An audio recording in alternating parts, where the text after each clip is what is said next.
guys can start thinking about what your level 2 is going to be. Technically, we're not going to have any more combat before you level up, so you can go ahead and do that, but we're going to resolve some story beats before you've technically completed this chapter of the adventure. But I'm going to briefly step away from the computer just for a moment, and we'll be back doing the game proper in just a moment. Barbaric. Okay. Is there supposed to be vamping? I mean, the stream is running again, right? So. Yeah. Are we sure? I mean, we can check. Yep. It is? Okay. Hang on. I'll be right back to do some vamping. But wait. I have to vamp until our vamp gets back. 1, 2. I have to throw a thing away, so hold on.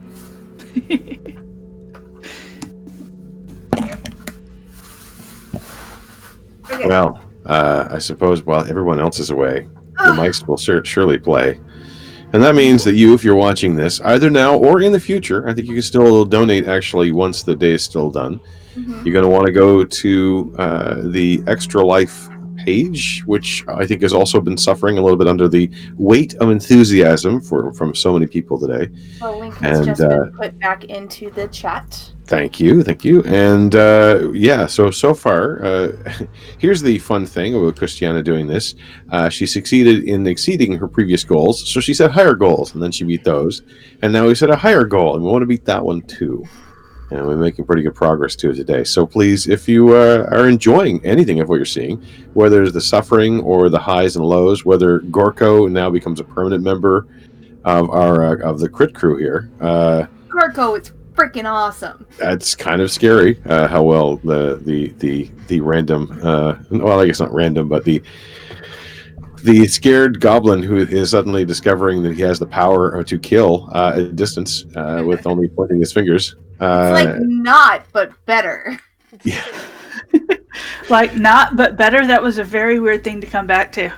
Well, yeah. Not as a character on Critical Role. Specifically a goblin rogue too. So. Yeah. Although, I mean, Sam is pretty good with not other stuff, and but yeah, and we're only beginning. Like this is not even the second shift really, because I think we have other people possibly coming in very soon. We were gonna expecting someone to potentially be the second shift, but they messaged me to let me know that they're running behind and might not be able to join. So they'll let me know if they're able to, but at present we are not expecting anyone right now. Now, in the weird instance in my case is I'm actually not here for the late shift tonight. So it may or may not make a difference. Maybe my character has suddenly vanished into the orrery. I don't know. Cool. Well, you can die next time and then need time to recover. I've had pretty damn near death most of the times. Yeah. To be honest. Mm-hmm. You guys recover 9 hit points, and that's all of the ones I've had. Oh wow. Yeah. Yeah, I have a high constitution too. I thought, maybe I'll have a chance to making it a little bit better. Level 1 though, man. I know. It's so crazy. Level 1 is super hard. I've got 11 hit points as a paladin. I'm supposed to be a tank. What's your armor class though? My AC is 18. Well, there you go. My AC is 9. My shield. My AC is 9. Just in case you're wondering why I'm hit all the time. Oh wow. Yeah. Sorry. No, it's kind of 11 actually. Yeah, mine is 15. The Bug's not very smart. He's just a family bugbear at heart, and yeah. So hopefully we'll have David back shortly, and then we'll resume. I didn't think orrery was a real word until I looked it up. Went, oh. Orrery's a goal. Mm-hmm. Yeah. Don't they map out the stars and have the solar system and stuff? Solar system and the relations to the planets, yeah. So they go back to the Renaissance era. Right. So as you guys are sort of collecting yourself, taking your short rest, as Yaskrin is attuning to this thing, and sort of you certainly notice that there are some of these shattered pieces of plating that were shattered off of it when it was struck. And I think probably, there might have been a moment where you just like held one of the pieces up to it just to kind of confirm that it looks like that's where it went. And you find that it zips out of your fingers and reattaches. This thing is a marvel. I have never It's heard super of creepy. this. That's what it is. If you carry it around to where the other pieces are, you find that within a certain radius, it just sucks them onto itself like a magnet. Do we have any rope? I'm going to need Yeah, to tie this onto my back. I've got some rope. It's going to be hard to move, but I think it's worth it. Okay. Gorko is just looking at you carefully and just says, "You guys, I don't have anywhere else to go if Caherton's dead. So Gorko, there is no question. You're coming with us. You're MVG. He looks just very, very pleased and grateful, and he just says, "Thank you. I really appreciate that, and I absolutely want to take you up on that offer. But I want to remind you guys, my friend died because he was trying to bring that thing here to destroy it. So, be careful." I don't know if he knew what he had. I'm not even sure I know all of it, but Well, he was trying to go and research it, and that's when he came back to find everybody dead.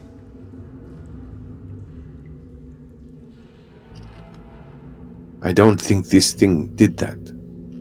Unless it was tampered with.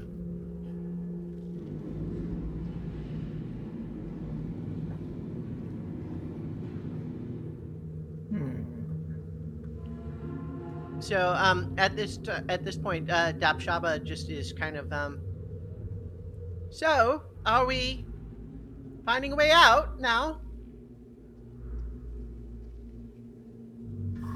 We have to bring the good sergeant back to the surface, so yes. Oh, yes, of course, I understand. And I want to study this further. Away from this place. All right, so are you making your way out then, bringing, of course, Sergeant Tish along? Yep. You Think that's the find plan. that as soon as you leave this room with the altar in it, she kind of grows calm and stops kind of fitfully thrashing around. She seems to relax when you pull her out of the room. I don't know the customs you have, Gorko, but maybe we should bury your friend under stone or something. And I don't know the customs of dwarves. yeah, I don't either. I mean, he always said that dwarves are entombed in deep places. I mean, I suppose this is as good as any. Do you know if he has some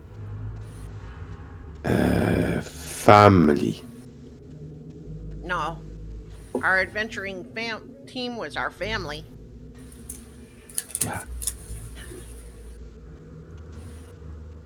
Well,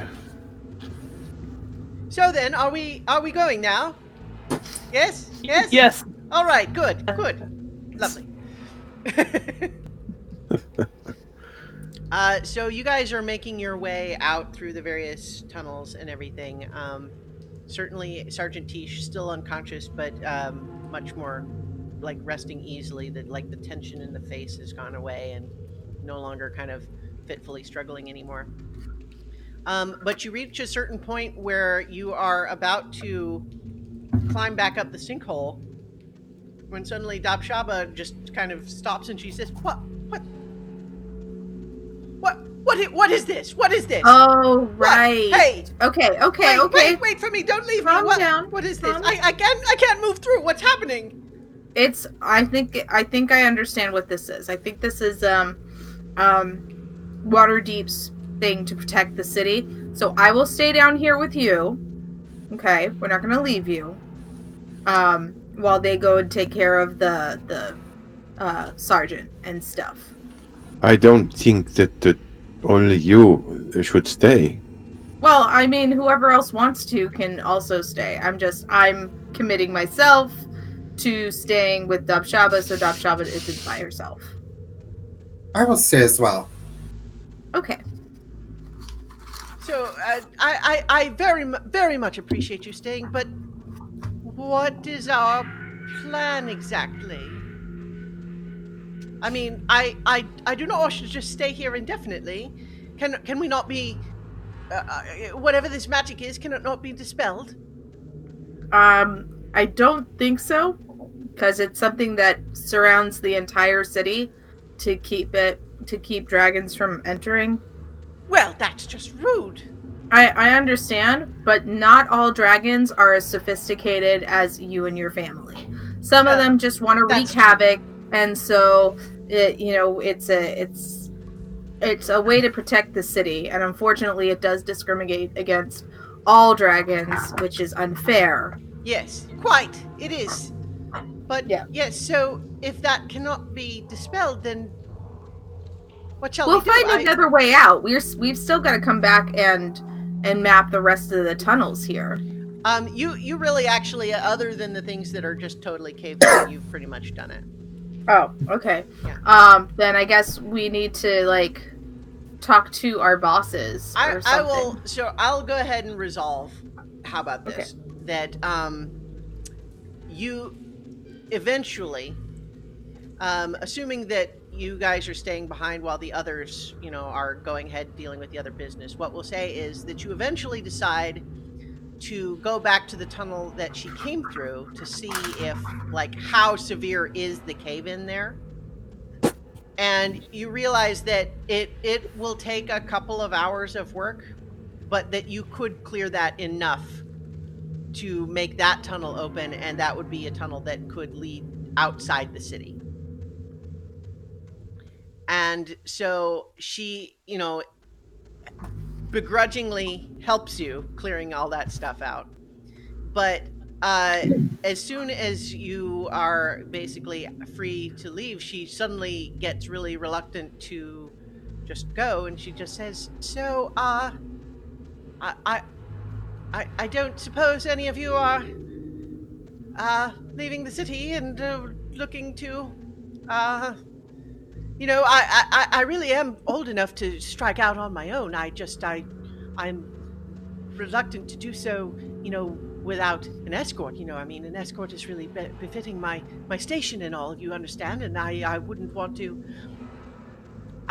it would seem beneath me to be traveling alone." You are a strong, independent young dragon. Want On me the to other hand, make a persuasion check? Okay. Who is with her? Is it just Billy and Drillin? Yeah, I believe so. oh, okay. I will assist by supporting. Okay. Okay, that would be a 19. Okay. With you, sort of playing up that she's strong and independent, you see a little bit of the confidence return to her eyes. You say, "Yes, yes, I am. You're quite right, of course. I of course, have no need of any support, really, but I will absolutely remember all of you and the service that you did for me this day, and you have earned for yourselves a place in Mount Celestia, I am sure." We look forward to meeting you at a later date and finding and hearing about all the adventures that you have been on. I am Yes. pleased to look forward to such an occurrence. And I just I say a prayer for her in the name of my deity, whose name I can't remember right now. But and may she guard your path. So she is grateful, and she goes ahead and she flies away. You guys didn't ever actually ask her how old she was, and so I'm just going to share with you now the joke that I was planning to do if you did.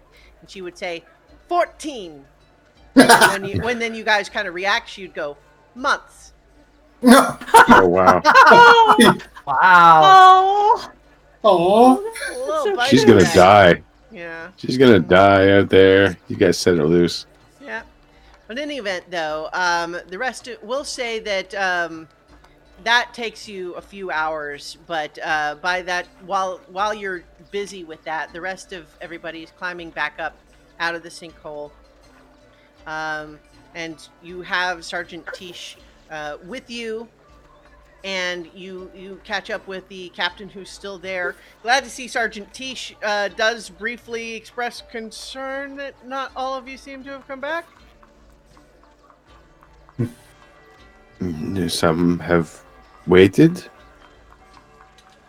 I'm waiting down underneath. We all have survived Are the they- encounter. Are they're coming back up then, or do we have to stay? Hey, can somebody Here. like hold the rope so that we can come up now? Well, you guys spent a couple of hours doing all of that. Okay. You're not there yet. I mean, All right. We will wait here. Yeah. You don't have to wait. Okay. So, good then. So the tunnels are all clear, safe. We can send the engineers down. Yeah, Yes. I think so. All right then. I suppose I'll go ahead and sign this for you. I guess you take this back to your office or whatever. Yep. All right, Oh yeah, yeah. Hey, what is that thing? Pointing at the orrery on Yoskrin's back. What is that? A thing I'm going to tinker with. Something I found. Is it dangerous? You wear a sword? Is it dangerous? Yes. If you misuse it, it is. But it is for your self-saving, yeah? This thing is something like that, I think. You watch her eyes glaze over as you're going through all that. And she's just like, It's okay. I understand that you don't understand. yeah. Maybe someday. It's less that she doesn't understand. It's more a matter of like, oh, wizard stuff. Okay, I don't care. Wall of words are. Yeah. Basically, yeah. It's more a matter of like, she's maybe idly curious, but it's also like, she's been standing here for 3 freaking days. This duty sucks. And the faster you're done, the faster she doesn't have to do this anymore. So she's not overly concerned with the details. But so as you guys make your way, but do you head back to the home office? Are they waiting for us? Are you? Yeah, yeah. Yeah, Okay. we have Yeah, the alright. documents, so we should. Okay, yeah. Put it in. I mean, if you're hanging out, then that's fine. You're waiting for everybody. I mean, I don't know what your plan was. You got to be talking back and forth, I suppose, climbing up and down the rope. I mean, you guys tell me what you want to do. But I think I'm we just should all saying go that, with the like, group. all Yeah. the business with the dragon would have been like 3 or 4 hours. So then I for one want to wait because I want all the group together so we can just get this all nice and settled. At some point, basically, did we let them know that that we were going to go and try and get them another way, find Dop Shaba another way out? I mean, you guys presumably, I mean, like, you tell me what you did. I mean, like, Basically, it's like Billy has the message cantrip, so he would have, when we made that decision, he would have said, we might be a bit. We are going to find another way out for. message, I think, Find does that require, oven like, out. line of sight, or you have to know where they are or something, right? It's short range, 120 feet. Yeah. So the point, Yeah. okay, so the point is, you guys could have this whole conversation, decide what you're going to do. If you guys decide that, oh, the plan is we're going to try to find her another way out, wait for us here, and then we'll come and meet you, and then 3 or 4 hours later they do that, and it's fine. We don't have to belabor the point. I'm just saying it's you guys decide what you're doing, not me. So we do that. Okay. Yeah, Yeah. we got Yeah, that. that seems reasonable. Clock. Now you're all back together. Dabshaba has flown away. Let me go ahead and I'll put us back on the this general page right here. So as you guys are making your way now back to head office, let's see. Gosh, too many of these little things to skip through. I think, yeah, okay. All right. So you make your way back to the home office, and you know you're all level 2, so you can go ahead and do that. You are, when you report back to the head office, you are shown back to that same meeting room. You turned in the the paperwork you got to the secretarian. She took that away and showed you to this meeting room. And then eventually, Omen returns to the conference room, and he has a decidedly more impressed rather than put upon expression this time. And he says, "I've been told about the misunderstanding regarding your identities. I can't say much for your relative inexperience and lack of skill, but it looks as though you've got enough moxie to cover for that, and a willingness to do what it takes to get ahead. Those are traits we hold in high regard here at Acquisitions Incorporated." He pulls a map from a satchel and places it on the conference room's oak table. You know the town of Phandalin, just off the Tribor Trail? A few months back, we awarded a group a franchise there.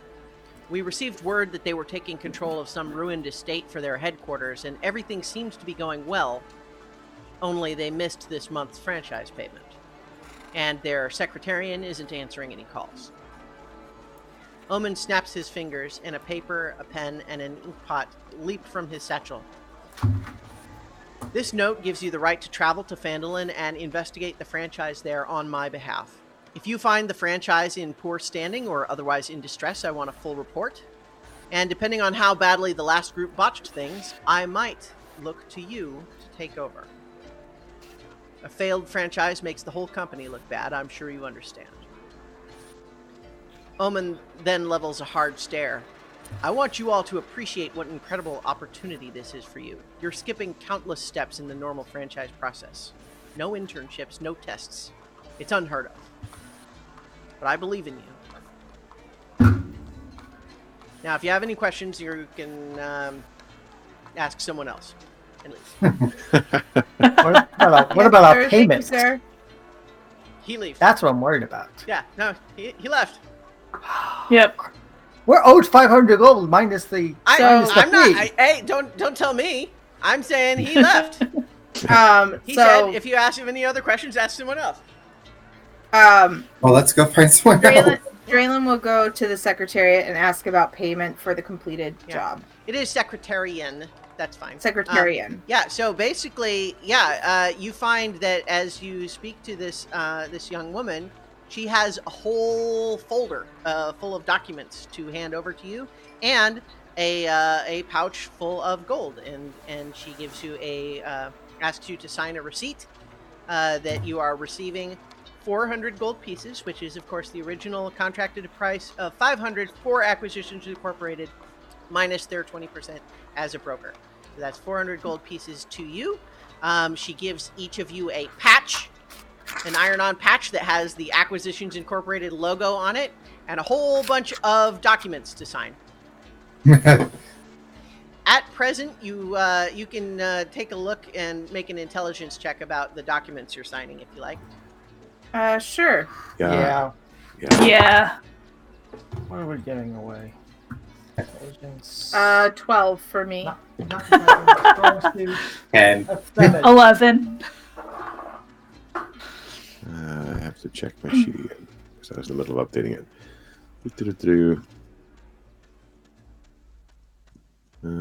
14. Okay. So I think that among all of you, you kind of can put together that what you're agreeing to is basically You're still technically like freelance contractors, but with a proviso that there is a possibility that you might be brought on permanently, and you are essentially agreeing that if that is offered, you will accept as Right. part of the condition that of this freelance contract that you're taking, right? Mhm. So they're giving you they're requesting the right to bring you on permanently, and you will agree if they decide to do that. And Cool. the basically the other contract is, as Omen said, travel to Phandalin, inspect the current state of the franchise there, and report back. And they'll make further decisions at that time. But in the meantime, you can, on this journey, represent yourselves as agents of Acquisitions Incorporated, full employees, technically Sweet. contractors, Yay. but not interns. Cool. Yeah. So as we walk away, Mhm. I will suggest to the group, hey, so if we take this 400, we could split it 6 ways. Since There's only 5 of you here right now, so 1, Yeah. 2, 3.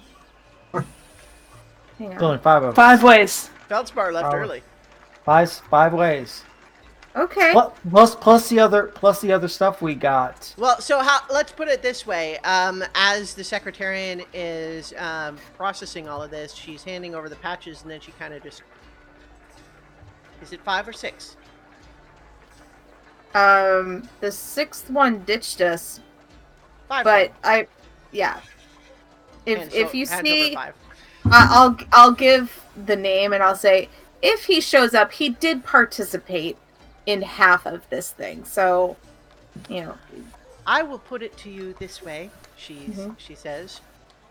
As duly appointed freelance contractors and agents of Acquisitions Incorporated, it will be left to you to make a decision as to his involvement.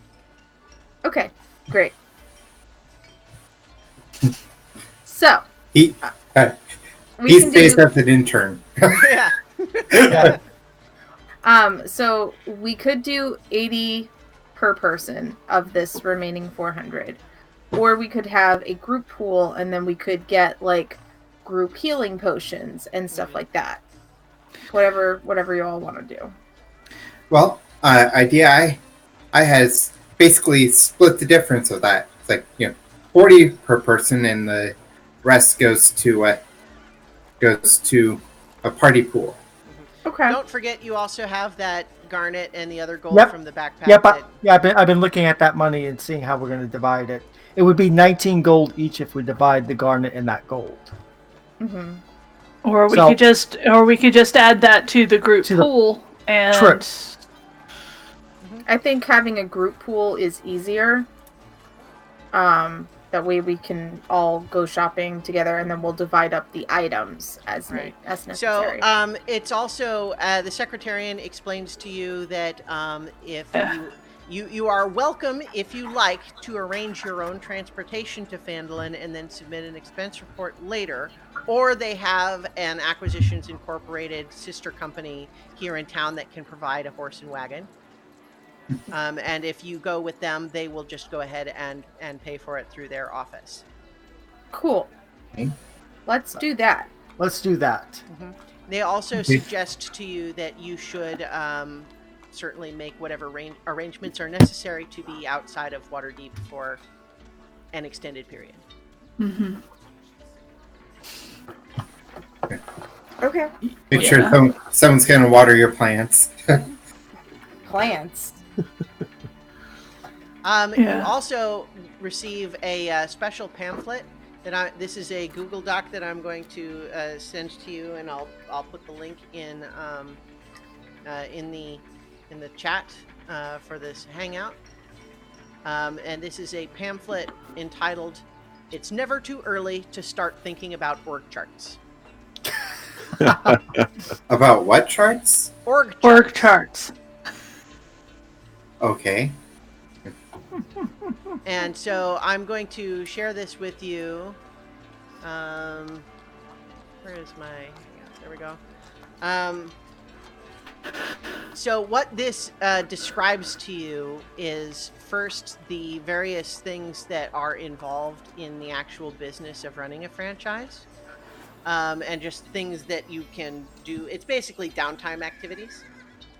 But it also explains is that part of what's expected of an Acquisitions Incorporated franchise is that each member takes on certain responsibilities. And you guys, as a group, decide who is going to take on those various responsibilities. But there are various company positions that that you could potentially take on. For example, cartographer, decisionist, documancer, hordersperson, loremonger, obviator, occultant, and secretarian. Obviously, you don't necessarily need to have one of each. You could also double up if you felt that that was how you wanted to handle it. They leave that to you, but it is expected that you would take on some of those responsibilities. Certainly things like decisionist, who is sort of helps make, resolve disputes for the group. Cartographer, documancer, and hordersperson are usually the four main roles that any group is going to need to have someone do those things. But it's also true that you guys are entitled now to hire staff that could take on some of those responsibilities as well. But until you have a full franchise, you would be footing that cost. So I gave you that link, but basically each of those roles gives you special proficiencies and gear and stuff like that. But it also means, for example, the hordersperson would be the person in charge of keeping track what loot you have and managing all of that. The cartographer is the one in charge of making sure you guys have made maps of places and that sort of thing. Well, that role's clearly mine for the taking. Sure. Yeah. Clearly. Yeah. I think Obviator has bug written all over it. Should it be and aggressive problem solving? I could see Draylin as both the decisionist and the documancer. So, Trying to think what that. all of these roles at this point would be informal, but you would be expected to formalize them if you are, in fact, awarded the franchise. I think Yoskrin would make an excellent loremonger. I do like to write things down and drink occasionally too. Yeah. Yeah, drink and know things. Has Secretarian been filled? Nope. That might be Billy. Sure. So bear in mind, all of this is stuff to think about right now. You don't necessarily have to choose one right at the moment. This is advance warning that if you are awarded a franchise, you will need to make this decision.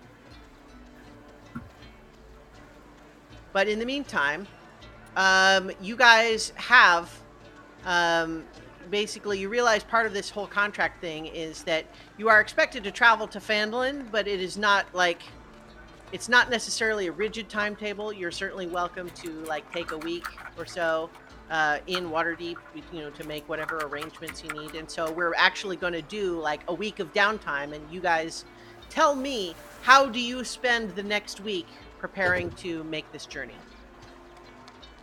And so some of the downtime activities that are listed in this document are available. Also, any normal D&D activity or researching any particular question, however you want to handle it.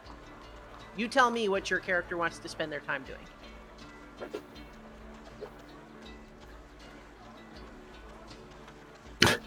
Okay, now everybody wants. Okay. I mean, I'm not the most I'll just social. go down the line if you want. I'm not the most social of clerics. I mean, I have a charisma of 8, so I'm more comfortable making maps and making plans and looking over charts and seeing how we're going to get to Phandalin and what's the weather like there. And yeah, okay, absolutely. And what I will allow that to consist of is the exploring downtime activity. Yeah. Which I'm gonna pull up how this works. We're gonna make a roll. First of all, I'm gonna take. I'm gonna put us on a map of the Sword Coast. So this is what you guys are, what you're looking at as you kind of make some of these arrangements. All right. So let's see. So Waterdeep is where you're starting, which is down here. Oh. Scroll up. So Waterdeep is right down here at the bottom. But you would be traveling via the high road. You could either go all the way up along the coast through Sornhold and then catch the high road and get on the Tribord Trail and go up to Phandalin. You could do a little bit of overland if you wanted, but if you're just in a wagon, you probably want to stay on the road. Or you could go up here through Red Larch, then to Tribord, and then around that way. So that is the place that you're going. So Phandalin, right there. And so, if we zoom in a little bit for you, try to have it so you guys can actually see.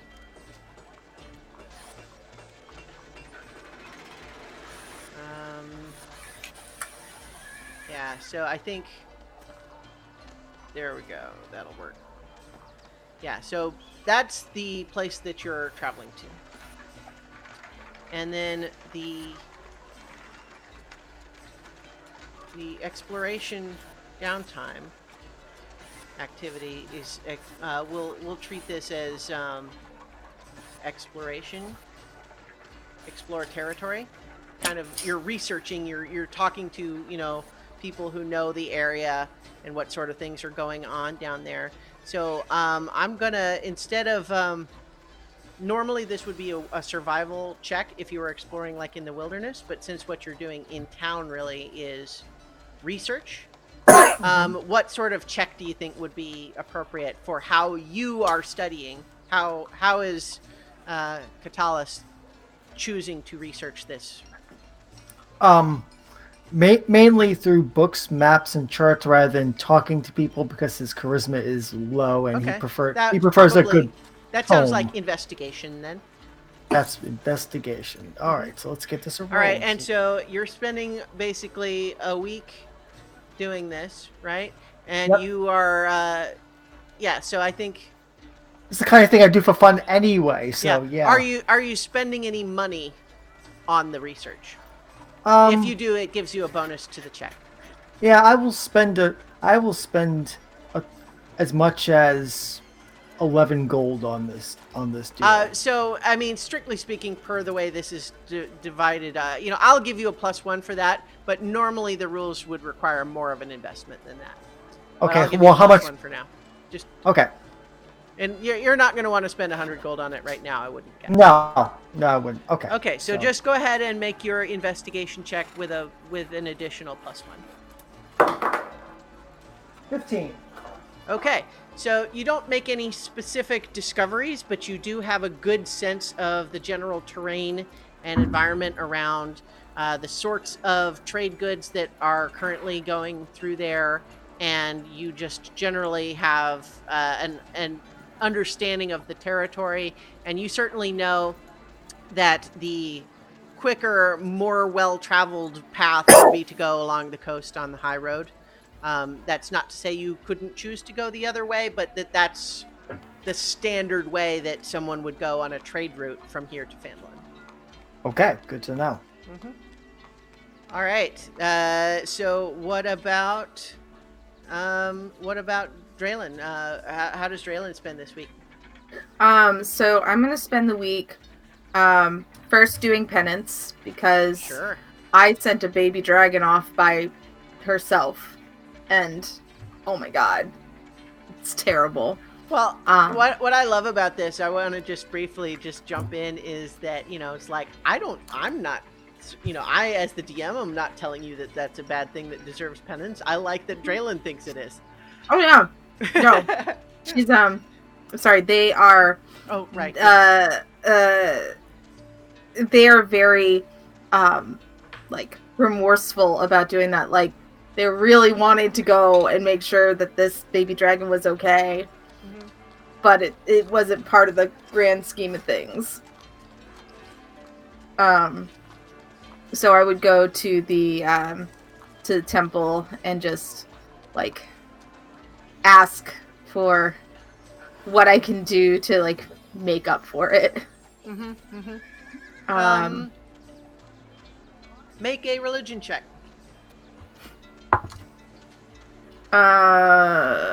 16. I think that you probably receive some spiritual guidance, and you feel a connection during your penance that I think, like you're given, the wisdom to understand how to better approach similar situations in the future, and you feel pretty good about it. Okay.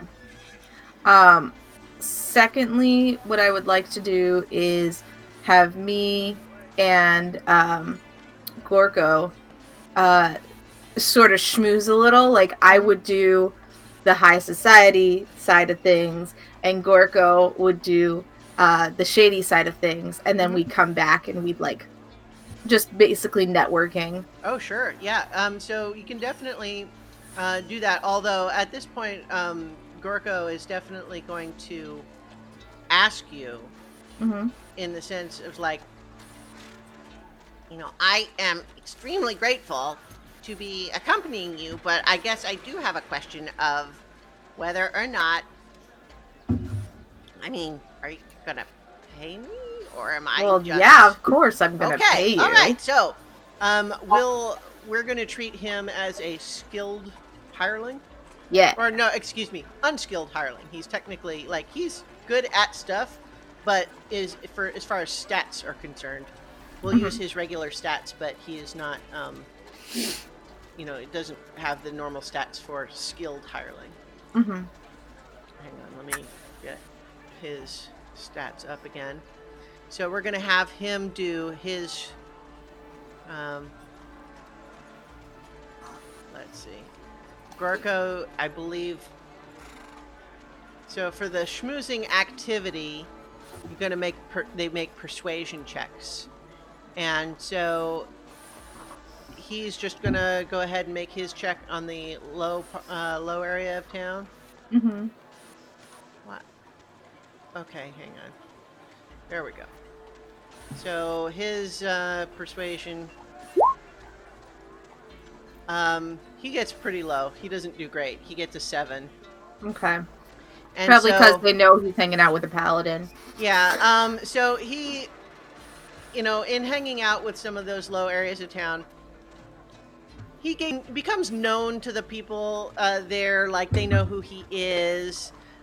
He feels like he has people he could go to next time if he needs to talk to somebody in Waterdeep in this circle, but nothing else especially happens.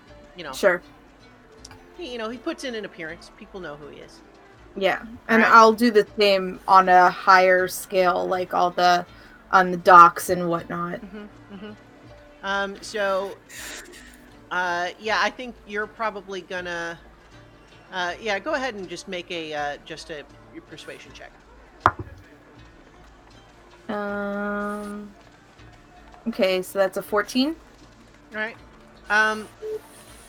You managed to make some good contacts in the docks there with, if you felt like you had trade goods to ship to Waterdeep, you feel like you know someone to talk to who would trust you to make a good deal. Sure. All right. Okay. So, how about Yazkrin? You could research you could do some what they call scrutineering about the orrery or the altar. Scrutineering is the funny word they made up for just doing research.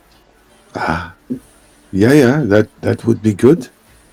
Right. I'm going to also scribe the scroll of Jim Dark Magic's Missile of Magic into my book. Oh yeah, good. It's a first level spell, I think. So it just does have. There's a cost, right? Yeah, 50 gold in 2 hours. Yep. So that's most of my money gone. You can take care of that, sure. And then as far as the scrutineering, you can also, if you're not spending any money, you would have to spend like 100 gold to like Yeah, I do not have that. increase the tier of your scrutineering. But in the meantime, what you can do is you can make an investigation check. Okay, yeah, I can do that. Mhm. I investigate. Ooh, pretty well. 24. Oh, wow. That's great. Yeah, so you definitely uncover that there is some lore about this thing. Like you sort of realized when you attuned to it that it was called the Orrery of the Wanderer. And you knew that it had these 6 pieces, but you also learn that this was something that was occasionally mentioned in legends about travel to extra-planar locations. That it was once belonged to someone who traveled all over the different planes, but then stopped for unknown reasons. And you find that there have been other organizations looking for parts of this thing that they don't necessarily know are parts of this. They're looking for certain magical items that you now believe to be missing components of this.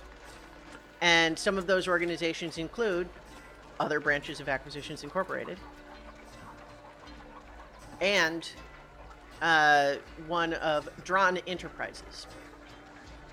And this is actually at one point that you we'll briefly as a group discuss that Drawn Enterprises is a competing organization to Acquisitions Incorporated. It is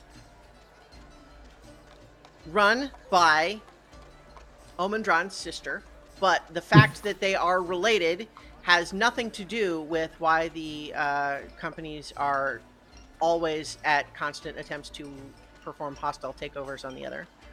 It's not personal, it's just business. The fact that they are siblings has nothing to do with anything. So stop asking, it's none of your business anyway. Sure, of course it has to. Well, right, yeah. But you have found that some records of other people looking into pieces of what might be missing components of this thing. And of special note, one of the things that you realize is that, hang on, let me pull up the specific detail here. One of the research notes that you find when you're looking into one particular source for information on this is that you find that it was checked out by request by a member of an Acquisitions Incorporated franchise based in Phandalin.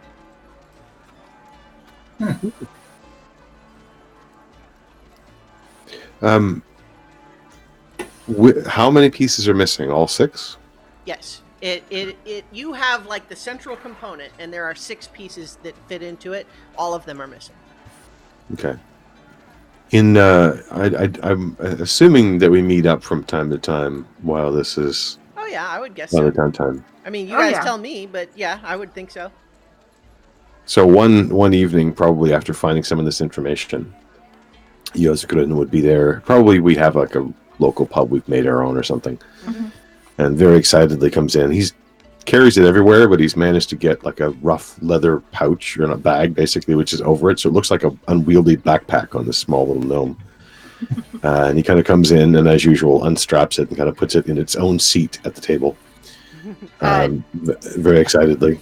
Draylin has been reading a series of leadership books, and the current one that they're reading is called I Don't Care If the Rogues Stole Your Coins, We Have a Job to Do. Taking it very seriously, but when Yoskrin shows up, they mark their place and close the book. What's up? I have been reading about this thing. It is amazing. It has the power to do so much, and I hope. I don't even know how to hope, but Um, if it were all there, if pieces were not missing, it has the possibility of allowing me to open a hall, a good hall, so that I can go with everyone if you want to go elsewhere to other places. Maybe even, and this is the part that I had not imagined was even possible. I could get home. I had not imagined it was possible. Wait, where's home for I you? don't really know where it is. All I know is everything here is strange to me. Yeah, all of it is wrong. Not because bad, but because not like I know. It like when you put shoes on wrong feet. They are still shoes, but they don't fit quite the right, the way. Yeah. Wait, you're not from the realms? You're not from this plane? I had up to 2 years ago never heard of realms before. Are we? Is this everybody? You're getting just a regular gathering. Yeah. Yeah. The place I came from was called Naruvia, and it was different in many ways. It was, well, my home was a mountain, as we said, but Naruvia was bigger and different, and I've struggled to know how to speak or to who to do, what to do, who to talk, and now this might be my way home. It might be difficult, might have to open many holes in the world and then Portals. jump through. Yes, very poor. I have not made much money. Portals. Doors to other worlds. A hole that goes to another world is called a portal. Portal. Yes. Okay, portal. So it might take many tries to move through. Mm-hmm. A leap of faith, I've heard said. So, but one day, perhaps, though many leaps might be made, maybe someday I could find my way home. Could be dangerous. Yeah, but everything is dangerous here. So that's good thing. So Yashgrin, because you've spent a couple of days with this thing now, you've kind of noticed something that was subtle at first. And it was a little hard to piece together exactly what was happening. But what I want you to do first for me is to roll 2d6. All right. Do you want a total? No, I want to know what each one is. 1 and 3. Okay, so today you woke up feeling lawful neutral. What does that feel like? Okay. So, but you know that, like, yesterday, you woke up feeling a little bit more like you need to figure out how this thing works because you know how powerful it is and you feel like you need to control everything. But then, the next day, you woke up feeling like, gosh, this thing is really dangerous. It would sure be nice if you could find some way to use it, but, you know, for the good of the world, it might need to be destroyed if you could find some way. And you're just realizing that, yeah, so mechanically, your alignment changes every time you take a long rest when you're in tune to it. Oh, wow. Wow. That's freaking great. I think. So, because when we're doing downtime, I'm not necessarily going to have it constantly flip, but, you know, certainly we'll talk about how you want to handle that. Or whether, for example, Yazrik would, you know, might at some point, for example, when in a good alignment, realize what's happening, and maybe you could at any time you wanted break the attunement, and it would stop having that effect. It would stop having its other effects as well, but you would return to your standard alignment. Yours couldn't, but yes, I Oh, understand. sorry. Yes. I am used to this. It is very powerful, and I sometimes feel as though I have not strapped it to my back, but I have attached myself to its side. It's very strange to me, but it's so wondrous, and it can show me so many things. In fact, in talking to people, I found there was someone, name is not coming to me, but had looked into this thing. It is known here. I have never heard of it, but I'm not from this realms, and there is someone in the Fardalen who has looked Fandolin, into this. Fandolin, yes, where yes. we're going. Someone there has looked into this, so there may be more that we can find out. It will be difficult, maybe, but remember to ask about it. Sure, But we can do that. I'm not sure if I'm going to go. Wait, What do you mean? That you're not sure if you're going to go to Vandalin with us? There is much to see and much to understand. Well, And yeah, but you can't get answers if you don't come with us. and some of those answers may be in Fandolin, as you just said. yeah. It So is. come with us to Fandolin, and maybe you can get some more of the answers on this thing, Seriously. and find a way to get a portal to get you back home. Yeah, you are right. I will. I mean, if nothing else, the company's great. The acquisitions inquisitors. No, us. We're Oh. all awesome. We are a company. Yeah, We are company. Yes. We are, yeah. You are nice. We're a team. Yeah, Yeah. that too. Yeah, we're a team, says Gorko. Especially you, little one. I can say Gorko that is the because you're even best. shorter than me. So in the meantime, we have downtime for Bug and for Billy as well. I think Billy. I'm not sure which one it would be considered, but it's like, if I, I want to say like franchise restructuring. Well, so running yeah, a franchise? you wouldn't do that one yet. You Well, don't actually I mean- have a franchise. I'm like, So learning how to build a oh, franchise. while I I'm- see. So starting to look into how that's all going to need to happen. Yeah. Okay. So I would say just do an investigation check. Hey. Oh, crit. Yeah. Yeah, you really just feel like as the more you read about it, you sort of feel like I get this. I see the merits of this sort of an organizational structure. I speak this language, if you will. And you feel like if the time comes to get things set up, you feel like you'd have a leg up. I imagine I'd have a talk. I'd have conversations with secretaries. Be like, okay, what are some of your tricks? How can I? Here. What are some advice you can give for new secretarians?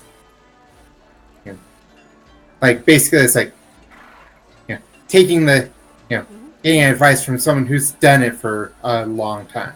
Sure. I think you find that the Home Office secretary in here, who goes by the name of Certainty, is initially kind of cool, like a sort of a "why are you talking to me" sort of vibe, but at the same time, your genuine enthusiasm for the subject matter warms her eventually, and she does actually kind of show you a lot of how she sets up her her sort of communication structure and how managing hirelings and that sort of thing. So you feel like when the time comes to formally establish your franchise, you'll have a leg up. Me? Cool. How about Bug? Breaking it to the family that you're going to be out of town, or what are you doing? Oh, but You're breaking up. We can't hear you right now. yeah. Okay. Sorry about that. I only have the one headset. Yeah. Breaking it to the family that I'm going to be out of town for a while. dropping off most of my money with Snug so that she and the kids will be fine. I'm probably only actually going to be taking 5 gold with me, and everything else will be left with her. And I think that much gold will probably keep them just fine for a while. yeah. Well, hey, remember, I've got one kid in therapy and another one who wants to be a wizard, so every little bit helps. Oh, sure. Such a good parent.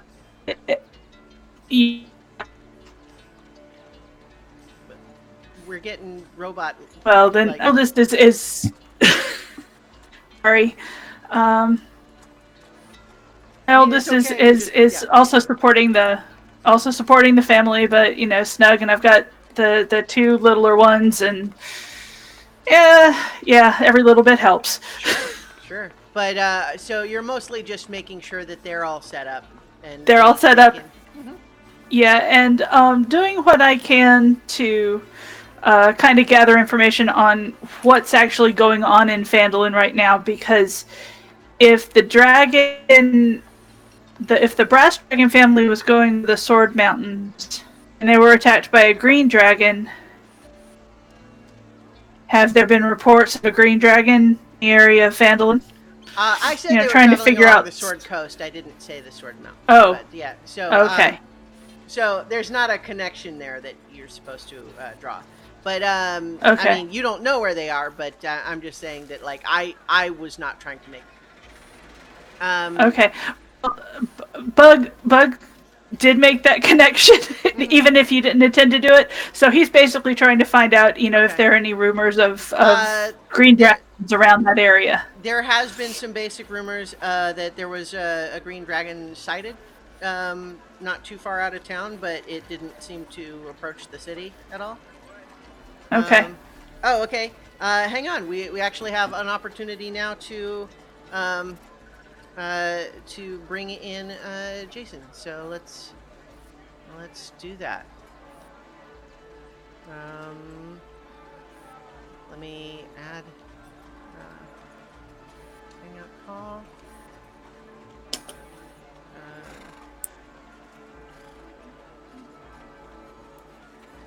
Okay. Just invited. Okay. So hopefully we'll have Jason joining in just a moment, and I think actually I can imagine a good opportunity for how to incorporate their character, Jason's character. Incorporate. Mm-hmm.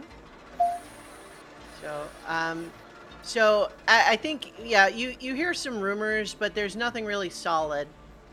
If you're looking into just general things that are happening in Phandalin right now, you know that they have been having an election recently, that they have formed a town council, and they're expanding it from 3 members to 5, and so there's some election stuff going on right now, but that's mostly what's the news there. Okay. So, so that's the plan. So I think, so I think what will be relayed to you is that there is a contact that has been traveling around that knows the area well, that has worked with the franchise that was in Phandalin before, and so might be able to assist you in your current activity. And this is a Verdun named Kip Heist. And a Verdun is, I think many people would assume that they're very much like a goblin, but they are actually something else that a lot of people don't know very much about. Awesome. All right. So hopefully Jason is actually going to be ready to join.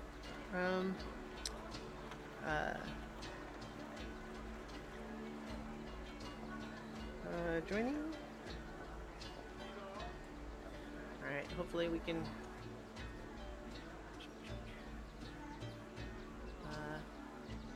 Let's see if I can get a.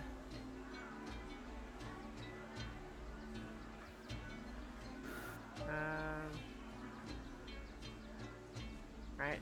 I just don't want to go too far, because like if they join now, that's more ideal.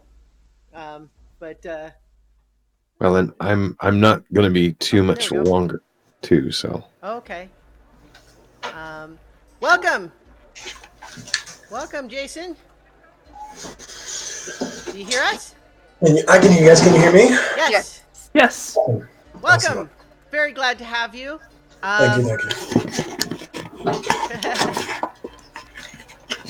There we go.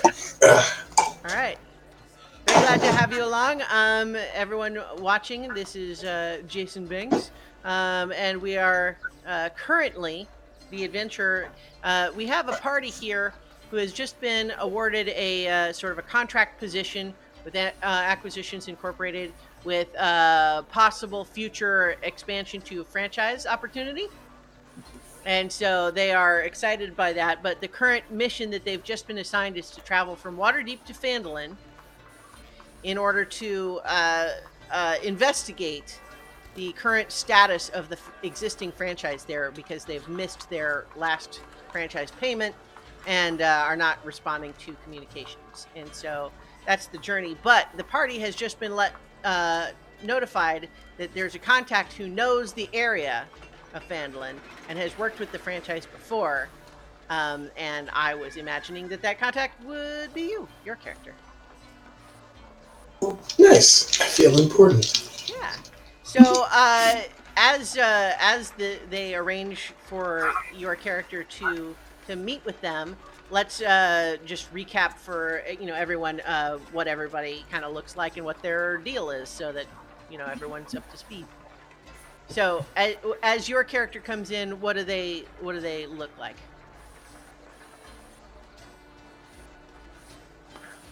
Catal Sorrente is a Air Genasi. He's tall, white-haired, slightly blue skin, wearing robes, drinking a glass of water, hoping for another storm to show up soon. That sort. He's that sort. Yeah. Draylin Thorngage is kind of nondescript halfling, shaved head on the sides, carries around a glaive, which is taller than they are, and also has a short sword and shield, mostly.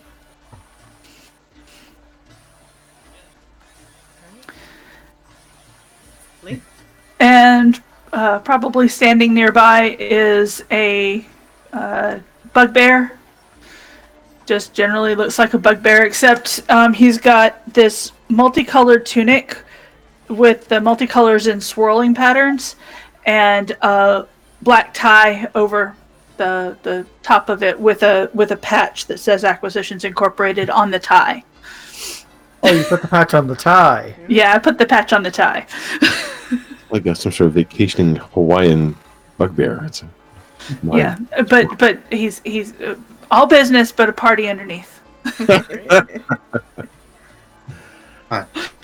Billy is a human sorcerer. He's got dark hair that in the right light can look kind of blue.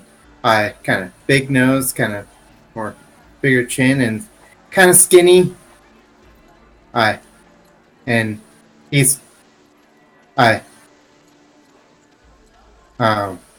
he's probably at the moment reading a book about how to some book regarding setting up a franchise for. Because he's really gotten into that possibility. I feel like it's one of those scams where just send in for the next in the 10 series of pamphlets to learn how to make your franchise the best. And Yoskrin Myrle is a 2.5 foot gnome with, how did I describe it before, blue jean hair. So between white and blue, kind of fading between the two of them, with brilliant violet eyes that keep looking over to a bundle underneath a crude leather covering that is almost as tall as he is, that he has handles for strapping onto his back. He's usually fairly quiet, and speaks with a very thick accent. Alrighty. Is that her? Yep.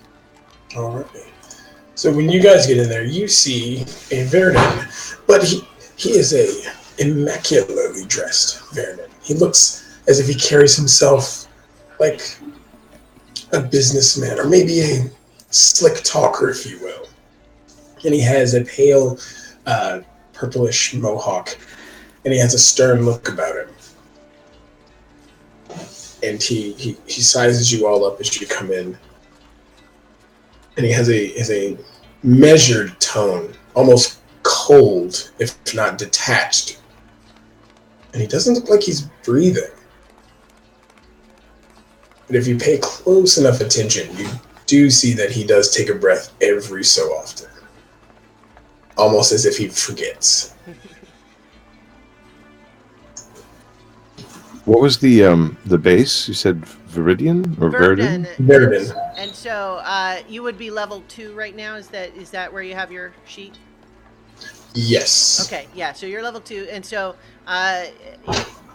basically similar to goblins in some respects, but some different features. Small race, at least at this level, and yeah.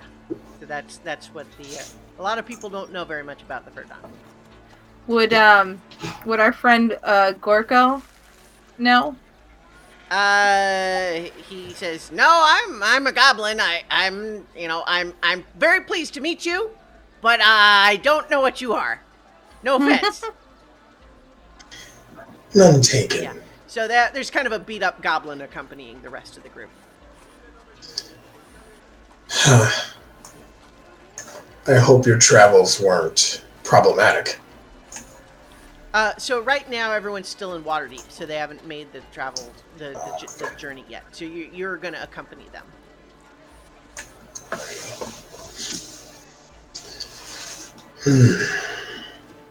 It's a very large group for this. Well, we find that there's safety in numbers. That is true. Though business dealings shouldn't be very dangerous. Only Shouldn't is the key word. It's true. But Yarrow is our business. Yeah? Harrowing. Harrowing?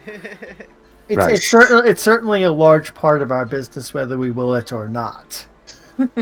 very true, and large sums of money do attract attention. So one thing that would certainly be notable also amongst this company is that currently Yazkrin the gnome has strapped to his back an ornate golden metal contraption of some kind. I do keep it under the sort of crude leather cloak that I've kind of wrapped it in. Well, I mean, so at some point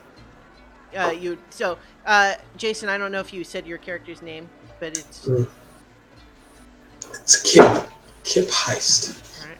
So Kip, I think at some point you would certainly notice that there's some sort of a large contraption almost as big as Yaskrin is that carrying under this cloak. That's a strange weapon you have. Yeah, one could say weapon. Someone else said weapon. I don't know if weapon is right, but yeah, it's unusual. It looks slightly menacing. Well, I mean, if it fell on me, it would be menace, but I'm not having it fall. It has... You seem to carry it well. Yeah. Is it not heavy? Very.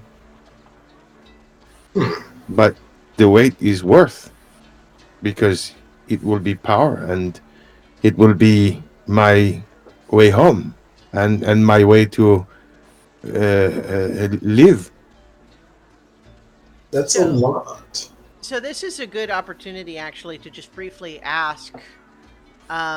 Generally speaking, at the office, they didn't ask you about what loot or whatever you found there, because it's kind of just the, you provided the documentation that you did the job as called for, and as long as the customer was satisfied, they don't usually care. But would you have told them anything about finding the orrery?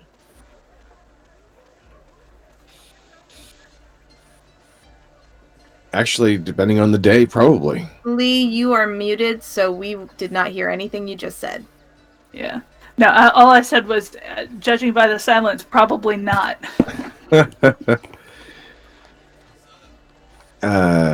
He would have been very reluctant, yeah. Okay. But in the inquiries that he's made, I mean, he's never left it out of his sight. Mm-hmm.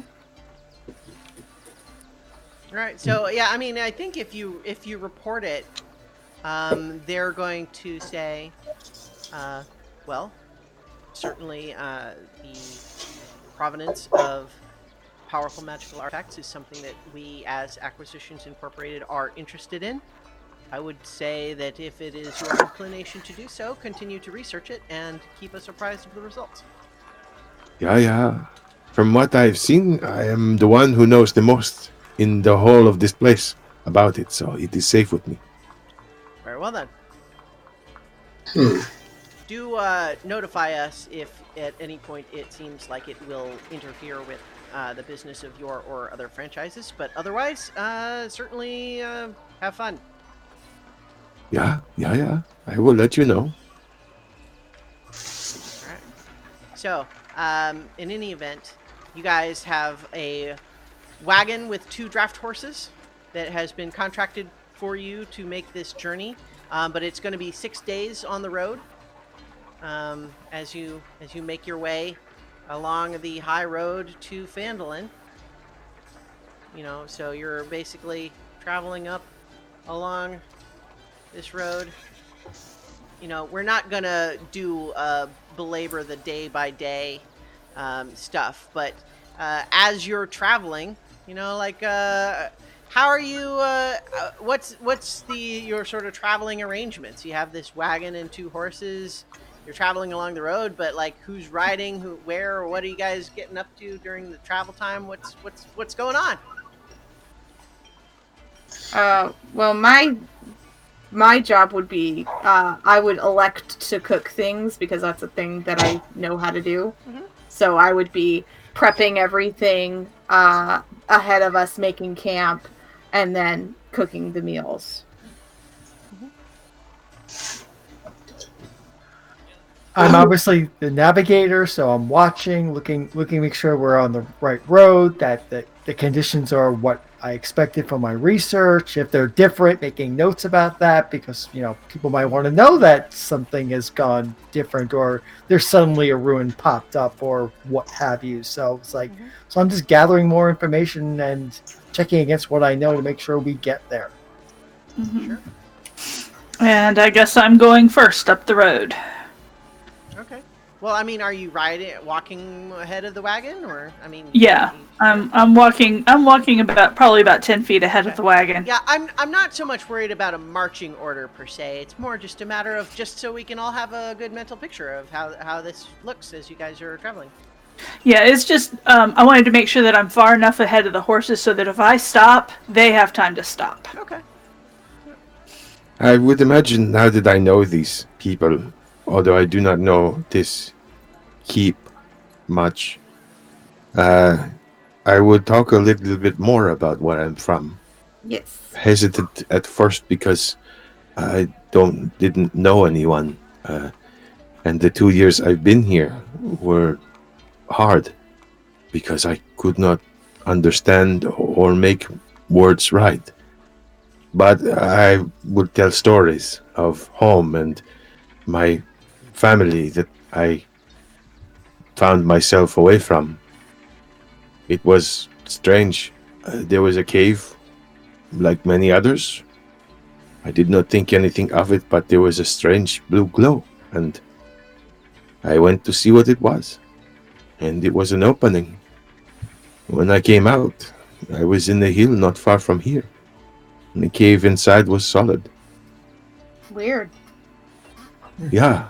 The No one realms really... are full of portals. to other places. That's what the realm is known for. There's portals to all sorts of places and realms and times. So it's not surprising that you wound up here, of all places. Yeah. Right, Oh, but we if gotta it's get you not back. common in his world. Right. Well, we get, I did not know of them. I have heard stories, tales. My grandfather always told stories. It is from him that I learned how to make, and I've transformed the little mouse and I've taken it apart, probably on a daily basis. Now it's a small rabbit, but kind of a miniaturized version of the rabbit that kind of hops around at random. Make these things. They are to amuse us, but I have always been very close to these things. Now this thing gestures to the thing which is on his back, almost always. This is like the most big one, like it is the whole of the world in a box, but inverted, with the small little things moving around inside. And I can't figure it all out yet, but I will. At least I hope. Before I I die. believe in you. I thank you. You've kept me alive. It's been very dangerous. Yeah, well, that's the thing. Who's driving the cart, did we say? Not me. I could do it, or you could do it. Whichever one's more proficient. What is the proficiency for Well, that? vehicles land is generally the one, but animal handling would, probably be the next applicable one. I've got animal handling. Like, you should do it. I can manage our supplies. Well, as a future cartographer, yeah, I should be able to. Is actually one of those. Okay, then I'm driving. Mm-hmm. Yeah, cart. Are we there yet? So you're not. Don't make me turn this around. Yeah. So as you guys are, making your way through, you've made your way past Thornhold, and this part of the high road runs parallel to the Mirror of Dead Men, a swamp full of dangers, pestilence, and death. Alongside the road, as you're coming up, you see a lizard folk pleading with a male human dressed in black leather. Behind the dark figure, two bugbears stand with their morning stars drawn, staring at the lizard folk with menace in their eyes. The human shouts loudly enough for you to hear, "Not acceptable. Friends, show this walking fish my displeasure." And the lizard folk starts to argue, saying, "I am not a fish. I am..." But the bugbears interrupt with the hafts of their weapons, knocking the wind out of the lizard folk and driving it to its knees. The poor creature catches sight of your party, looking at all of you with a pleading expression. I gotta go help. Well, yeah. Yeah, so I will grab my sword and my shield and jump out and be like, "What's going on here?" That's on brand. Have you met me? Exactly. Right. That's what I said. So yeah, I think as you do that, they certainly look towards you, but the human looks at you and just scowls and says, "Mind your own business, traveler. This doesn't concern you." I beg to differ, cause you seem to be outnumbering these poor creatures. The fish and I Not entered a into fish. a business relationship. Look, this doesn't concern you. This is a pre-existing business relationship between them and me. It doesn't matter to any of you. Just keep on rolling. And who exactly are you? I've stopped the cart. Oh, Thanks. sure. Yeah. Thanks for not going on without me. No, because I'm a neutral good cleric, so I'm probably going to join you in a moment. Great. Yeah. Gotta help us So, all. Yeah, so basically, he steps up and says, "My name is Rasquel, and if you all know what's good for you, you'll back off, you'll leave, or else you're gonna risk the wrath of the Zentarum." And you do see he is wearing the black leather that's often common to the Black Network. Oh, good, a reason to kick his ass. Pardon me. Yeah, but Bug just comes to stand Yeah. behind you, so that you have your own. Say what? Make an insight check, Bug. Oh God, you actually want me to do something that uses my brain? You can do it because of this guy's bugbear henchman. So you have kind of an extra insight in terms of reading No, I their don't. body language. No, I don't. Okay, well, 7. Okay, fine. You don't know. They're backing this guy up. So yeah. So you're looking like you're gonna fight, right? Is that the idea here? Yeah. Yeah. And I'm gonna back up my team, and they'll back up their team, and we'll all just kind of bust heads. All right. Well, so like he's basically given you guys this ultimatum: leave or risk the wrath of the Black Network. What is your response to that? I don't know what that is, but what's your business? That's between him and me. What would me and Gorka have learned about the Black Network? Well, I mean, you know what everybody knows, which is that they're basically organized crime. Okay, great. Yeah, I'm not okay with this. Okay, so what are you doing about it? You on the ground. What is your business? He starts to answer you, and Rascal just says, "Shut up if you know what's good for you." But he can answer me if you want. I just I'm want to telling know. him to shut up because, look, all of you just need to leave right now, or we're gonna make you leave. And if we have to do that, the Zentarum are gonna hear about it. Billy's if you attack us, Acquisitions Incorporated is gonna hear about it. I'm gonna step around from the back, so step down from the back of the wagon. Okay. And I'm gonna look at them and say, "They'll only hear about it if you're alive to tell them." Make an intimidation check. Ooh. Nat 20. Yeah. So you say that, and you're just like super chill and like calm about it. It was just very menacing. And you see him kind of just take a beat and say, "Yeah, well," and he kind of looks over at the lizard folk and just says, "You just better not be late next time. All right, so, like, if our business is concluded, then, yeah, we're going to be on our way. You guys do whatever you want. We don't care. Our business is done. We're leaving. And it's because we wanted to leave, not because you told us to. So there." And he kind of rallies his two bugbears, and he seems like he's going to have them leave. What even is your business? I don't understand. Well, explain later. So, yeah, the lizard folk basically gets to his feet and kind of hurries over to you to watch the retreating human and bugbears, and he just... You okay? Yes, I am fine. My name is Thetsis, and I am afraid that those individuals are bad people. I could tell. Yes, well, you see... What did they want from you?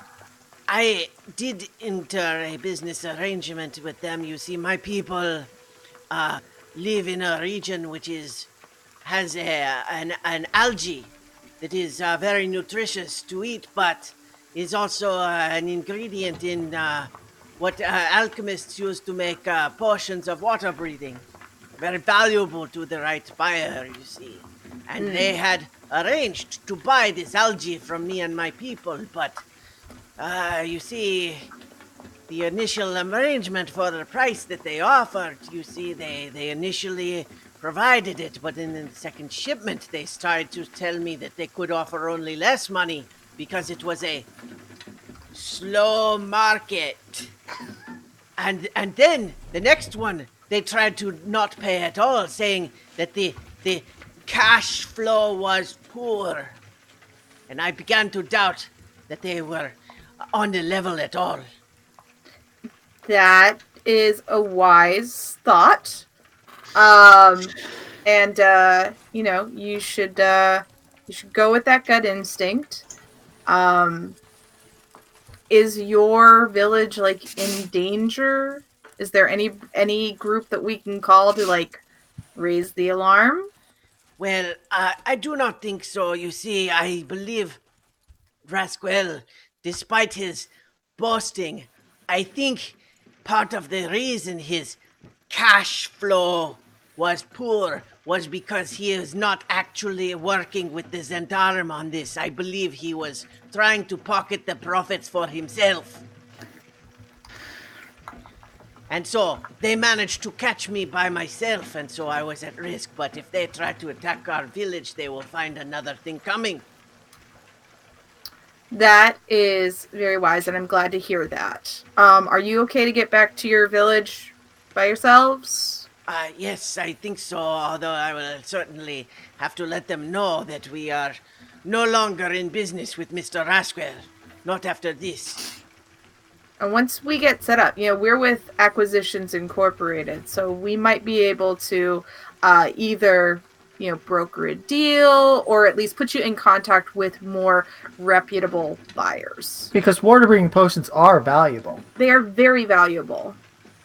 Well, yes, this sounds like a wonderful opportunity. Do you have perhaps some sort of small piece of paper with information with which I might contact you? I look at Billy. Documancer. Come on, Billy. What? Do you have a Secretary, card do you yet? have anything? I don't have it. Well, I don't think you guys have existing business cards or anything. No, but we don't. You could write something. Billy, write down our information and our contact at the home office. Yeah, Billy would go ahead and do that. Great. Mm-hmm. And Here. hand it over. Wonderful. This is something that I believe could lead to a future beneficial arrangement, as long as your cash flow does not grow poor. The way that our business is going, I don't think that is going to be the case. Good then. And Well. he puts the little piece of paper into a pouch that looks at a brief glance like it might also contain things like fish guts and mushrooms. Oh, gross. Well, All right, then. Well, safe journeys. And I get back on the cart. Yes. I would advise that you, if you must speak with a lizard folk, I would advise that you not enter the Mere of Dead Men alone. Camp here in this spot. Make a signal fire. We will find you. Good to Okay. know. So are we done being good Samaritans today? For now. You get back on the road. Yeah. We So- do have a long journey. I'm going to mark this down in my journal as preemptive penance. Sure. Yeah. You know, being a good Samaritan doesn't always provide access or potential to large sums of money. Listen, you do you. I have my own beliefs and my structure, and I have to make it balanced with my deities. So, it's. But this was a very good win-win situation where we made a contact for some cash flow. We engrossed our own or enlarged our own reputation and the reputation of our brand. This was a win-win. Synergy! I mean, you were exceptionally awesome in helping with that, and I appreciate that. I wasn't trying to help, I was literally threatening their lives. I understand that. And had they attacked, It was we would have helpful. fought them and killed them all. It's fine. Yeah, I think Gorko does just like, it was helpful though. It was very helpful. And I fist bump Gorko because Gorko's my best friend. He has a look on his face that he's like, well, that was an unintended consequence. Yeah. Gorko offers you a very tentative fist bump, like it's here if you want it.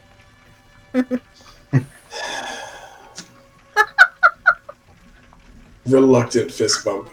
The caption for the hour. Bug will say, just wait until he one hit crits something. Yeah, so just for those of you who maybe weren't watching at that time, or for you, Jason, Gorko rolled like 4 different crits in the last series of encounters. So just like Yeah, he killed 2 happening. monsters at the end. Gorko has saved my life twice now. Yeah. Anyway, so it got to the point where it was frankly ridiculous, and I like literally pointed my camera at the little roller just to prove it.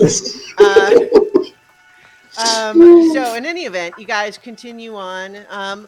When you guys make camp and you're resting for the night, what's your routine? What's your camp routine? I assign people to go and get firewood while I'm setting up my stakes with whatever rabbits or whatever we were able to catch the night before. And then I set everything up, and I don't know what everybody else does. You all see me. I help make the fire, make a nice little bonfire. And then I'm sitting there poring over scrolls and small, looks like handwritten notes of some kind. So what you reading? Just turning the rotisserie.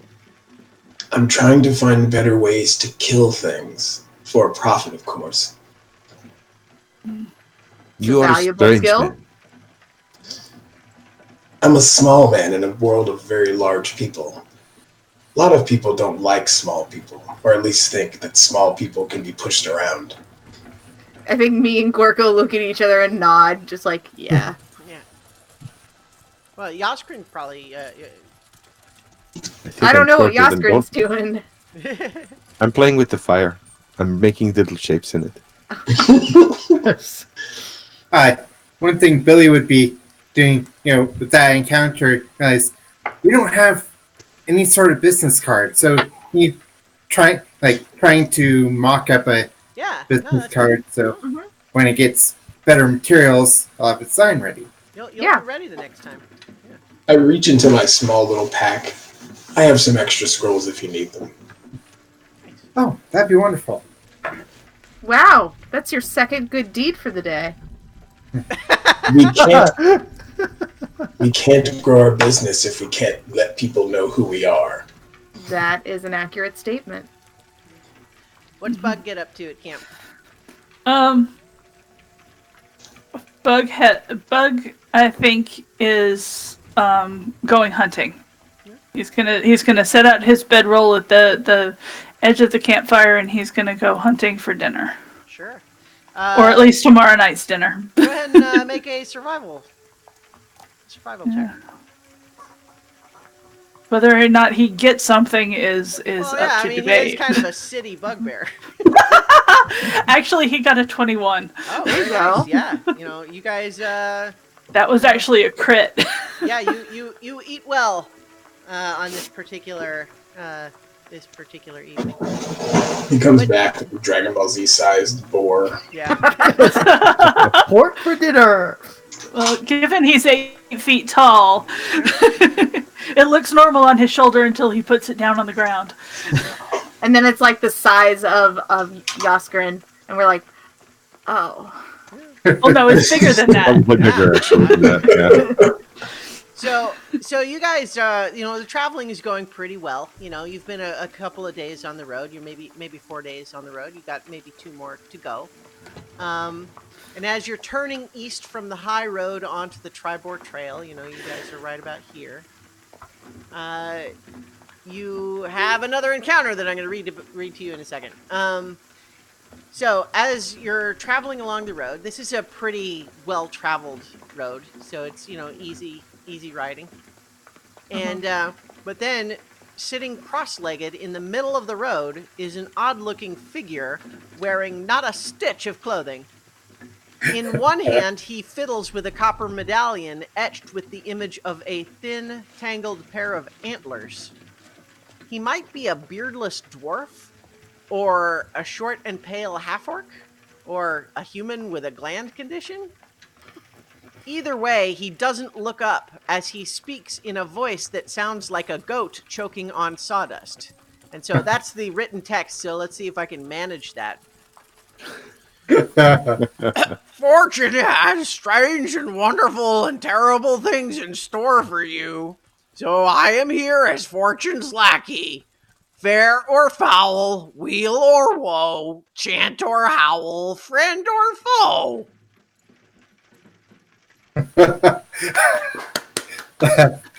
Is it a choice? Do what? Hey, why don't you have any clothes on? He stands up. Do you need a cloak or something? He at the question, like, he stands up and he looks intently at all of you, briefly making eye contact with each of you, and then he says, I stand aloof, alone as a savior. I shine my oily smile across the rippling vastness. I, with this beaming, attract and repel. Ignore me and you are lost, one way or another. What am I? Oh. Oh god, it's a riddle. Riddle. Can you? What means aloof? A bread? Shall I repeat? Please. I stand aloof, alone as a savior. I shine my oily smile across the rippling vastness. I, with this beaming, attract and repel. Ignore me, and you are lost, one way or another. What am I? Lighthouse. Correct. Good job. So, But why is he a house? He is some person. He's riddling. Do you ever have word puzzles? All words are puzzles. Katalis, as a cleric, make a religion check. Sure. I will attempt to explain riddles while he's doing this check. Anyone else who's proficient in religion can also make a check. 18. Okay. Yes, that is a success. So, now that you have gotten a slightly better look at this copper medallion that he's fiddling with, you realize this is a holy symbol of Bishaba, known as the Lady of Misfortune, the twin sister to Timora and the arch enemy of Timora. And the it's a little bit of a misnomer to suggest that people worship Bishaba, but it's more a matter of her favored souls are sent out into the world as focuses for bad luck and calamity, and that dealing with a favored soul of Bishaba is really risky because you certainly don't want Bishaba, the goddess of the Lady of Misfortune, you don't really want her to be paying attention to you one way or another. That's pretty good to know. I Folks, have some fine clothes in my backpack. I could give him some fine clothes and then we can go. we should go with alacrity whether we donate to him or not. What's alacrity? Speed. We should get on our way. Why not say speed? Because fancy words are pretty. Thank you. Yeah. So I grab my bundle of fine clothes, and I'm like, I'm not going to any fancy dinners. And I'm like, here, put these on, don't be cold, have a nice life. He doesn't, like, reach out to accept them. I put them at his feet then. All right. He looks down at them, and then he looks up at Katalis and just says, You worship a deity, which one? Out of character, I don't remember which one I picked. Well, which domain are you? Tempest. Tempest. Well, it might be. Tempest and I'm good. Yeah. So let's pull up the Pantheon. I know I've got Yundala for mine. Let's see. Players. Oh. So, shoot. Hang on. My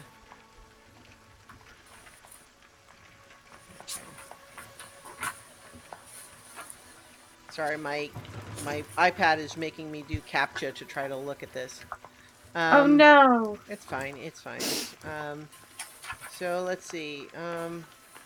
Gods of the Oh, multiverse. Akadi, obviously, Okay. goddess of elemental air. That's Okay. definitely me. All right. there you Well, go. good. So you say that, and at this point, this guy, he kind of just looks at you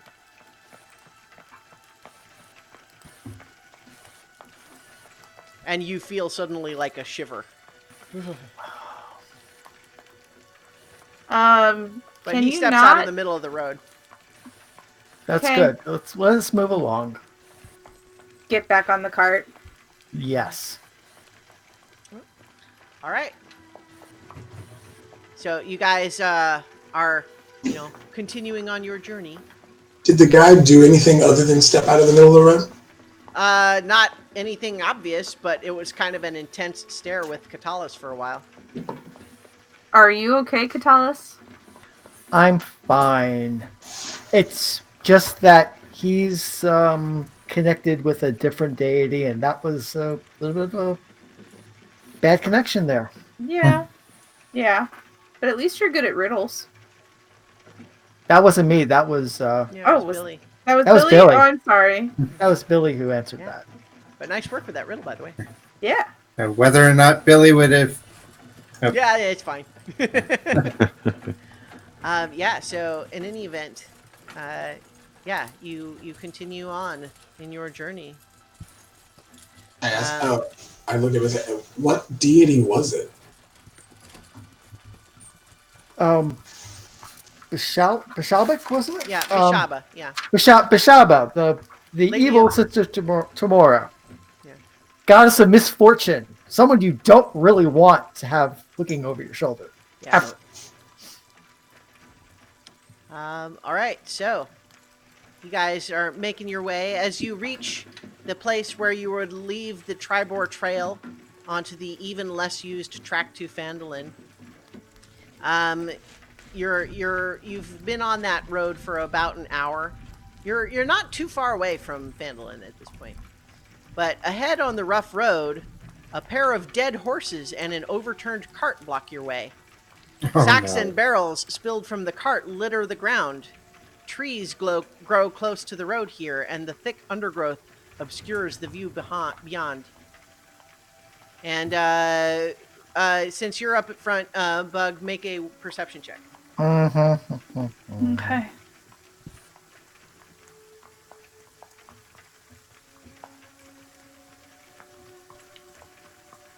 Perceive 16. You see some things that you notice kind of in this order. One is that there are several goblins standing in the underbrush on both sides of the road. What happened? Are you asking me? Yeah, sorry. There was a cat emergency. Oh, okay. So you found a cart with a pair of dead horses blocking the road, and Bug has just noticed that there are goblins standing in the underbrush on both sides of the road. But the thing that you notice then, watching a little closely, is the goblins are not moving, like, at all. And as you look a little closer, your eyes are sharp enough to realize those goblins are dead and propped up against the trees.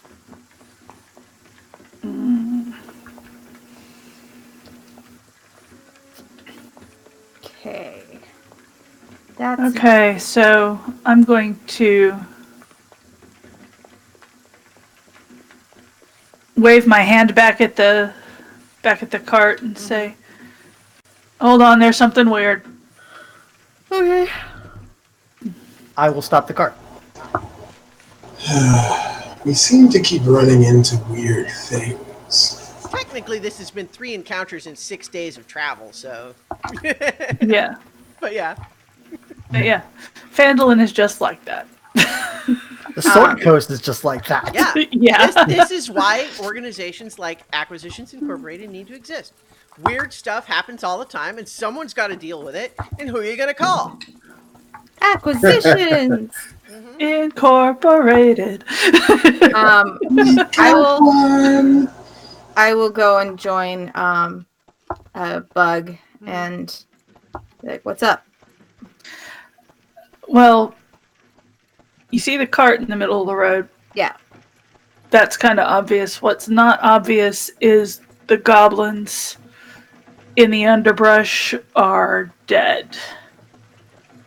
Like, this was supposed to be an ambush spot, and somebody killed them and tried to recreate the ambush spot, so there's probably somebody else trying to ambush us. Gorko looks ahead to is basically just saying, yeah, this is a prime goblin ambush spot. This is just exactly the place they might want to do it, but yeah. Something weird though. Yeah. Anybody want to come with me to go investigate the bodies that are propped up? Yeah, Bug will. Bug will definitely go. Okay. Let's go investigate the bodies. Yeah. Because I don't want to walk into an ambush. Bug is trying to approach stealthily. All right. Those of you who are approaching stealthily should make stealth checks. Okay. He critted at a 25. And I got a 2. All right. +1. Sorry, 3. 3. Okay. So, you're not very stealthy as you make your way up there. But, the dead goblins do not seem to show any notice. It is clear as you get close that what you notice from a distance is absolutely true. These goblins are not only dead, but several of them look like they were perhaps bludgeoned to death. It's not so much slashes and cuts as blunt force trauma that seems to have killed most of them. Mm-hmm. But they were definitely propped up against the trees. Like there's no way they could have died like this. Someone put them against the trees like this after they were dead. Yeah. Are there any weird tracks around them that would indicate something other than goblins? Make a survival check. Okay. 19. There seem to be a lot of the horse's hoof prints. Like, if it was these horses, these horses look pretty dead. So there might have been other horses ramping around, tromping around.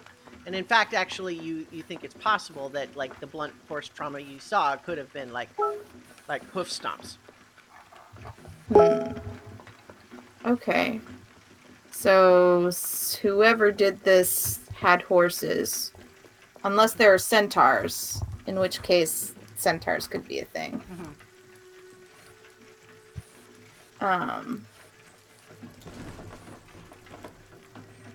Okay. I say, well, let's go ahead back and tell the others what we found. Go back, tell everybody what we found. Yeah. Dead goblins. Dead goblins, lots of hoof prints around it. But they died from blunt force trauma. The wagon theirs? You guys didn't look at the wagon while we were looking at the dead bodies? I stayed in the wagon. Okay. But I can go now. No, sure. Kind of hop down and shoulder the box. And I was waiting for the sudden but inevitable ambush that I thought was coming from somewhere else. Yeah. So, you guys are going to have to move the cart anyway because it's overturned and it's blocking the road. But are you going? Who else is going to investigate the cart? I am. Really well. I am. I'll go. We'll have to move this to continue. Me and Bug will just stay by the cart then. Sure. So Tag. as you guys are approaching the cart, I want everyone to make a perception check. All right. What's my perception? What time of day is it? 15. Probably like mid-afternoon. Ooh, Nat 1. All right. not 20. Okay. So each of you with your perception check, what we're looking for is 15 to not be surprised when the next thing happens. And the next thing in particular that happens is that the two dead horses lurch to their feet, flesh sloughing off their undead frames as two warhorse skeletons reanimate and begin to attack you. The Didn't see that hell? coming. Didn't see that coming. So we're gonna do initiative, but no map, just theater of the mind. This is what we get for answering riddles from an avatar of the goddess of misfortune. I don't think these are related. Maybe? So let's get initiative from everybody. Bug got a 22. All right. Catalysis a 14.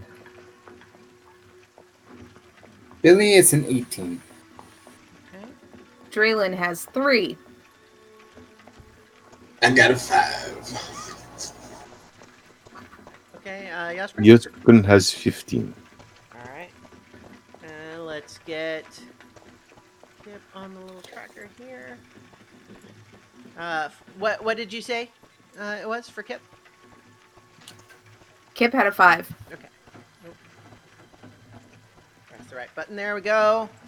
And then Gorko 14. Okay, and then I don't actually have I don't know how to add them to the initiative if I don't have their token on the screen. I guess I'll add their token to the screen. Well, you know what? I think I have a handout that I can show you anyway.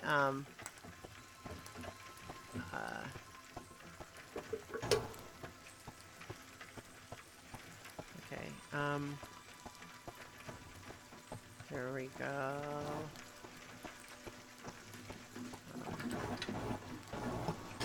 Oh, okay. Hang on. Sorry, 1 second. I'm scrolling through a lot of stuff here. Okay.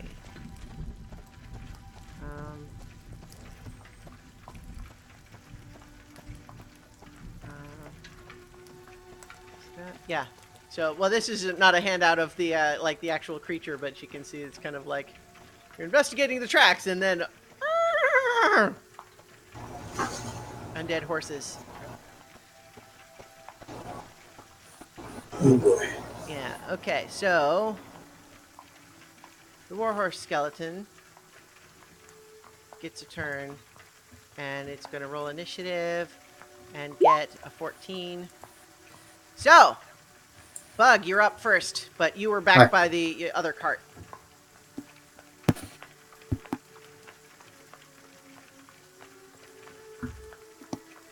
So Bug is going to rage and dash over to where the warhorse skeleton is and try and bash it with a great axe. Yeah, do it. Well, so there are 2 of them, but yeah, go ahead. One of the 2.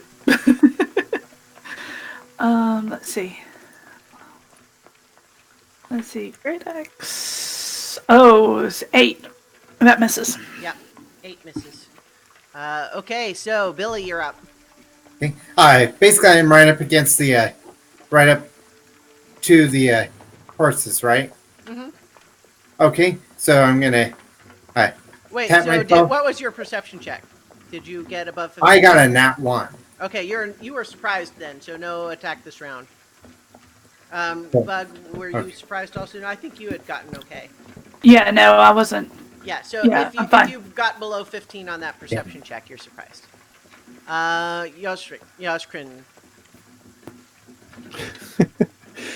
Well, let's see. There's a thing that scared me, so I'm going to go the boom. Let's see. Let's see.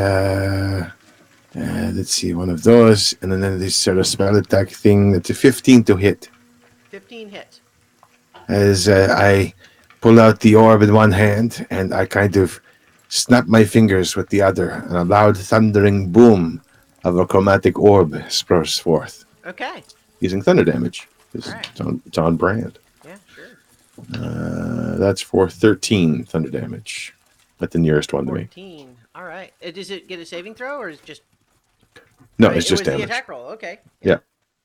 All right. Yeah, it is hurt pretty significantly by that. Many of its little bony pieces just fly off, and the decaying flesh surrounding it splatters. You. It's really gross, actually. You. Yeah. It is the Warhorse Skeleton's turn. I think one of them is going to attack Billy, because, he's right there. And that is a 15 to hit. That hits. All right, you take 10 bludgeoning damage. Ow. Yeah. And then I think another one attacks Yelskrin. Oh, no. Yeah, and gets only a 12 to hit, but I That think hits. that actually does hit you, right? Yep. Yep. Okay. 13 bludgeoning damage to you. Ah, the hoof. Exactly. It is Gorko's turn, and he says, "Gorko to the rescue!" Here we go. Gorgo's my favorite. And he Forever. leaps off of the other wagon, does a backflip off of the overturned cart, and slashes down with the scimitar. I ought to have his actual stats up to know what he's doing.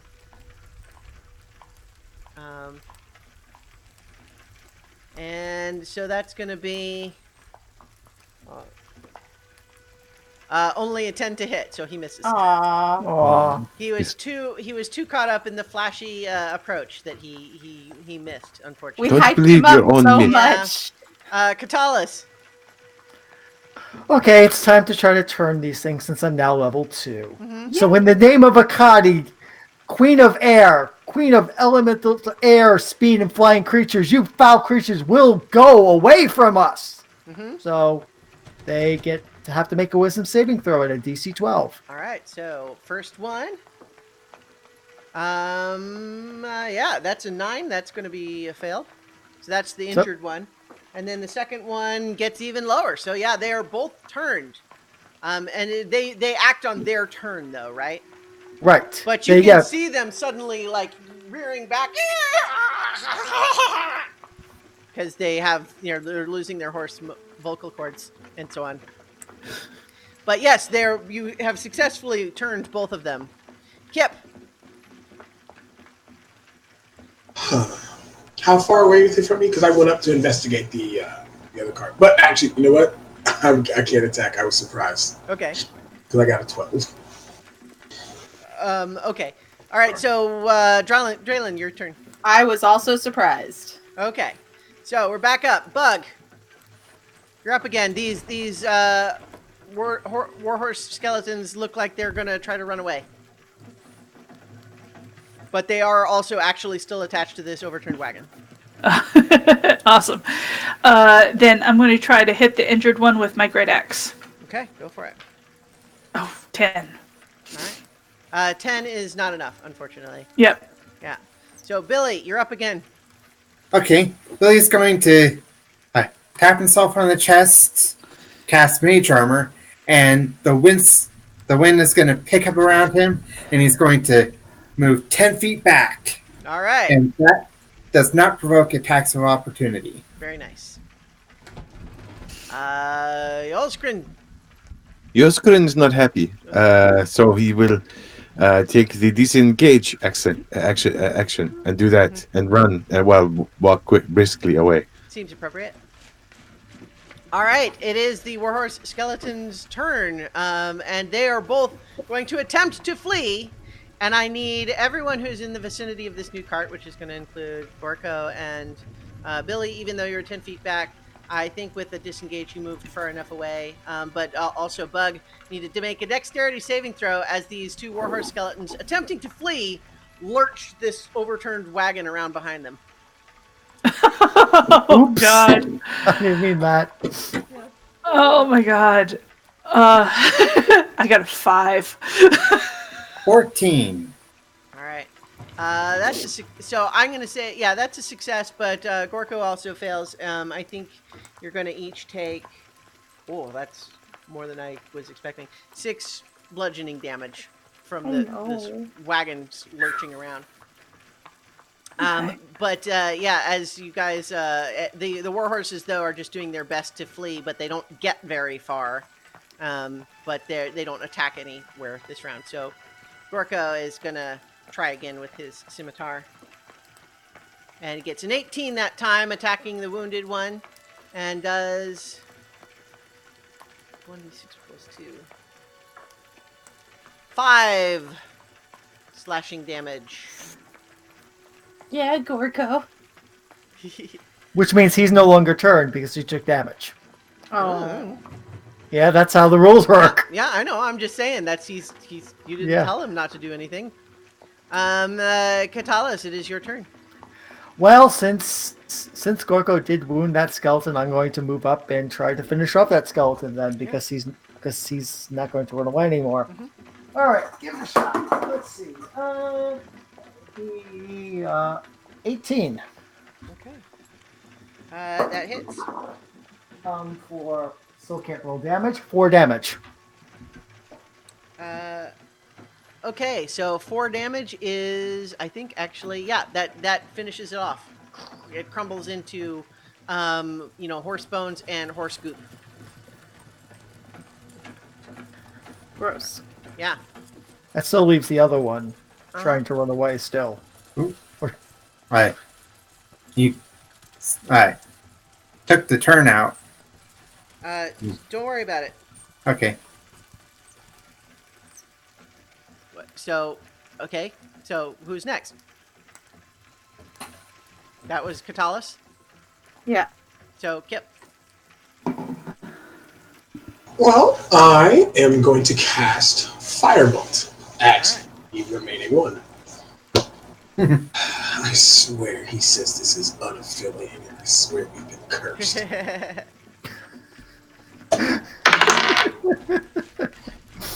Would a 12 hit?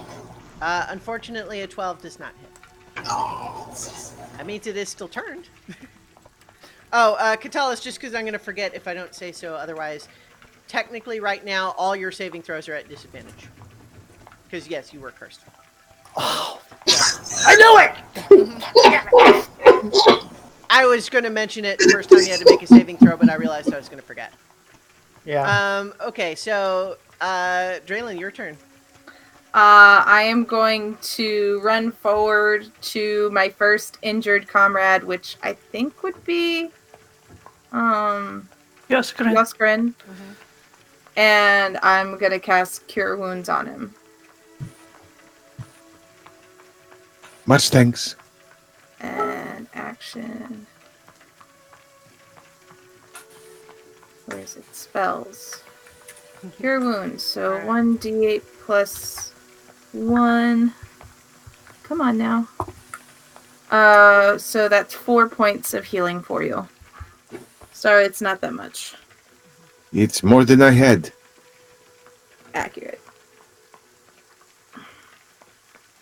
All right. And I think that's all I can do at this point. Okay. So, next up is Bug again. You recognize this warhorse skeleton is still turned. It is still trying to get away, but failing because of being attached to the thing. Okay. If I released it from the harness, would it Try to run away? Yes. No, would it have like an easy line of sight, or would it be like trampling people on its way out? It is trying to get away from Katalis. Okay.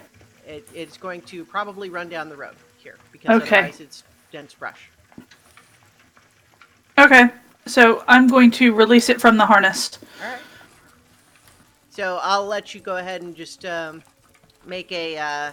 You can either just cut the reins with your axe, in which case you make an attack roll, or you can make a sleight of hand check to unhook it. I'll try a sleight of hand. All right. 13.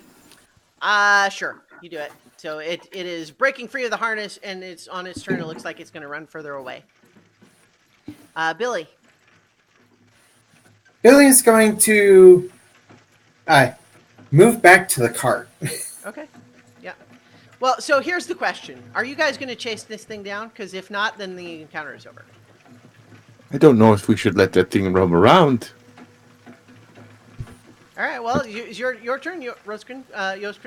It looks like it's going to run away on this turn because it's turned. But well, I'm not going to let this thing roam, so I'm going to hold the crystal fort once more. This time, make a strange star shape with my hand that goes poof, and a ray of white light comes out at it, hopefully hitting it, because that would be embarrassing otherwise. That's cocked. Son of a...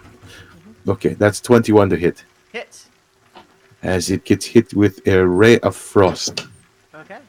For 1 point, but its speed is reduced by 10. Okay. So it is briefly frosted, and then it immediately stops looking like it's going to run away. So it is Gorko's turn. He gets a crit. I didn't even do it with the 20 roller. I did it on my regular die. Yeah. Yeah. So Yeah. We're going to stop calling him Gorko and start calling him the Crit Master. Gorko the Great. Yes. So he does 11 slashing damage.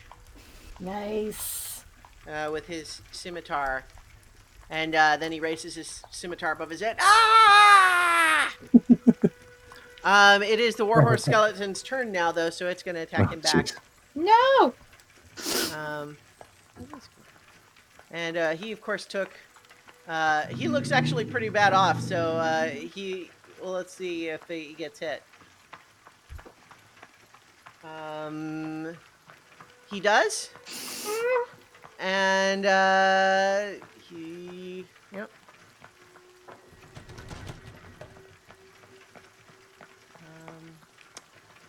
Let's see.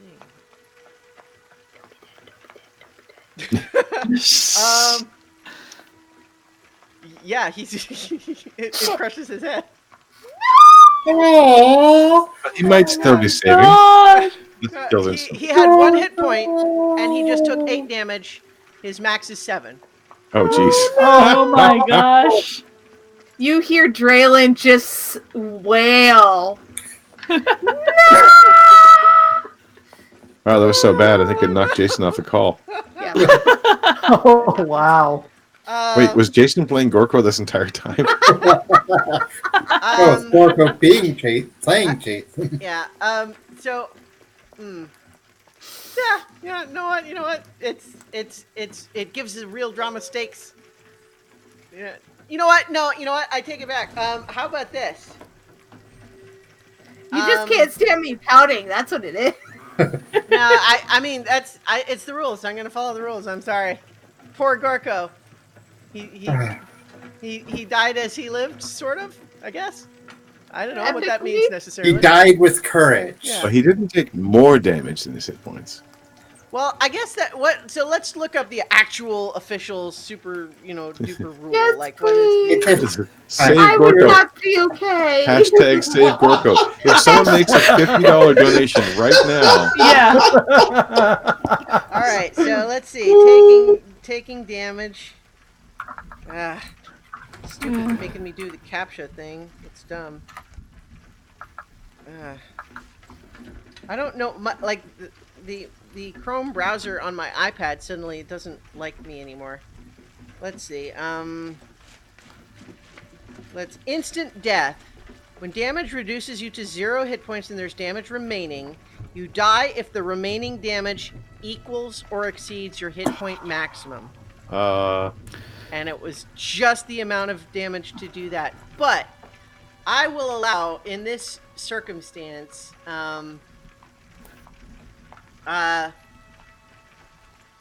Katalis, you feel a whisper in your ear that says, with but a gentle nudge, I can have him live. Do I But recognize the voice? You will owe me fealty. Wait, okay, so do I recognize the voice? You have just a instinct to know that it is the same sort of flavor of feeling as the shudder you felt. Okay. Then, no, I'm not. I am not indebting myself to another deity. How close is Gorko to me? I think probably you're nearby. Like within 5 feet nearby? Sure. Great! I'm gonna do protection! Yay! Okay, let's see. Let's make that while wielding a shield. Right? Yeah, a creature that you can see that attacks a target other than you within 5 feet, you can use your reaction to impose disadvantage on the attack roll. So it's still a hit, but how about this? What I will allow is you can take the 8 damage yourself. I'll do it. No question. So, Billy, you briefly have a flashback to dipping yourself in that clear pool back in the temple, seeing all these different possibilities, and you suddenly have this whole thing play out where you see the warhorse just kill Gorko outright, beyond recovery. You see it happen, and yet somehow, now that's not what happened. Draylin put herself in between and saved his life. Oops. All right. So that was the Warhorse Skeleton's turn. Katalis, your turn. I'm gonna go up and smack the skeleton because now it's got both the Draylin and Gorko under its sights. So I'm just going to get medieval on it. Great. We'll try to anyway. Let's see. Yeah, with the 6, that's not gonna help. Okay. How about Kip? Got people pinging because they're. But Kip. Oh, you're muted. I think if you're saying anything. Jason. We got you. You're still muted. Sorry, I was reading something. Okay, it's your turn. Yeah. Kip takes a deep breath. So much crap. And then he sends something into his hand, and then he reaches out with it and hurls this ball of energy at the horse. Mm-hmm. And it then takes...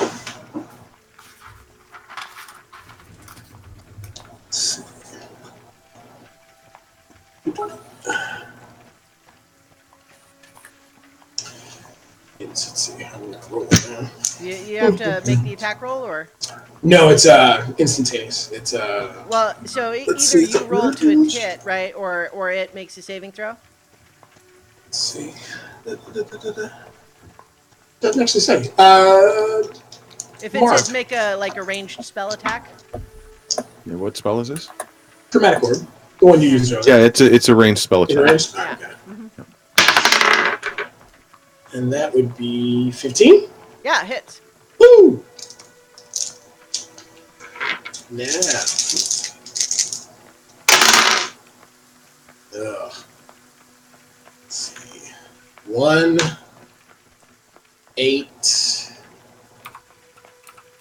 6. Let's see. That'd be 15 points. You blow it to pieces. All right. So. I turn around and be like, Gorko, are you okay? Oh my god, I thought I was dead for a second. And I lay on hands. So because you took the hit, instead of him, he's actually still pretty bad, so yeah, he'll definitely accept it. But so, let's briefly step into Metaverse for a moment, and I'll let you guys know just briefly in case you're curious. We are way behind schedule in terms of the actual adventure and the way I had imagined plotting it out. So it's fine. But that means that despite the fact that we are now at what would be sort of like session 3, so to speak, we are not ready for you to be level 3 yet, not even close. But we do have, I think we're saying goodbye to Mark for today. And so I think what happens at that point is you guys are sort of mopping up after that encounter, and he starts whispering. He's like, "What is it? What is it?" And he's like hearing the Orrery whisper to him. And then he reaches in and he touches it, and he leans in, and then seems like it sucks him in. With the Shiza. Yeah, right. He taught me how to curse in his language. Yeah. It's fine. But I'm also going to be adding.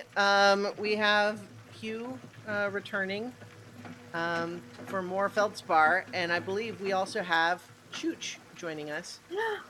So let's take a moment to get them on the call, and then we'll deal with bringing them in. Well, it has been fun. It is always a joy, and I will be joining you guys again tomorrow morning. Yes. Excellent. Provided you guys I'm not dead, or someone's not dead. We'll try not Provided we're not dead. Exactly. Just remember, in the immortal words of Yoskrin Mjörnik, this is all Yarrow. Okay, how would you spell Yarrow? I don't have a clue. Would it be like Yarro? Sure. Okay. I'll see you guys tomorrow. See you. Yeah. I think we should use that word in our franchise name. If we are actually offered one, we should definitely use that word in our franchise name. Remember, guys, when you work with us, it's all Yarrow. Or no,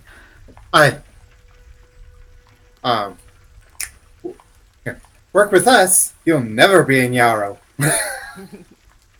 Exactly. The Yarrowers. Everyone's always confused. Like, what is they're always talking about it. Welcome back, Feldspar. Hello. We will catch you up here in just a moment. We're trying to see if we can. I feel like Feldspar gonna come up on a horse and be like, "What happened?" Yeah. I think I've sent the invite to Chooch. Hopefully he'll hop on briefly. I'm going to take another quick bio break, and I think we're having another little meta set up here, and then I'll probably also, let's see, we didn't do the we didn't join the well, we did. I'm trying to remember when we last switched it. It was like at 3 o'clock. We switched it. It was like 3:30ish. Yeah. So I think we'll let it go for a little bit longer then. Right. But hopefully we'll get Chooch back on the call shortly here, and it looks like the Extra Life thing is the widget's working again. Oh, great! Yes, it is. Look at that! Hey. Woo-hoo! Yeah, it's kind of off the top of the screen though. Here, I'll put it here. Well, aha! There's a Chooch. Yeah. I discovered what the case was on my computer is I didn't have the Hangout call in full screen. Yeah. So the bars were actually cutting off the top and bottom. Yeah. So, welcome, Chooch. We're Hi, actually everybody. just getting ready to do like I'm going to take a very quick bio break, but what we're going to say is the next thing that happens is everyone's on the side of the road after that last encounter.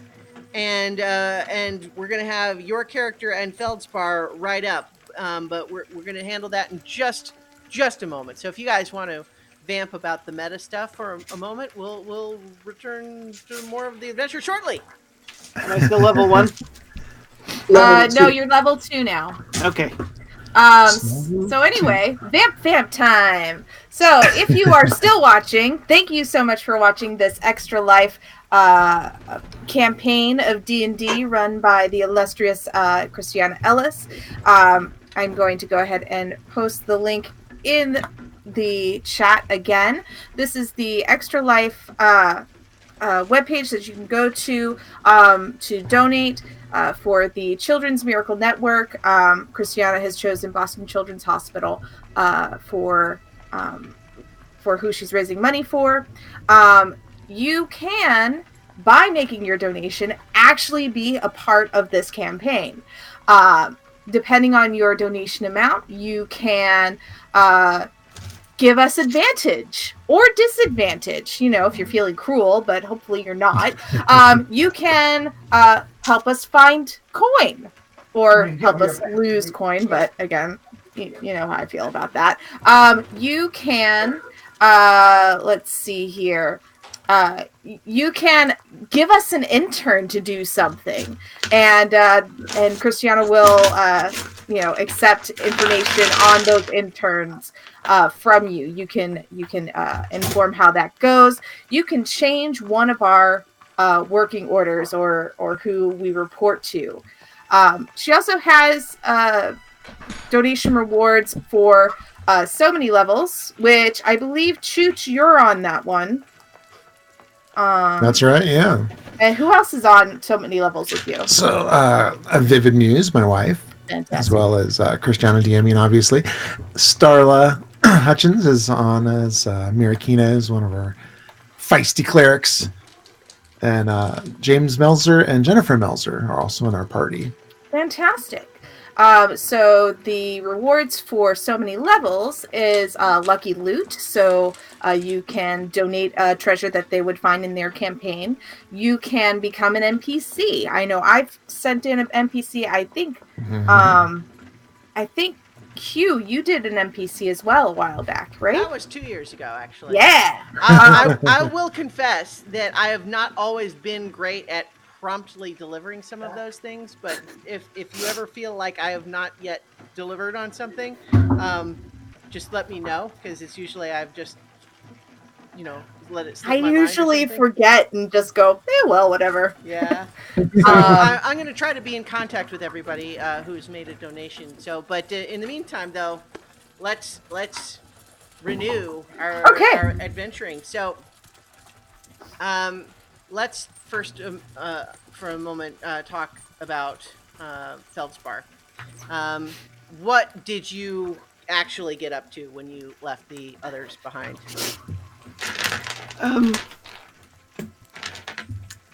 What did I get up to today? I don't know.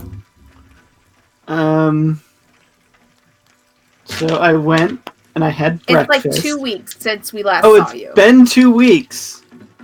Yeah, well, what did you actually do when you left them? You said that you were going to go look up stuff, and you did not rejoin them the next day. So what did you actually do? Okay, so I went and tried to see if I could find out anything more about that cult, and I couldn't. And then there were some misadventures, some wandering around, some minor larcenies, some shenanigans, yeah. Some hiding from Jim Dark Magic that I don't want to get into. Yeah, some people actually came to me and were like, "Were you supposed to be a thing? Because we haven't heard from you," and I hid from them. And then I decided to get out of the city for a while. Yeah. Well, I think at various points you did actually hear that the rest of the group had been assigned actual contract positions with Acquisitions Incorporated, and were actually headed to Fandom. You picked that up through the grapevine, so to speak. Okay. Here's a question, though. Let's briefly get an introduction for Chooch's character here, and then we'll decide if it makes sense that the two of you know each other. Sure. Incidentally, So, I was going to tell you to level down to level 2 because we weren't at 3, but I've decided instead to just say everyone's level 3. Honestly, it'll just make everything move faster. So we're all leveling to 3? Sweet. Yep, you're all at level 3. Woohoo! Sweet. So I am playing Brother Clovis Thrushbow, who is a stout halfling and I guess you would say a gambler by trade and a cleric by divine intervention and training, some training. And so, I think like most people, he's seeking an internship with an Acquisitions Incorporated franchise to make money quickly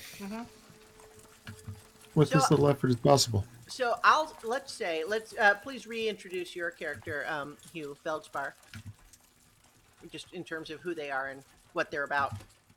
Okay, so Feldspar Clanghanger is a dour, straight-laced dwarf who has certain skills. He came to the city from the mountains with a faith in the kindness of strangers and his tools. He still has his tools. He has since kind of fallen on harder times. He sort of makes his living, breaking into houses, fencing goods, that sort of thing. And he's, trying to make a name for himself as someone with those kind of skills, so he doesn't necessarily have to either work illegitimately or work for other people. All right. So I think what happens is this. When you finally get around to thinking like maybe you need to leave town, you have heard that this rest of this group that you got along with got fancy contract positions, not just internships with Acquisitions Incorporated, but contract positions. That's crazy. Like, that's awesome, but like how, right? That's not how it usually works. But they're sent off to Phandalin, and you're thinking, you need to leave town anyway. So maybe you ask about, ask the secretarian is like, well, technically I was part of that group. And they basically she says, well, you'll have to take that up with them. But maybe at this point, Brother Clovis was there to apply to be an intern and maybe kind of says, can I get in on that? How I don't know if that's how you would. I'm suggesting that as an option. What do you think, Chooch? Sure, yeah. I know the way. I've been to Phandalin many times, and I'd be happy to provide an escort. All right, so the two of you were riding fast to try to catch up with the group. And now you have, you ride up, seeing them inspecting an overturned cart on the side of the road. You're almost at Phandalin. You notice that with the group that you hadn't met before is a goblin who's pretty roughed up looking, like he's healed, but like he's seen his share of fights in terms of just scars and cut ear and that sort of thing. And you also see, and that's an NPC by the name of Gorko. You've also met, you now meet Kip Heist, the Verdun, who looks somewhat like a goblin, but technically is a different race, played by Jason. And so you are that's the group that you meet there, and the rest of you realize they're riding up on you, just as you had discovered that the remains of the one undead warhorse here. Did we let's just say you guys resolved you killed the other one, right? That happened, right? Yeah. Yeah. You're inspecting the remains, and you discover, as you're looking at them, that each horse had scars on its side, making a symbol that looked like a draconic skull with a sword driven up through it from the bottom. And anyone who wants can make an Arcana check on it. Oh, man. 4. Okay. Weird symbol. 16. Okay, yeah, with a 16, you recognize that this is, it's not a symbol that you've seen before, but you recognize that it was clearly part of some sort of a necromantic ritual that would turn a creature into an undead when it dies. So you would apply it to a living creature, and then when it dies, it would become undead. But it's very specific, almost like a signature for whoever did it. And you're sure we weren't cursed by that goddess's avatar? I was cursed, that's for sure. So, at this point, we have Brother Clovis and Feldspar Clanghammer riding up behind you on their own horses. Well, these two were obviously marked so that when they died, they rose as undead creatures. I don't think that's just a coinky-dink that we ran into it. Oh, hey, Feldspar. Hey! Where the hell have you been? I was chasing down leads, and then something came up, and then I heard you guys got, like, actual positions? That's what you get for leaving us. So head office sent me in to help you guys out. And like, they told me I should join up with you guys, and that I'm in. Who's the dude with you? This is Clovis. He's also from head office. He's an intern. Clovis, new intern. Very, very pleased to meet you all, and happy to support. Didn't we discuss what would happen if we met Feldspar? That he would be we would offer him a position as an intern with us? Well, I mean, home office offers him a position as an intern, and then we decide if we want him to be part of our franchise once we get the franchise. We haven't gotten the franchise yet, so we can't make that decision. True. Anyway.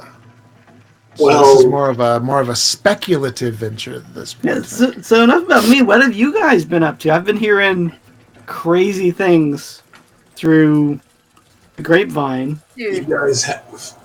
You guys have good timing. We just happen to spray the road with the remains of two necromantically raised horses.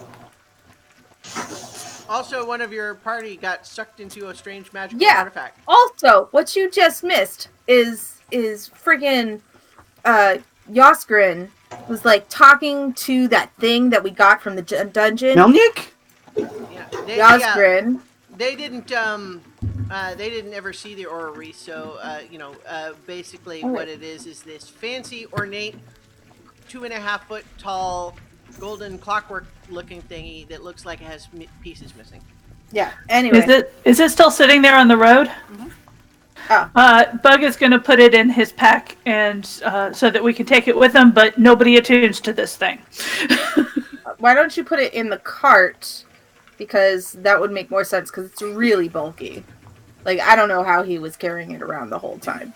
I'm pretty strong. I'd rather not leave it in the cart. All right, cool. Whatever. Anyway. So, there's that. I think you should put it in a cart because it just ate one of us. I mean, can we get him out of here? We? I don't know. I don't even know what that is. I think we should wait until we've done some more stuff before we try to get him out of there, because sitting in the middle of the road, it's not a good idea. I don't know if he's in there. So are we fighting like a necromancer or some BS? Well, we were fighting these skeleton horses, which he says was raised by necromancer or whatever. I don't know. Yeah, I show them the marks on the side and explain the purpose of them. Got it. Okay.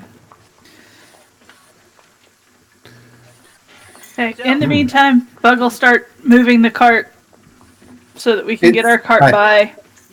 You guys get back on the road. No problem. Was there anything interesting in the other cart? No. Okay. It looks like it was laid as like an ambush, like a trap. So it was, people are going to come investigate the cart with the dead horses on it. Yeah. Sounds reasonable. Although I want to know who propped up those goblins, though. Well, I think make an investigation check. Not the horses, that's for sure.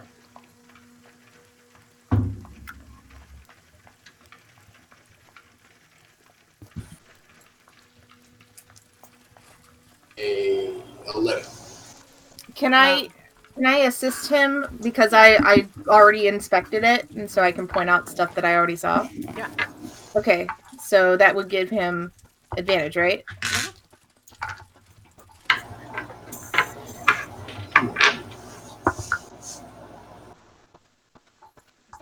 So Jason, you get to roll again. Haha! 19. Uh-huh. Great. You, after you investigate the whole thing, you realize that there must have been a setup where someone maybe was driving up and down with a real cart and real horses until there was a goblin attack, but the person driving the cart was actually someone not to be trifled with by mere goblins, killed the goblins, propped them up, set the horses up as a trap just to see kind of what would happen. And then someone left. Like, but it you see footprints like walking away, but then they just stop. Or isn't that just nice?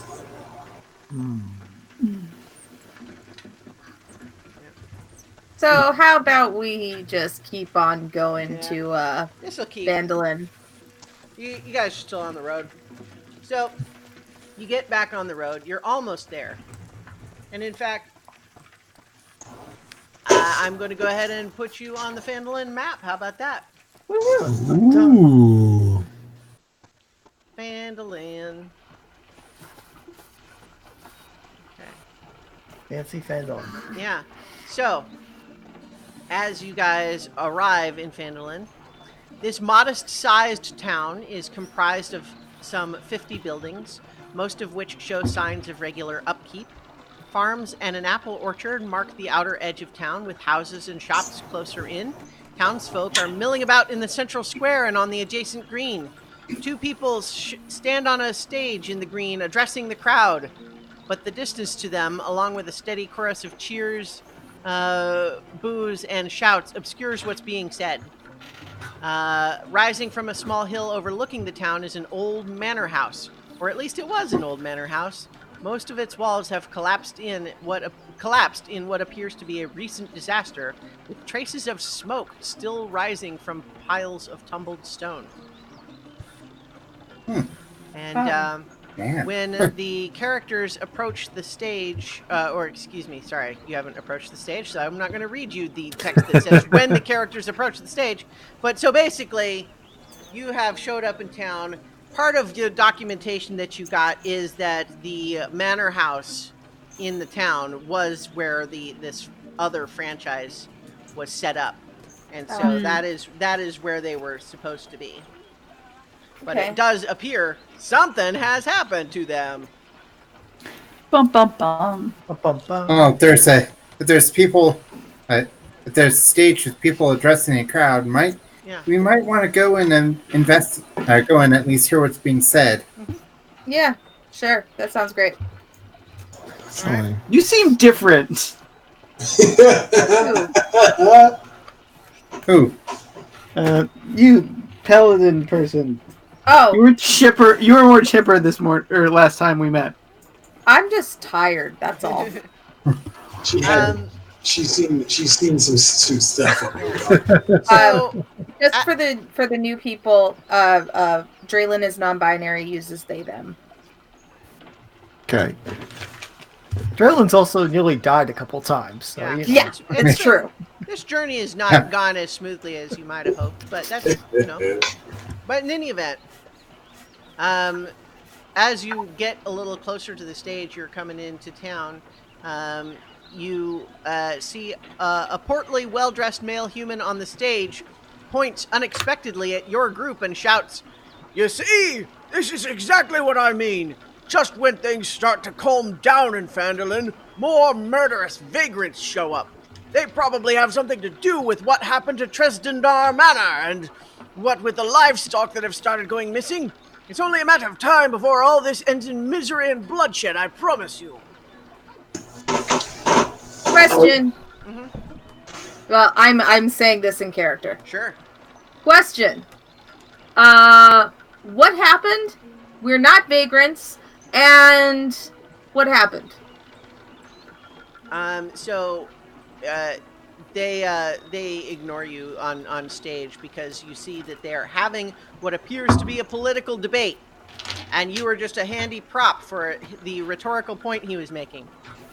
Yeah. So as he does not answer your question.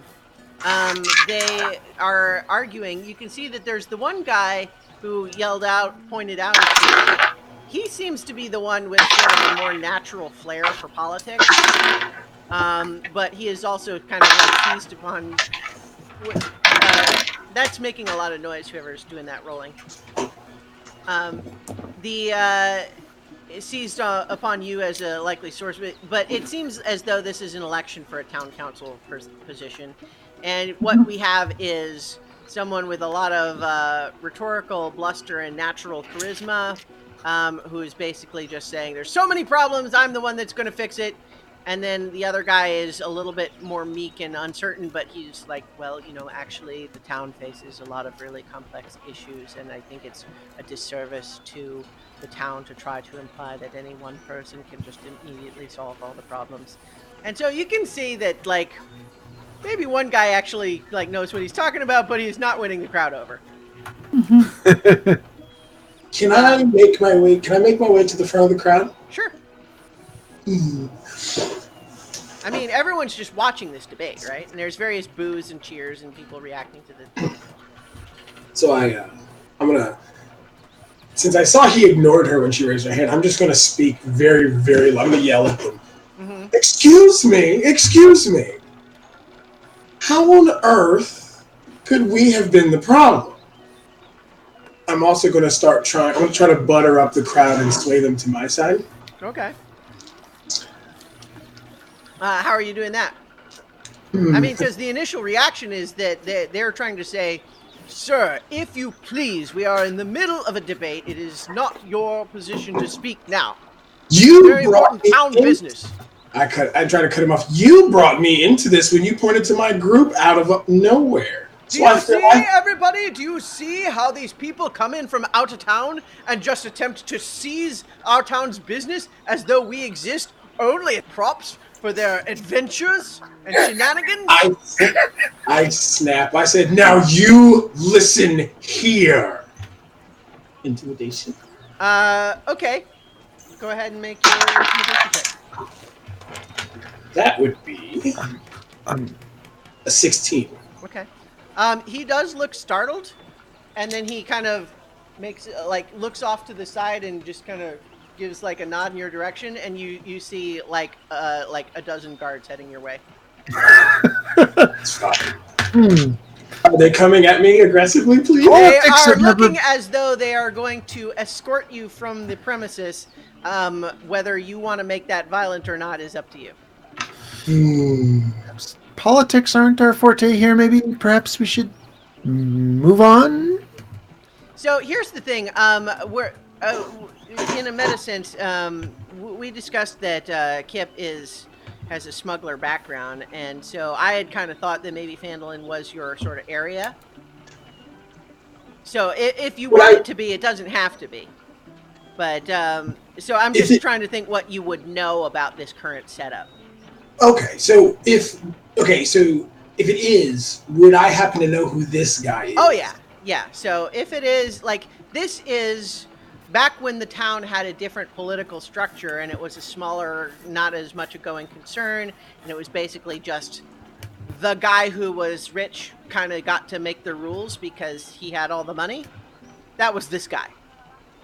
But there were some recent political changes. Now they have a town council, and it was Originally, he was not one of the 3 people on the town council, but recently there's Oh, been nice. a decision made to expand the town council to 5 people, and he is trying to be one of the new ones.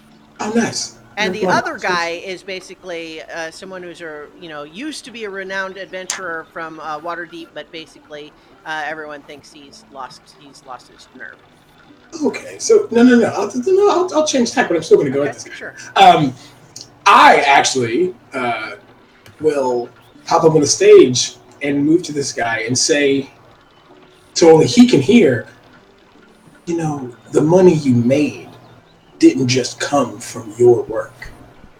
He leans in and he whispers to you and he says, "Sir, I would be more than happy to discuss any business arrangements you might be interested in, and I would find that if I were you, making a friend of me rather than an enemy is likely to serve your business interests better.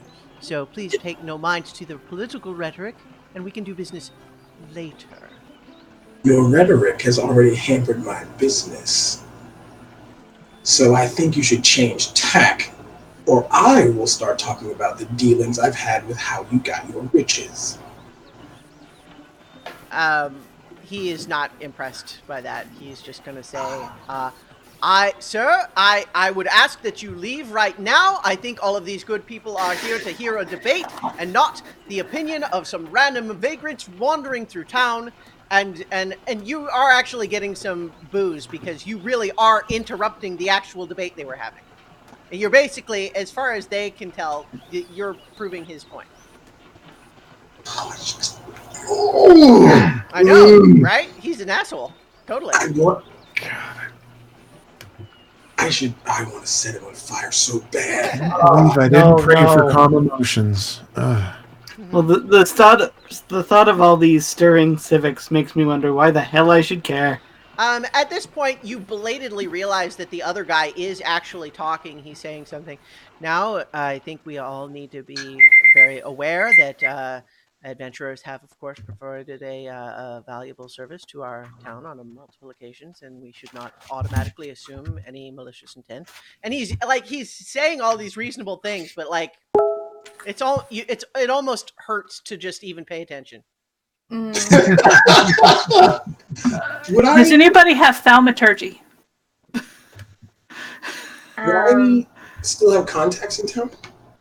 Yeah, probably. I mean, so it sounds to me, just based on what we've had just happen, that you were the one, when he was in charge, you were the one helping people work around him. When he was trying to make everybody go through him to do any business at all, you were one of the people who helped them do black market stuff. And so he might not know who you are, but you certainly do know who he is. But bear in mind, too, that the whole arrangement that you had with Acquisitions Incorporated was that if this other franchise was no longer a going concern, you would take over from them to be the franchise here. So on that matter, you might just consider how to proceed. I know. I'm on your side. This guy's total jerk. No question. But yeah, he is an important jerk. Oh, I will be that evil. So, is any of the rest of you trying to calm Kip down, or is there an inn or a tavern, or should I say, is there a usual spot that I would have met people that I had contacts with? Yeah. There's the Stonehill Inn, is kind of the standard place. The Sleeping Giant is actually where you did more business, but the Stonehill Inn is like the nice bar, and then the Sleeping Giant is where is like the shadier place. Friend Kip, let us retire to the inn and let these people have their political debate for the moment. You all can have your debate. I have things to handle and and I have ways of making people remember where they came from. And something about Kip is now even more cold, even though he was very cold nearly detached from everything, but this is the first time you've seen him care about something. But he also looks very, very malicious. And he storms off towards the sleeping giant. All right.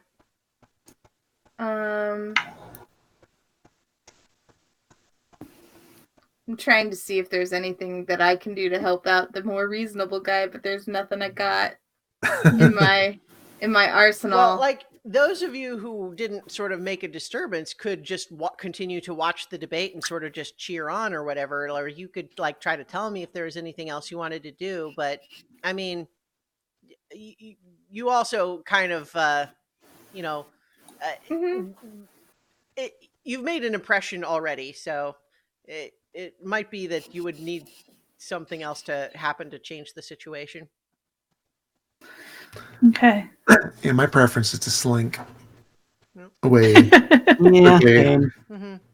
Yeah. Like, I don't want to take part in this. I just don't want to piss off the guy that's clearly going to win.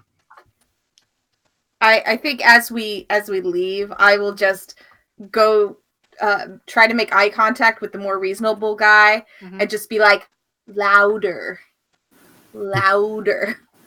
He does that thing where like he sort of frowns and then like turns to look behind him like, me?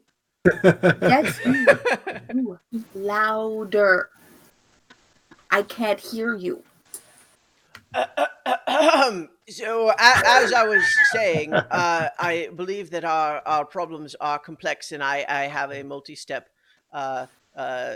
position that I would like to explain to everyone to try to justify that there are possible incremental steps that we can take to improve our town situation. What's the first step? Well, the first step, of course, would be to listen to my multi-step presentation on how to improve our town situation. Yeah, so it's going on like that. So I mean, but you get the feeling that like the people in this town are not stupid. I mean, some of them are, but it's like you see that there are people rolling their eyes at the other guy's bluster, whose name is Harbin Wester, by the way. And then yeah, not him. Yeah. So this is so that's a name familiar to other people who've run adventures in Finland before in other campaigns.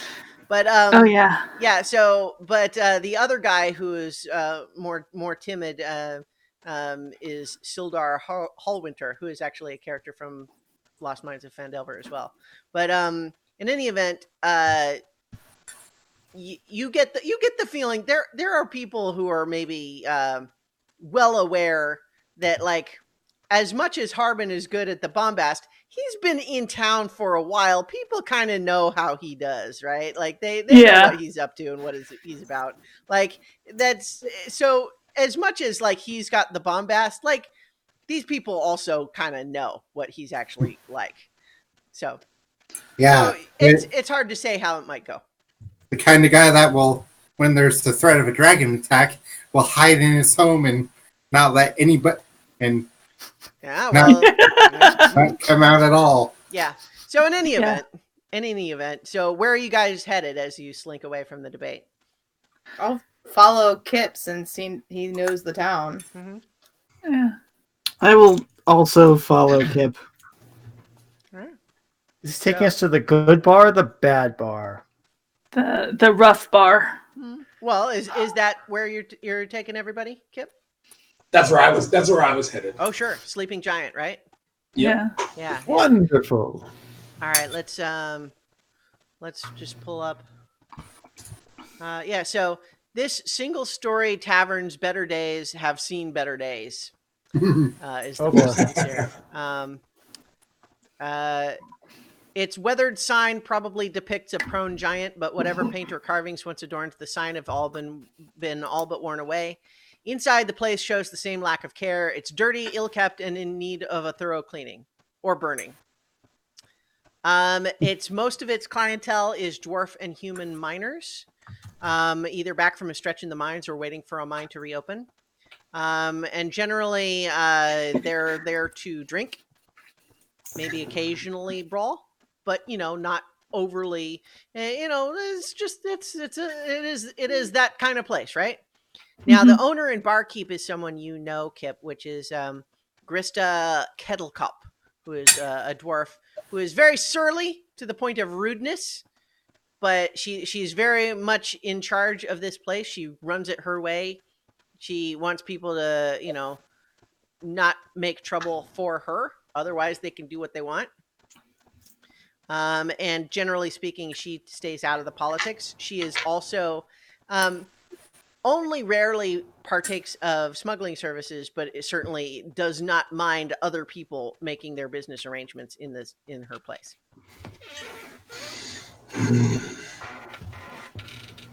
So I think if you guys come in, there's a bunch of grunts from all the various people, and she'll nod at you. I go ahead and sit at the bar. Mm-hmm. What about the rest of you? Following suit or getting a table or what? I think Bug will prop up a corner. Billy's gonna go in and sit next to him, just kind of looking around. Yeah, he's been in bars before, but not too many times. I'll take a table near Bug. Feldsbar will follow Kip to the bar. Draylin really wants to clean something. All right. Is that a metaphor? Do they give in to that temptation, or do they just sit there sort of quivering? Evens, yes. Odds, no. Odds are no. So they'll take out like a rag or something and start cleaning the table. Clovis is waiting to see where the majority, if they're going to the bar or going to a table. Well, it sounds like we got very Kip confused. and Feldspar at the bar. And Billy. Okay. Yeah, I'll go to the bar. All right. I'll be with Bug and Gorko unless Gorko goes to the bar.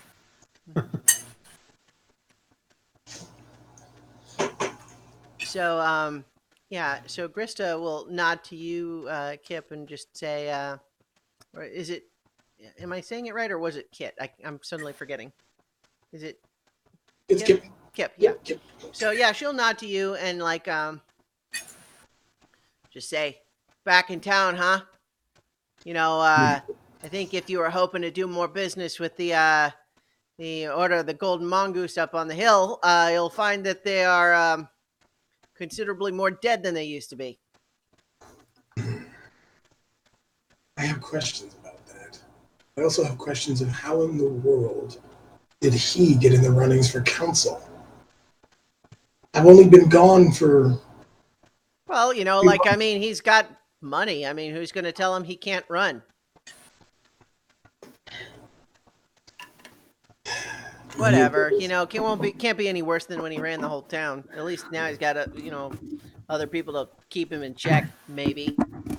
Do you think he had anything to do with the Golden Mongoose? She sort of frowns like, no, I don't think so. Honestly, I don't know what happened up there, but I think it was something that those jokers were getting up to on their own. Basically, what happened is that, we know they were off doing their own sort of adventuring thing, and then coming back to their base. But then one night, boom, big explosion up there. They were renovating, the manor, right? They were trying to put it back up, make it look nice again, not just in the basement. But no, not so much. Renovation's blown up completely. Honestly, I don't think anyone here in town even, Sildar went up and he looked around a little bit. He said basically he didn't think anybody survived. Nobody else has had much interest, frankly. Honestly, they sounds like they blew themselves up. They attracted some dangerous individual. Who even knows with those sorts? But pretty much all gone as far as I can tell. I haven't seen any of them down here, that's for sure.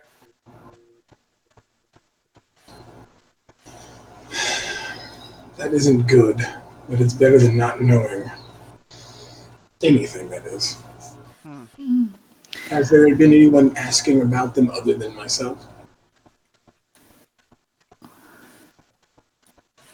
No, I mean, strangers from out. I mean, like, it's obviously everyone in the town's talking about what they think happened, but I haven't seen any like no strangers, if that's what you mean. And who did you say went up and investigated? Well, Sildar Hallwinter, who was as the other guy on the debate stage, went up there and looked.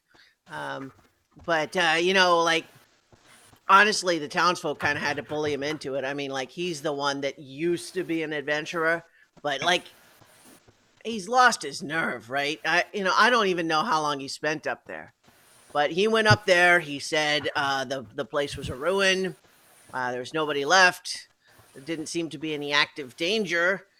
So I mean, they left the ruins smoldering up there. You can still see him smoking. But this thing happened a week ago. I think we will go up there. But could you keep your ear out for anything? Yeah, sure. Like, obviously, expect favors to be returned, but otherwise, yeah, no problem. Of course. I intend to make money in this town. Yeah? You'd be the first. Nah, that's not fair. I mean, obviously, some people make money, and they just use it to keep other people from making money, if you know what I mean. Yeah. I've got an idea about that, too. Though, my compatriots aren't of my usual sort this go around. All these, this, full house you brought in here with you? Yeah, they're a lot nicer than my usuals. Goody two-shoes, if you will. Helping strangers on the road that are naked. Saying riddles. Oh, okay, I know who you mean. Never mind. Just shakes his head. So I then look around and see where everybody's stationed, and I'm like, I explained to them what she told me about that the man with the very bad oration was the one to go investigate the happenings up with the Golden Mongoose. Okay. Yeah. Incidentally, in case it wasn't clear, that was the name of the Acquisitions Incorporated franchise that was in town. Order of the Golden Mongoose. Mm-hmm. By the time Kip comes to our table, the table is now like gleaming. There's no fingerprints, no spots on it or anything. And they've moved on to like the chair that they're sitting in. Started going around collecting empty bottles, pint glasses from the other tables. Yeah. Could use the thing. What was his name? Osgrick or Yoshkrin. Yeah, and his prestidigitation in here. Yeah. Elbar's gonna order a beer.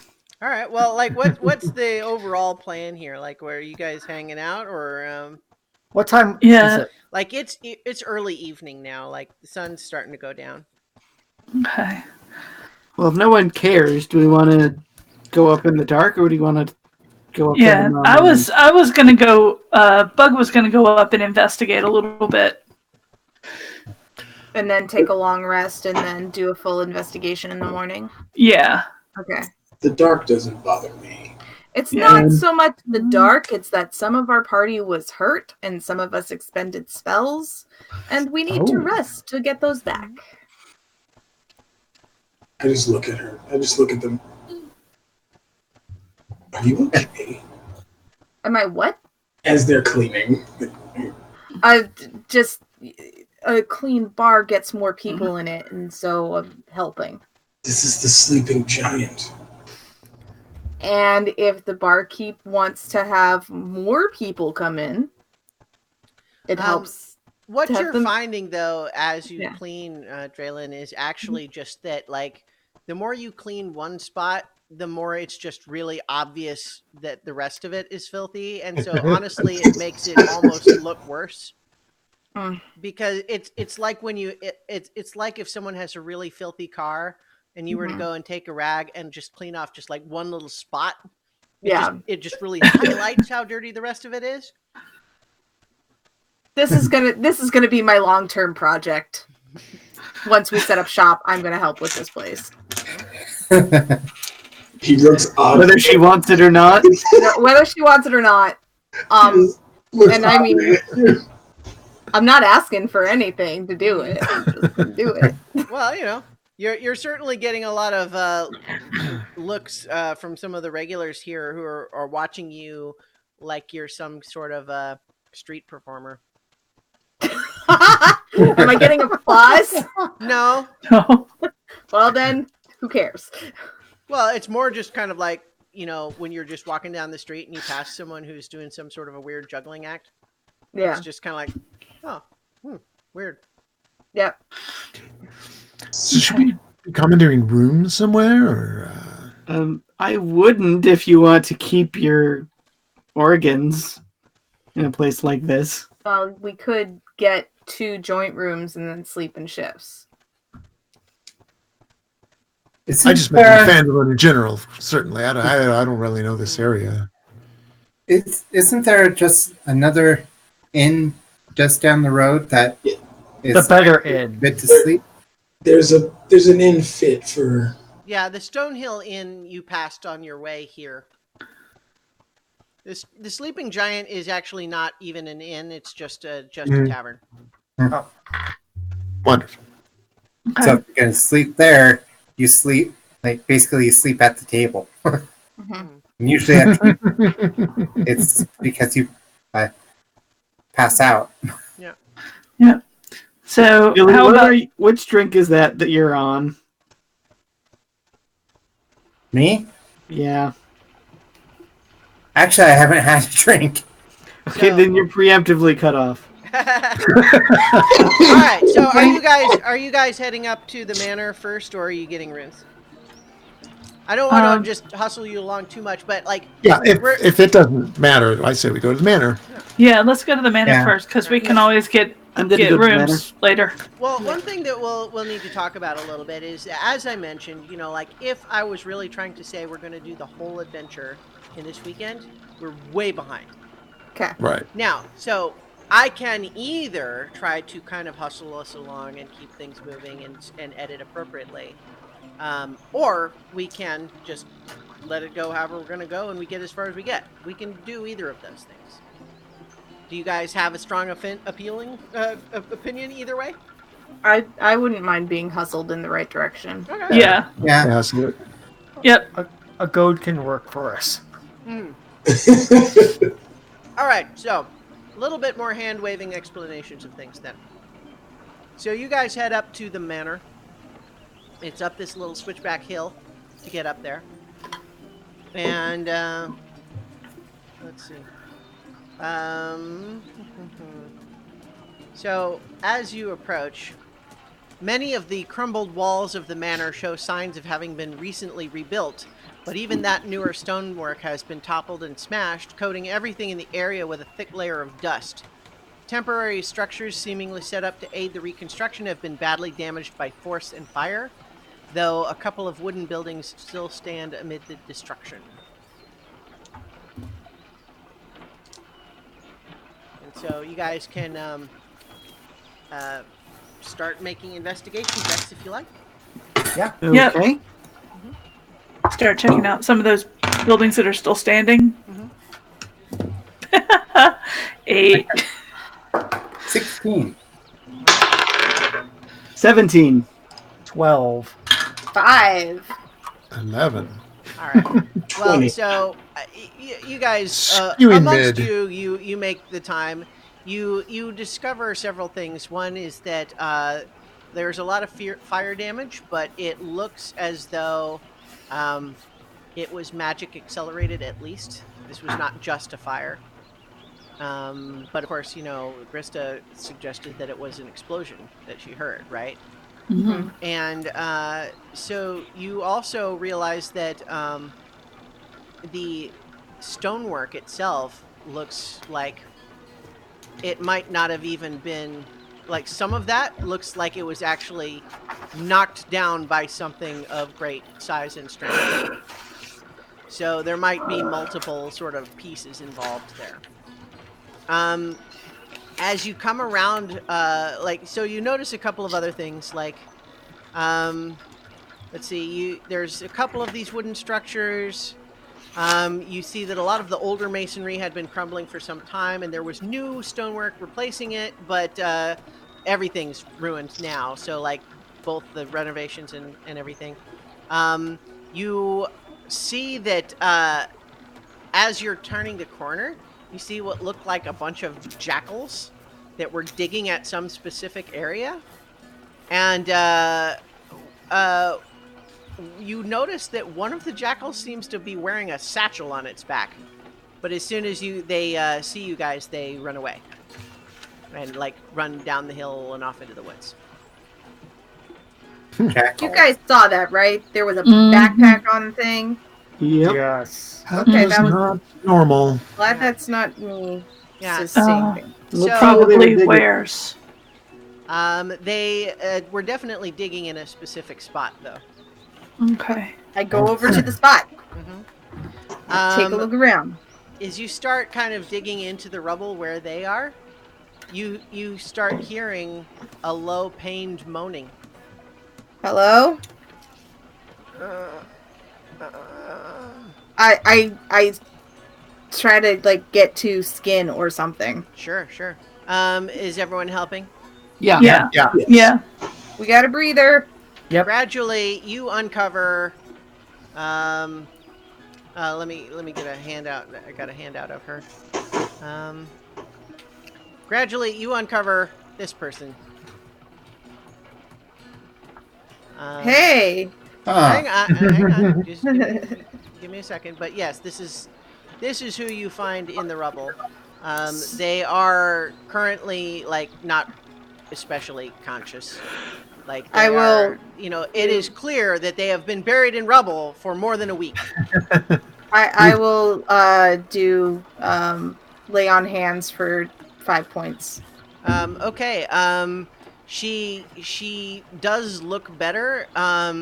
And she's still kind of out of it. And she starts trying to mumble something. But what makes it a little strange is that you realize, like, she's mumbling, but it's sounding like, oh, what are they doing? I don't know. And it seems like she has something in her mouth. I try and give her some water, and I open her mouth. Is there something in there? Yes, there is. Can take it out? Yeah. You, when you pull it out, what you realize is that it is a pocket watch-sized bit of clockwork mechanism. And it has a socket on it that looks like it would fit into something you know. Oh no. Oh. Yeah. And as Oh, you no. as you give her the water and she's, healed a bit more, you've pulled her out of the rubble now, I'm sure, right? Mhm. And so she's coming around a little bit, but she's mumbling and she's just like, they came for it. They came for the timepiece. Had to hide it. No. They had to teleport it away. Who are all of you? We're with Acquisitions Incorporated. Oh, you've come. We're the cavalry, apparently. Oh, yes. There was an attack. They came for the. She points to the little thing. The timepiece of travel. Oh, it's So, a timepiece of travel. Got it. Oh. Okay. Bug will sling his pack down and pull out the orrery. Ooh, I don't. That thing ate one of us, Yeah. Yeah. and you want to mess with it with the thing that obviously looks like it belongs with you? That thing ate a legit gnome engineer. So Gilda, she introduces herself and says, yes, I'm Gilda. I was the major domo for the Fellowship of the Golden Mongoose.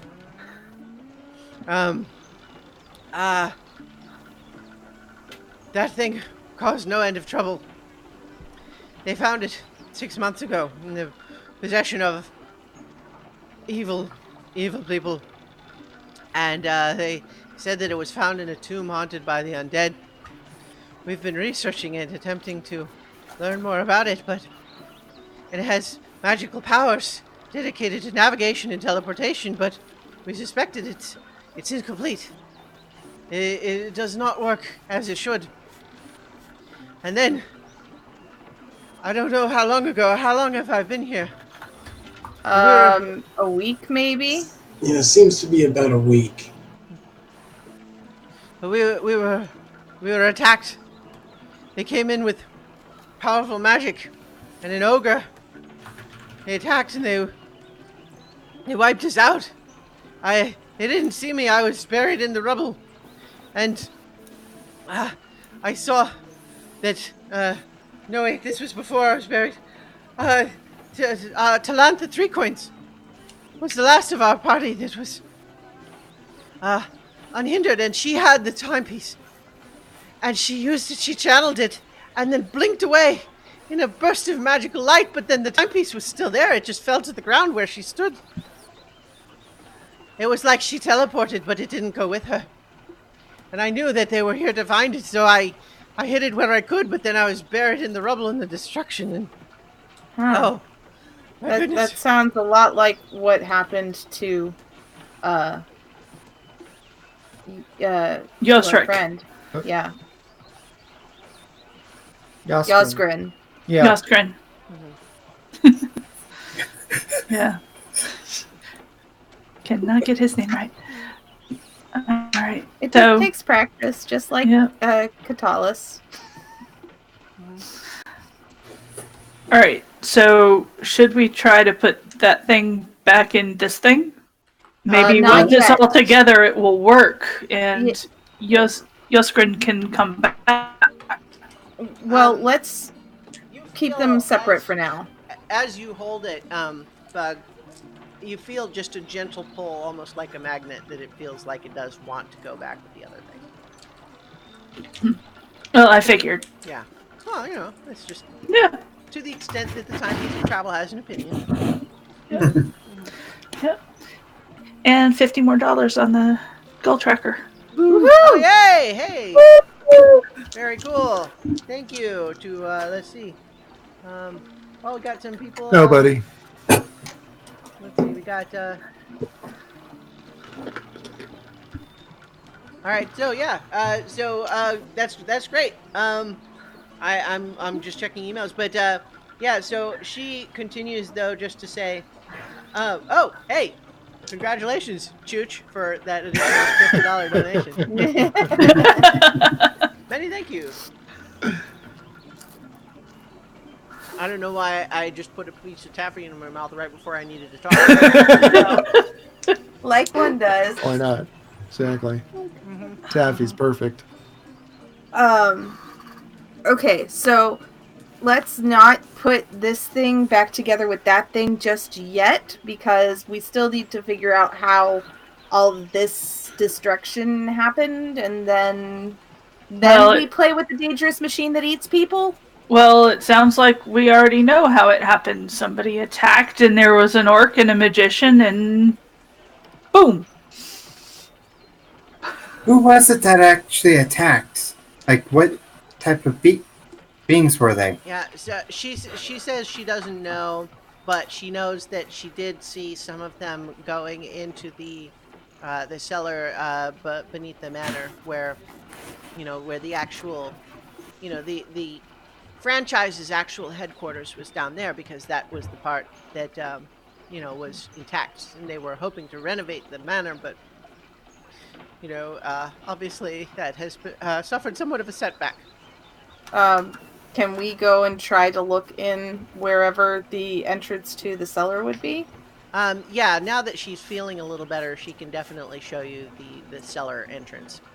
Okay. And she describes that it's there's a bunch of storage areas, a spring-fed cistern. There's an area where they have like a holding cell, and then the bedrooms. But she hasn't been down there. It's been a week since she was buried, so she doesn't know what might have happened since then. All right. Okay. Bug will put the orrery back in his pack and latch it up tight. If somebody wants to hold on to that other bit. Right. I'll hold on to the other bit. So, are you guys inclined to try to head on down there tonight, or?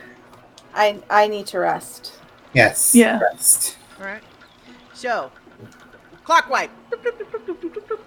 You guys got rooms at the Stonehill Inn. For the lot of you, it costs 3 gold to get a simple rooms. So We can whoever take wants to that out pay of the- that, yeah, Can we take that out of the party funds? Yeah. yeah. And so Gilda is much better in the morning. You know, the hair has not grown back where it was crisped away, but she's feeling better otherwise. And she explains that she was the major domo for the organization, which means she's not a fighter herself, more like an office manager. She supervised the human resources of the hireling resources, and just ran various office business. But it would appear that she might be in the need of new employment. You know, she might have to speak with the home office, but in the meantime, she had just gotten used to Fandolin. Well, if things work out, maybe we'll be hiring a major domo. So, consider my services available. Cool. I I give her you 5 will- gold out of my personal stash and just like take care of yourself for a little while we investigate this further. She fishes in her pockets for a scrap of paper and then writes out a receipt for you. Oh, thank you, honey. Treat yourself. To keep proper records, after all. Yes. Yes. So you guys are heading into the cellars, yeah. Manor dungeon. Yes. Yep. So let me put you on that map. And actually, I added the orrery to my thing, and it doesn't actually have a weight. Yeah. I mean, it's big and bulky, though. It's not super heavy. But then there's the timepiece of travel is the other thing you have, which is also an item in its own right. But, obviously you have to attune to it to use any of its properties anyway. Yeah. And Bug's not going to bother with that. So you can have it in your inventory, though. Yeah. All right. So I have the timepiece, yeah. so I'm putting that in my inventory. Okay. So Gilda is not accompanying you down into the cellar because she is, has reason to believe that it's theoretically possible there might be still danger down there. So let's see, and Catalyst. All right. So as you what? Billy's missing. Oh, okay. Yes, you're right. We have. How many people do we have now? Who did I put on the? Okay. Hang on. Give me a second. Holding. How many freaking people do we have now? 7? Do we have 7? 7 players. 1, 2, yeah. 3. Okay. Yeah. Okay. Math. And then Gorko. Yep. Yes.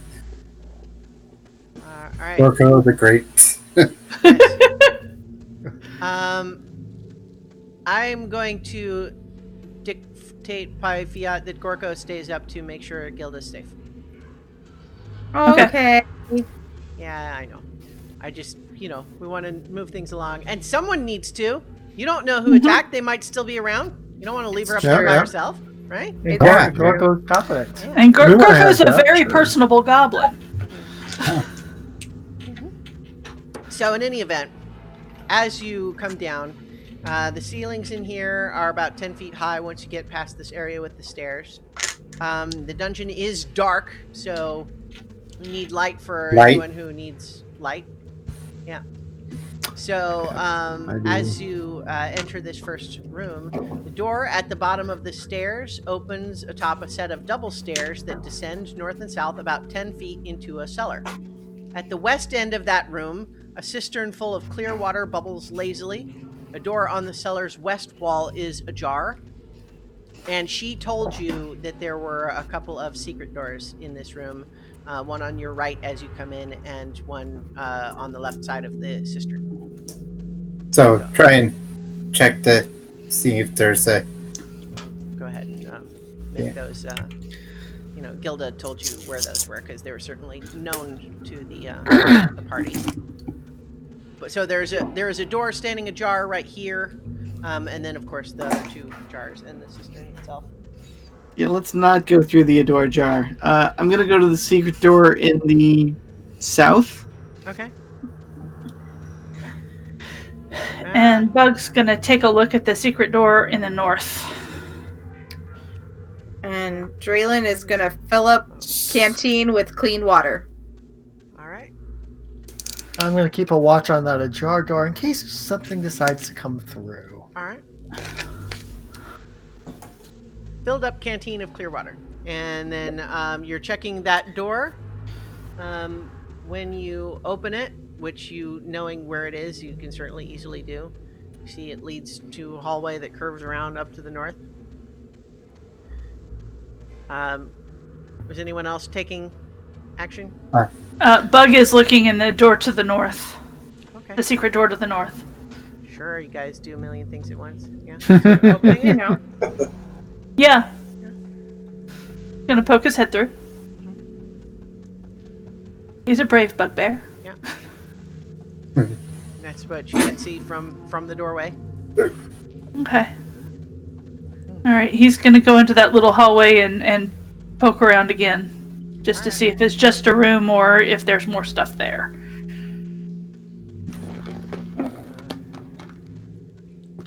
Just making weird, like, squeaky noises. Got it. Probably my chair. Okay. All right. So, as you look in that room, defaced murals and metal etchings, probably once quite beautiful, adorn this hallway. An open pit divides the passage's eastern and western ends. Hanging from nooses above the pit are two humanoid figures, each clothed in white with a purple hood pulled over its head. And, they're not actually showing on the... Oh dear.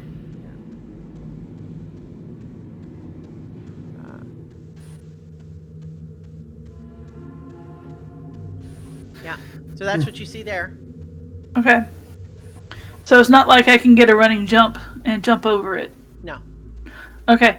All right. So I'll come back to the other and say, okay, through there and to this way, there's a couple of dead guys hanging from nooses. We have a clear hallway down here. Billy's going to go ahead and check the door that's ajar. All right.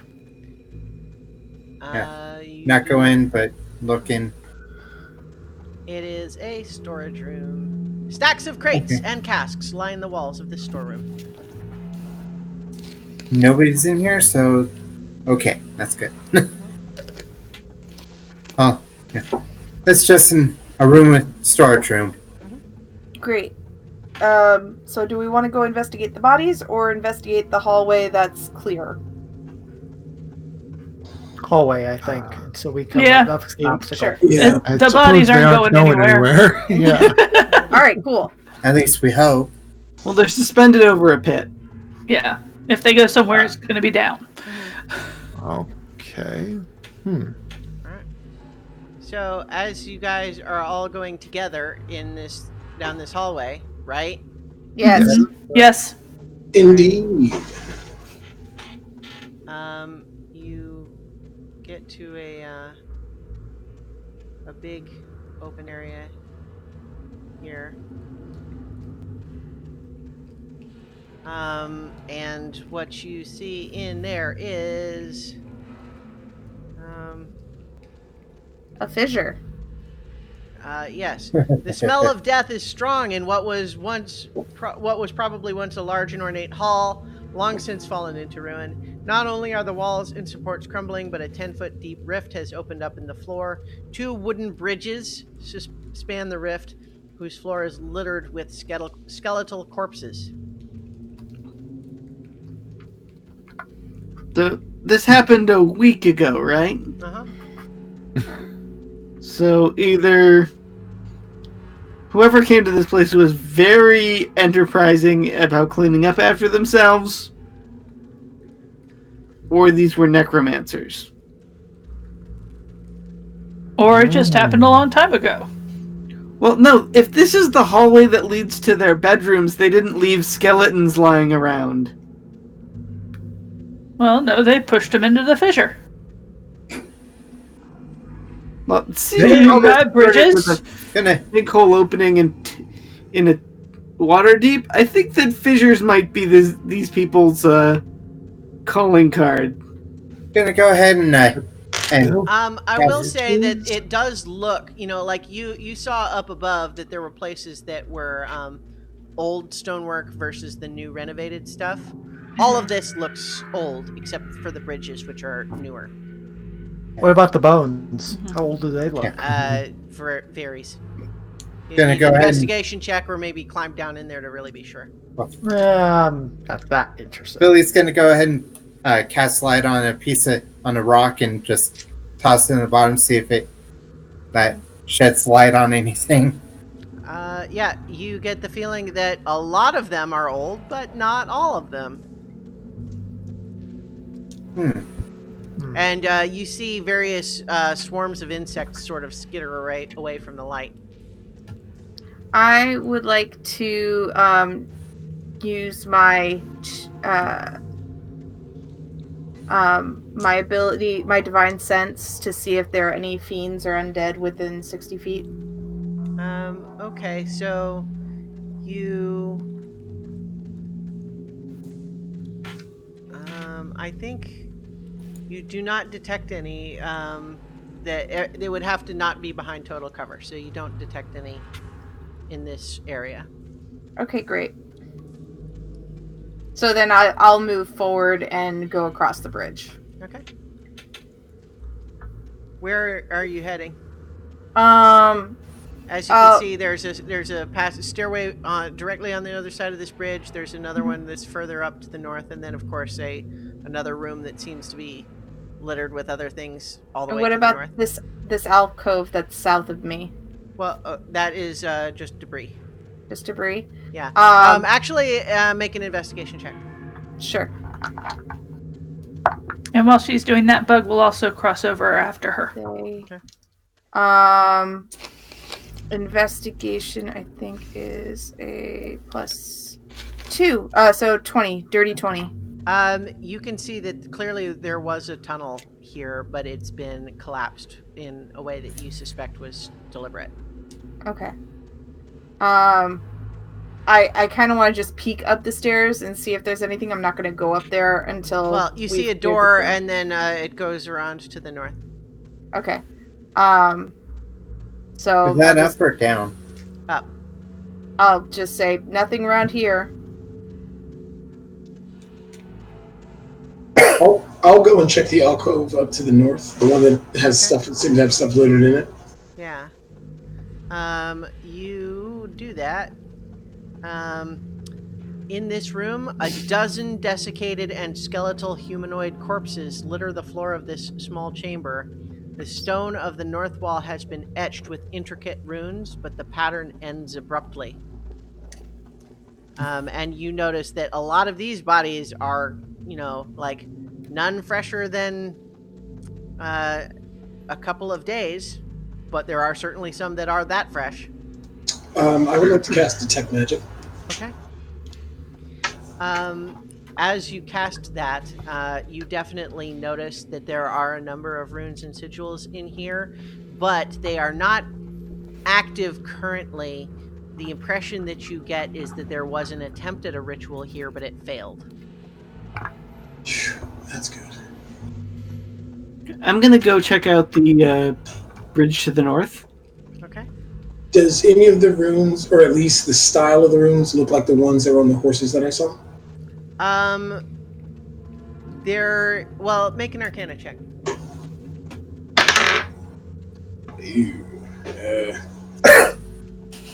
Think that went well. 9. I'm sorry, 7. Okay.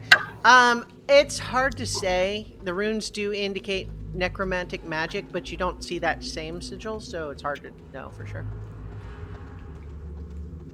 Well, Billy's gonna go to the stairs and the stairs at the south and see if we can. Yeah. Incidentally, how thoroughly do you check that room, Kip? Like, are you just standing there in the threshold and looking in, or are you doing more of a thorough search? Biscuit, get the biscuit. I want to take a closer look at. Since I didn't get a good look from the door of those rooms, I want to try to get a little closer to see what they are. Make an investigation check. Oh, that's better. That is 21. You spot another secret door off this little corner here. Ooh, boy. Hey guys, I found something. Actually, you see two secret doors. There's two of them. So since Kip has said something, I'll go where Kip is. Yeah, I'll go join. Head up that way. Yep. Okay. Are we all going? Yes, we're all going. Something. Sure. All right. Looks like someone was trying to do something. I'm assuming they were trying to resurrect these bodies in here, and they got cut short doing it. Okay. There seems to be two. There seems to be two other doorways, one to the left over here, and one up to the right. Are they wearing the white and purple cassock things like the bodies over the pit? No. No. Okay. All right. These bodies Nasty aren't the things. same as the bodies that are over the pit. Can I get a little? I want to actually get closer. Like, I'll go over to the rooms on that wall and see if I can discern more from them. Okay. Yeah, I mean, I'd like to investigate the bodies and see if there's something nothing else significant about happens. them. You don't really see anything you didn't find before from your 21. Okay. What do you say, checking the bodies? I was going to investigate one of the bodies. I don't know if it would be a religion well, check to see What are if you we trying can tell to what determine type about of. them? So I guess what makes them unique? Why would they be here? Okay. Or what's the significance of them? Based on what Kip tells you about the runes, you suspect that they were sacrifices intended to power a ritual, but that whatever the ritual was supposed to do, it didn't work. So these individuals are probably inconsequential and just fodder. It's Ugh. also not Nasty business. entirely unreasonable to suspect that some of the bodies in the rift might have been from prior attempts.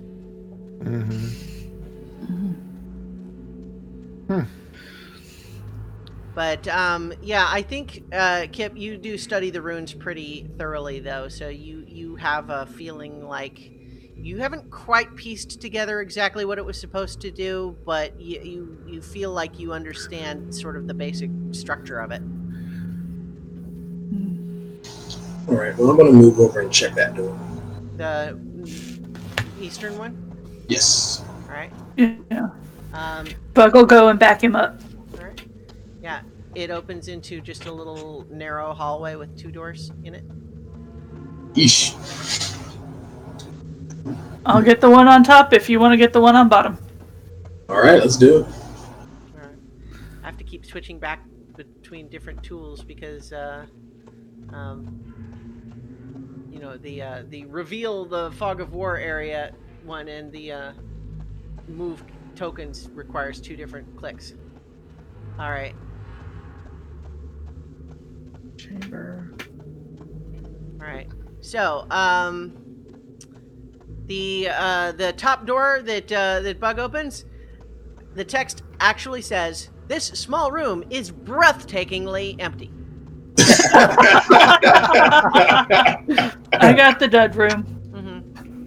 Now, what you see, moving through that southern door, is you see 3 smashed human-sized coffins and 1 intact smaller coffin lie on the floor here. The larger coffins are carved of fine mahogany and lined with rotting silk. Humanoid bones are scattered across the floor. Is everyone else kind of following along? Yes. Yeah. Yeah. All right, okay. Can I take some of the silk? If you want it, sure. I do. Kind of gross. It's for my hobby. All right. So I'm just kind of putting everybody in there. Like, if you guys are all just filing in, looking at all this stuff, that's fine. Mm-hmm. Yeah. Right. Billy's gonna take a look at the smaller intact coffin. Okay.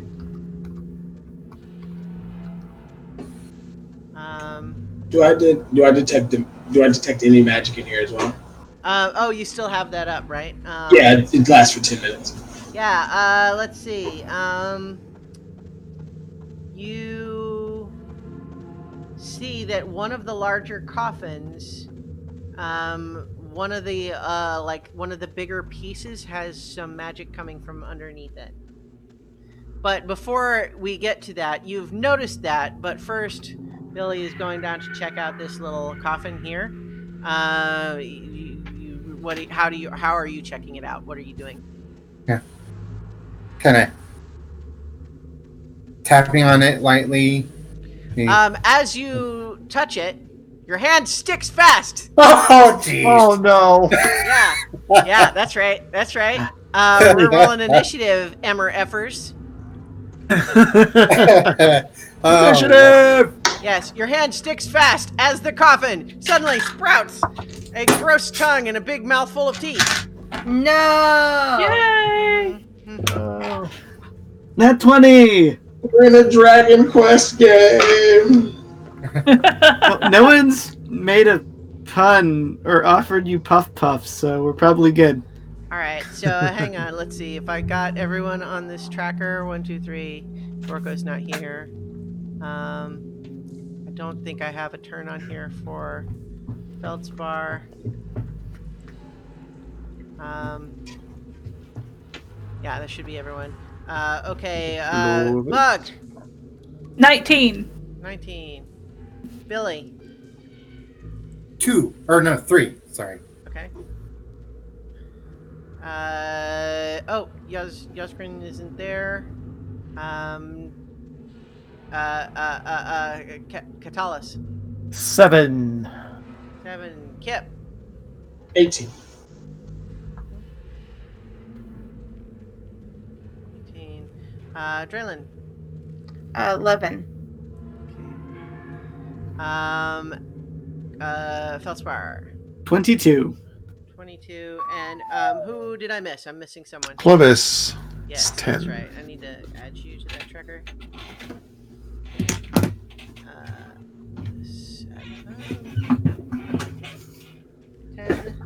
And then, 10. of course, yeah, I gotcha. And then the Cool. mimic. And so, wow, it rolled high. It's getting a surprise round because none of you saw that coming.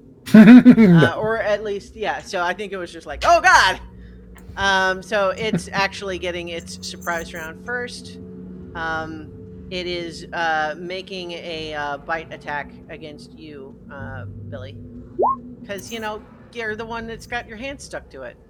Of So course. it rolls with advantage, and you're going to take. It's got a 24 to hit, so it's 7 piercing damage and 7 acid damage. Ow. Yeah. Guys. Yeah, and your hand is still stuck to it. So, this thing takes a nasty chomp out of Billy. So, Feldspar, you are now up in the initiative roll proper. Let's do it. Okay, this so thing I'm chomped gonna- him bad. So, yeah. I'm gonna whip out my short bow and take a shot. Yeah. Okay. That is a 15. 15 does hit. Okay, and since it is in melee with Billy, do I get my sneak attack? You do. Okay. Yes, please kill it. Kill it, good.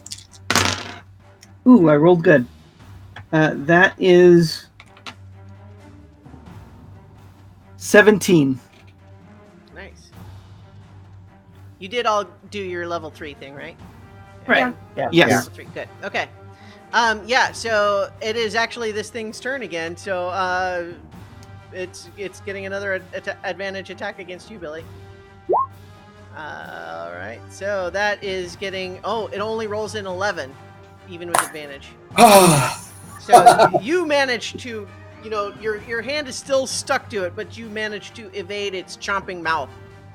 Somehow I managed to jump over it and. Yeah.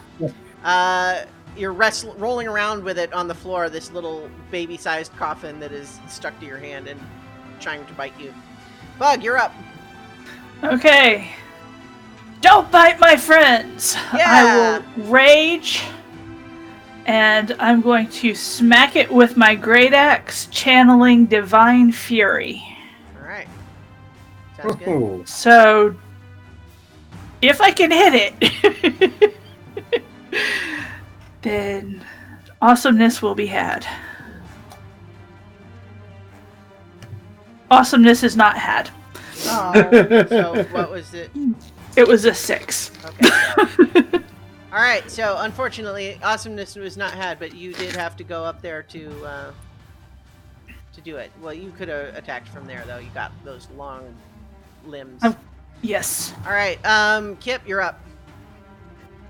Can I see it, or does it have partial cover from those guys? Oh, no. I think you can see it just fine.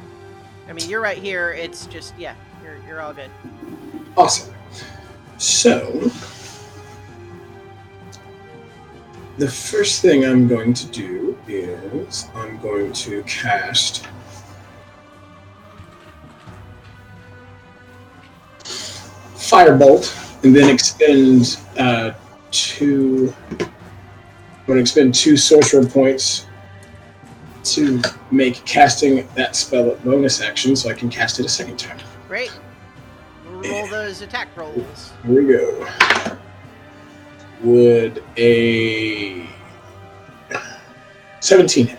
Yes. Yes. Roll another 12, please. 9 doesn't hit, does it? 9 does not hit. Oof. Go ahead and roll the damage for the first one, though. Oh, not bad. That is 9. All right. You pegged it with one of them. All right. Are you moving or staying where you are, or? Nope. Stay right where I am. All right, Draylin, you're up. Okay, so I am going to hold on to my prayer beads real quick, and say Yandala bless me, and I'm going to bonus action cast Divine Favor, and then I'm going to run up and slash this thing with my sword. What does Divine Favor do? What Divine Favor is a prayer that empowers me with divine radiance. Until the spell ends, my weapon attacks deal an extra 1d4 radiant damage. Okay, and that's a 18 plus 18 plus 5, so 23. Okay. That hits for sure. Okay, so then D4. Where's my D4? There we go. Okay. So that's 4 slashing damage and 4 radiant damage. All right.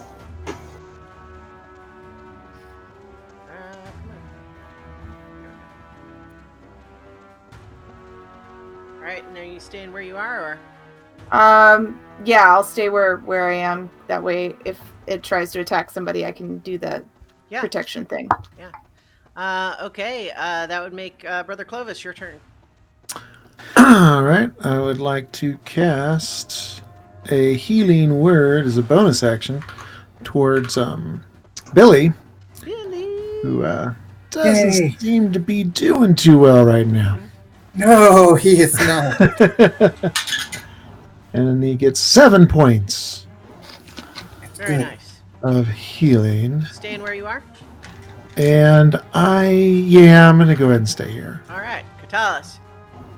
Okay, I'm going to cast Toll the Dead on this thing. Okay, Yeah. it makes a wisdom saving throw, right? That's correct. Wisdom saving throw 7. 12. It failed. It So does.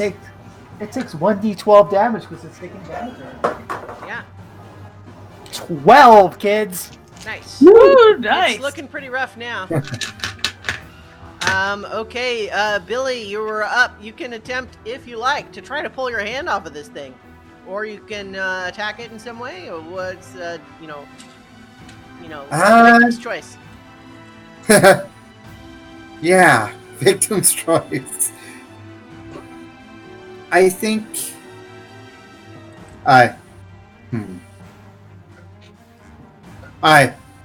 imagine my wind thing where it goes, where I'd be able to be carried 10 feet wouldn't work Well, in this. it's literally stuck to your hand like with glue, Yeah. so. Okay. I'm gonna stab it with the dagger. And that's a natural 1. Oh no! It goops out of the way. Okay. Feldstar, you're up again. Okay, I'm gonna take another shot. Alright. And that is a 21. So another sneak attack since it's still in melee. And that is 14 damage. It's dead. Yay! I'm sorry, 13 damage. It's fine, it's still dead. It releases your hand, Billy, and it drops to the floor and sort of blobs out into a blob. Turns out it wasn't a coffin at all. Yeah, it tried to make me. It tried to Put eat you into me. one. Yeah. All right. So, Kip, you had spotted before all of the excitement there. You had spotted some magic, and when you investigate it now, you find that there is a pouch that was apparently sewed into the lining under an embroidered star on this coffin lining, and it seems to contain 2 potion vials. I'll take those and put them in my bag. Yeah.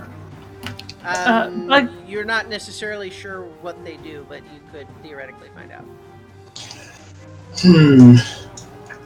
Would it be Arcana to look at them or investigation? Technically, I mean, I can tell you what they look like, but also it is a mechanical rule in D&D that you can taste just like a tiny sip of a potion, and it'll tell you what it does, what it is.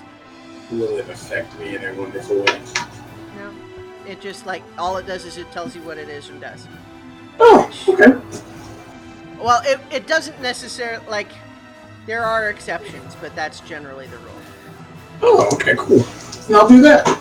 I did not know that. I learned something new today, kids. Well, it's a weird rule, honestly, in my opinion, but that is the rule. So you find that you have found a potion of gaseous form and a potion of frost giant strength. Wow. Oh. Yeah. Nice. That's nice. So I'm gonna. Yeah. Bug. Here. I hand them the potion of frost giant strength. Oh, thank you. Well, I don't seem to. I'm not very strong, obviously. And, This will help us. Eventually. We will find a good use for this. and I go up to our resident healer. Which one? We have a couple. Do we? Yes. Yeah, we've got 2 clerics and a paladin. Well. Would you all fight to the death for this one? No. No. Only 2 of you said no. The one who didn't say no gets the potion of gaseous form. Wow, that's one way of allocating treasure. All right. Interesting. All right. Wait, All right. so who got it? Draylin does because you didn't immediately say that you wouldn't fight to the death. I did, though. Oh, okay, no, I'm. Oh, I'm the one who didn't, Okay, yeah. All right, Brother Clovis gets it then. All right. Yeah. Meanwhile, while all this is going on, Bug is gonna go check out the double doors. You see that it's the other side of the hallway with those hanging bodies in it. Yeah. Hey guys, this is the other end of that pit with the hanging bodies. Oh, Come on, cool. look. Okay, I'm gonna go take a look at the door leading north. Or on the north side. Yeah. So, what you reveal in that room, this room reeks of filth and death. The corpse of a dragonborn rots inside a rusty cell of iron bars to the north. To the south, a similar cell holds 2 living prisoners. And you see that they appear to be half-elves, both women who might be related, but they look real bad, like they've been locked in a cell for a week or more. Okay, I'll go over to that cell and give them each 5 lay on hands points. Okay, so you are able to do that through the bars. Yeah. Which you would have to. Who else is in there? I'm going in. I am. Yeah. Okay. Me. Yeah. Sounds like everybody. Everybody. Yeah. So, Good morning. Yeah. Don't split the party. all right. So, yeah, you heal them through the bars, but the door is certainly locked. But as you heal them, they are both just immediately grateful. They immediately look a lot better, but they look like they. Oh, my canteen. Grab my canteen with the clean water.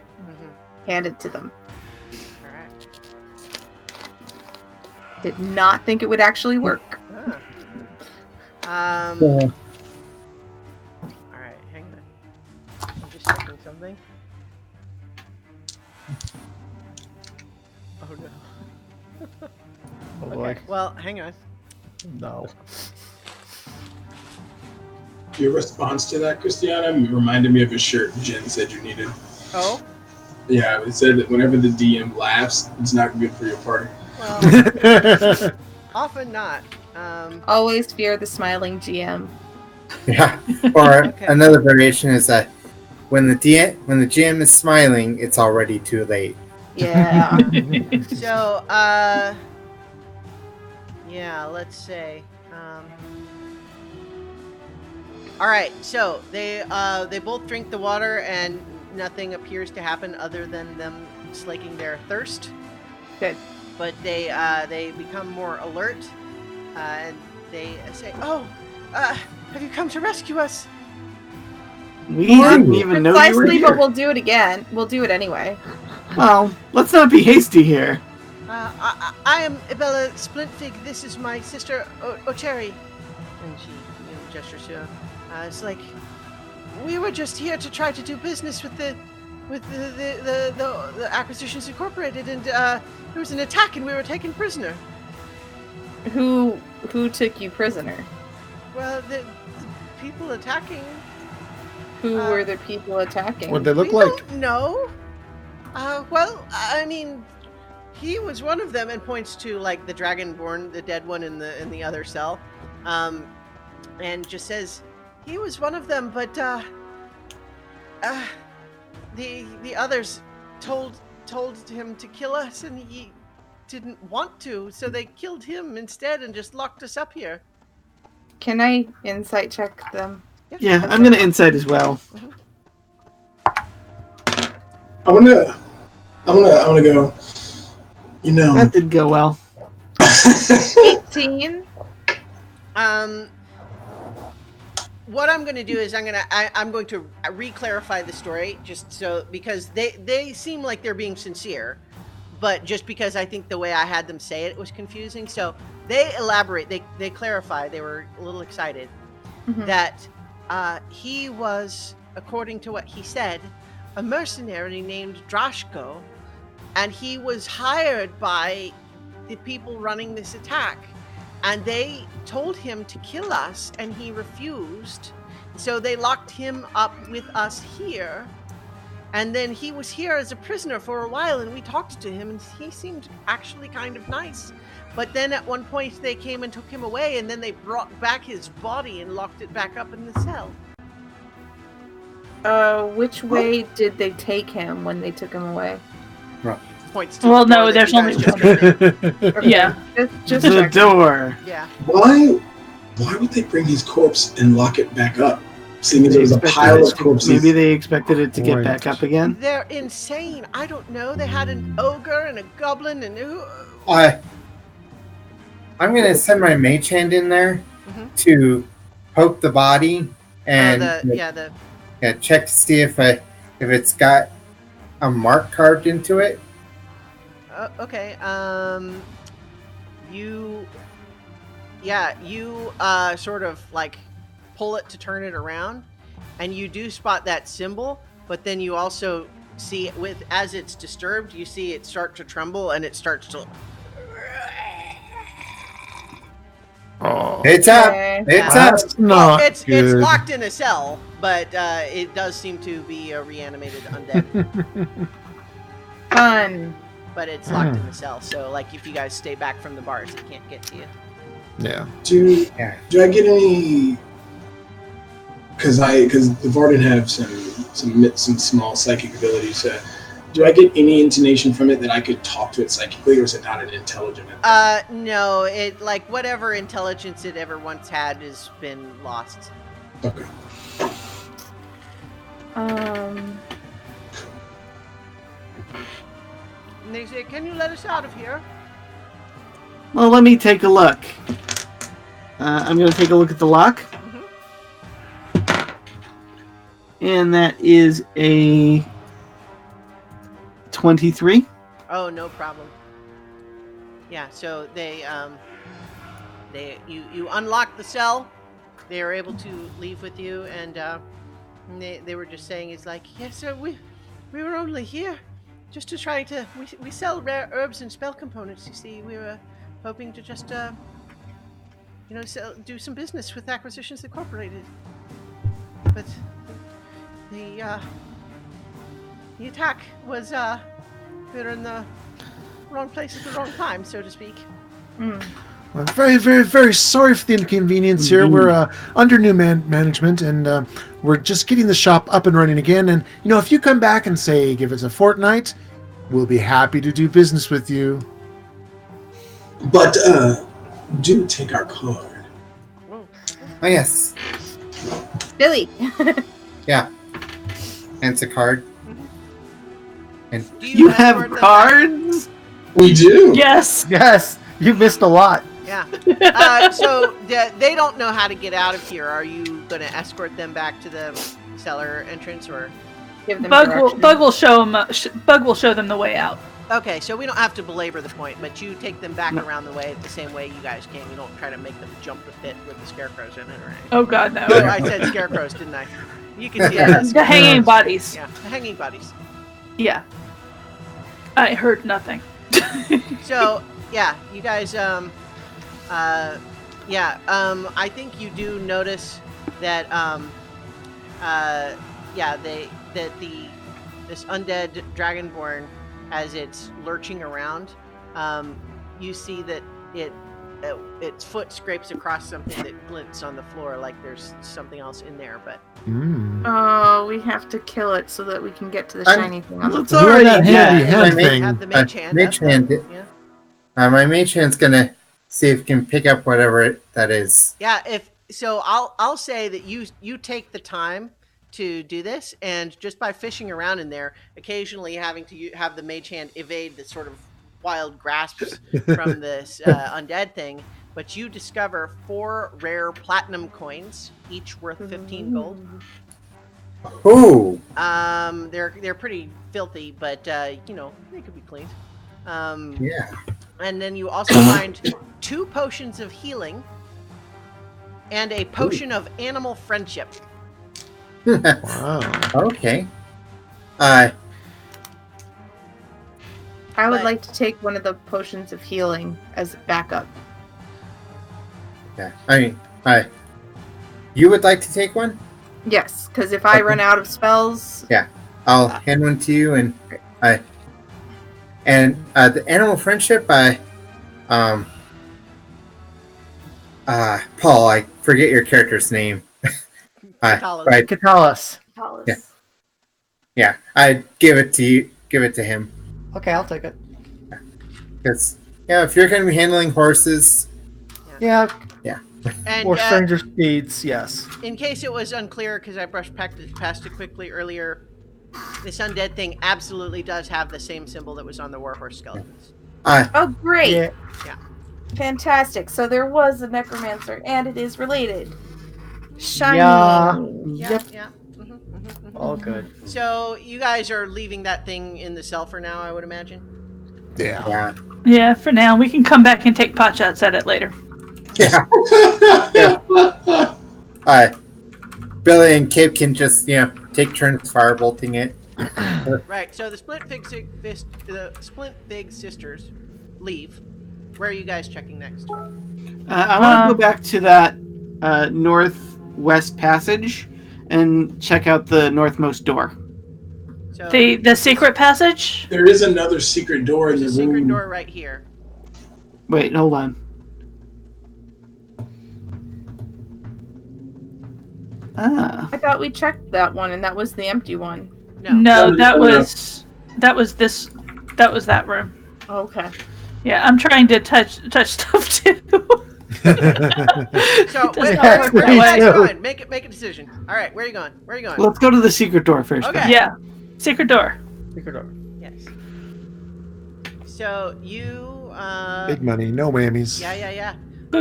You find a little set of stairs that goes down. There is another secret door on the inside there, but it's easy to spot because you're on the inside of it, right? And that leads into this little room, which is an office. A bed and a desk are the only furnishings in this surprisingly clean room. The bed is made with linen sheets and a fluffy pillow. Atop the desk are an ink pot and a quill pen. That's what you see immediately. Gonna go ahead and thumb through and shuffle through what's on the desk. With the mage hand just in case. Sure. Life without that. There doesn't seem to be really anything of interest, but as you're looking, you do actually see that there's a crumpled up piece of paper under the desk. Grab the paper. You see that it is covered with ink blots, like ink was maybe spilled over it. Excuse me. It looks like it was under a piece of paper that was being written on, and so there were places where the ink sort of pierced through and made blots, but it was underneath whatever paper was being written on. Can we see a imprint of what was written over it? Intelligence check.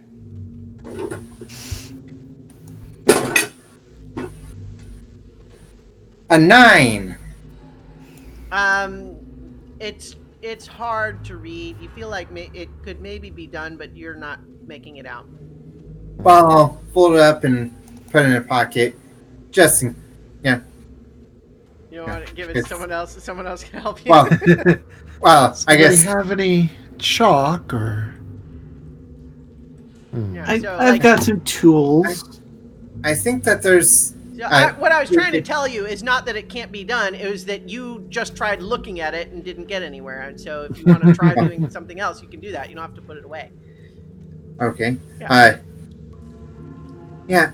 I found this. I found what looks like a letter with some imprints of writing on it.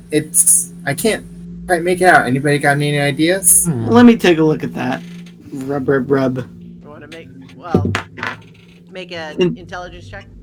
Intelligence check is a straight intelligence check is 15. Yeah, you do it with the charcoal across it. And this is a letter, which I will now read to you. Ooh. It is addressed to S. The letter says, "We have completed our work here. Omen's Moppets have been defeated, although the half-orc and the tiefling escaped. We believe the former ran for the woods, which means she will be ours soon enough. The latter we cannot locate. We could not find the timepiece either, and it is possible that the tiefling took it with her. However, if its magic functions as erratically as does that of the Fargear, there may be more searching to be done. Everything goes according to plan, and the manor should be free to claim. Loose ends are being tied up as I write this.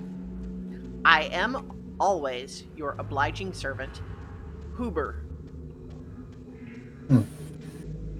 Do I recognize that name at all? No. So, I hi. have another piece of the orrery. What was the piece called? So they seem to know about something called the Fargear, which Fargear? I think Yoskrin would have told you. Yeah, he knows the gave names of what the other parts were. So you have one of the 6 parts, the timepiece of travel. It sounds like they either have or know about the Fargear. So, check out the other door in the Yeah. office. Mm-hmm. Keep going. Yeah. So that room, a long table has been pushed into the northwest corner of this room, with 3 corpses of male humans piled beneath it. Each corpse is naked to the waist and wearing colorful tights. Visible on the chest of one corpse is a sigil of a draconic skull pierced from the bottom by a sword. That same symbol that you've seen. Concern it! Yeah. You notice, though, that one seems to have, like, an extra slash on it. Like it's not quite the same shape as the others that you've seen. I know before they were doing Arcana checks, and they do a religious check on the symbols. Sure. Yeah. 18. It's not associated with any divine deity that you're aware of, although certainly it's unquestionably tied to necromantic ritual. Mm-hmm. But you would guess it's more related to arcane experimentation than any religious practice. You also, I think, guess that this one looks like this extra slash on it does not look careful and measured, like it was an attempt to perform a slight variation. It looks like he screwed it up by accident. Yeah. Butchery. Yeah. So the next door, like in this room, just basically leads back to that same hallway. Okay, so I'm gonna keep my bow out and edge back to that other door to go back to the hallway, just in case those guys get up. Sure. So I'm just they don't seem to react. They seem dead, and it would appear that the whatever the ritual that would have made them undead was not functional on them. Cool. Note to self: burn bodies later. Mm-hmm. After we claim this place for our own, yes. Well, yeah. Yeah. There's going to be some cleanup, but you can Yeah. hire people for that. Mm-hmm. Shall we check the mystery door? Let's check the mystery door. Yeah. So Mystery door sounds good. which one is that? You have basically 2 areas that you have not yet explored. So Well, Oh, it looked like directly, okay. Yeah. Directly go. south. So this the one that you yes. Yeah. okay. This one. Yeah. Cool. Wait. Okay. So the one that was Cool, just cool. directly south from the workshop you were just in. Yes. Right. Yes. Yes. Yes. Yep. All right. I'm gonna move y'all in there. There's blood on the floor. Yeah, sure is. It's quite ritually. Uh-huh. Mm. It's always a good thing when the DM decides to move the party into right, so an area. After not doing so for a couple of turns. A 5-foot diameter circle of dark energy crackles in the northwest corner of this room. The walls are etched with complex runes, as well as drawings in charcoal and some reddish substance. These runes pulse with the same dark energy of the portal, surging and ebbing in a steady rhythm. And we're rolling initiative. Huh, fun. All right. Fancy that.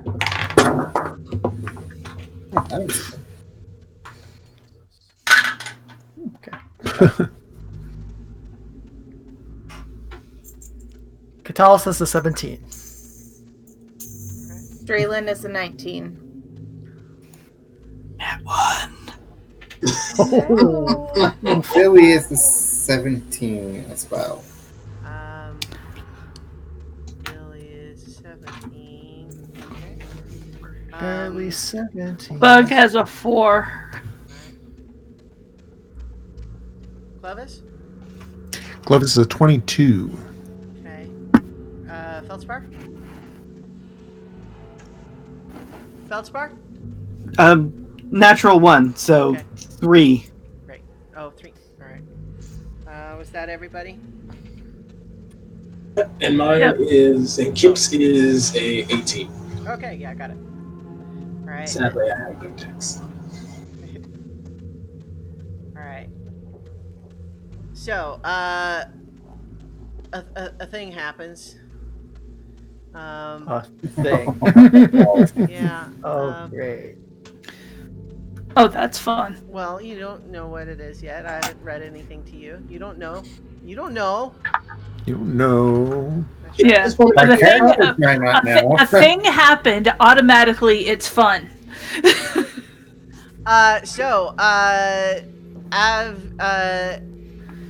Basically, what happens as you're entering the room and you see this portal and all the pulsing energy and everything, is you first start hearing voices, and it sounds like first a couple of voices, and then more dozens, and then maybe even hundreds, all just babbling gibberish all over each other, and it's incredibly difficult to like it's so hard to concentrate. It's loud. It feels like it's bypassing your ears and going straight into your brain. And then emerging from this portal is this monstrous pile of flesh and eyes and mouths. And let's show you. Go ahead and show you that handout. Because I don't want to wanna. look at that, right? No. Yay! Do I not have? Oh, there it is. Where is it? There we go. Yeah, look at this guy. Nope. Sexy. Nope. Yeah. Nope. Hey, hey. Nope. Nope. Look Nope. like. Yeah, and you realize those voices you hear are basically all of those little mouths just babbling. Mm-mm. And it's rolling initiative because that's what it does. All right. So first, as you guys are also all just hearing it. So first, Clovis, you're up. But the very first thing that you need to do for me is make a wisdom saving throw. All right. Wisdom. There it is. 18. Success. You may act normally. Phew. Well, wouldn't go that far, but I will cast. I'll go ahead and cast a spiritual weapon. Okay. And put it right directly south of the mouther. Okay. I don't have an obvious token for that. Let's figure something out. I'm gonna use this cat token to be your spiritual weapon. Come on, it didn't put this cat on the map. Boom. I have half a mind to turn around and get my cat to put on the map, but all right, and so make your attack. All right, and so it's a melee spell attack. He needs to make his a cat. Yeah. Yes. I know, right? Let me see. Goes Display as attack. It is already up there. Action attack. Why don't I see it? Oh, there it is. Okay. +4. It is 22. 22 is a hit. All right. It does 8 points of, I'm guessing radiant. It's usually force, I think. Or But I might be wrong. You tell me if I'm wrong. Force. You are Force. correct. All right. Force damage. Okay. Draylin, you're up, but first you need to make a wisdom saving throw for me. That's fine. Because I have... is it for being frightened? No. Okay. All right, that is a 17. Success. Great. I am going to cast Bane on this. Okay. So yeah, I cast Bane. So it has to make a charisma saving throw. All right. Charisma, not really the strong suit of this pile of eyes and mouths. Fantastic. It's a 7. Great. My spell save was 11. So I take my sword and I cut my hand a little bit on the blade, and then I cast the Bane. Mm-hmm. And so whenever a target fails this saving throw, or it's like the opposite of bless. Yeah, so it has to subtract a d4 from its attack rolls. Yep, sure does. Cool. Are you moving? Cool. Staying where you are? I'll move. Hang on, let me maximize the video call now. I will. Now I can't see it. There we go. I will move so that I'm next to the cat. Okay. That way I can get my protection hits. All right. You find as you move closer to it that suddenly the ground beneath your feet feels like somehow it's almost like dough under your feet. Like the ground is gushy somehow under your feet. I don't like it. No. I don't blame you. I'm still gonna stay there. Yeah. Kip, you're up. Make an Arcana check first. Alrighty.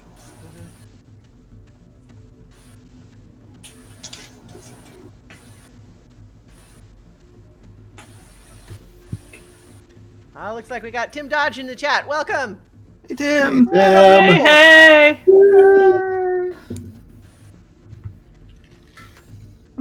Just but a flesh wound. Arcana? 13? 17, is that what you said? 13. 13. You notice the pulsing light of this portal and the runes. All of the weird eyes on this gibbering mouther are blinking in time with the runes. So you just noticed that, but now it's your turn. You need to make a wisdom saving throw.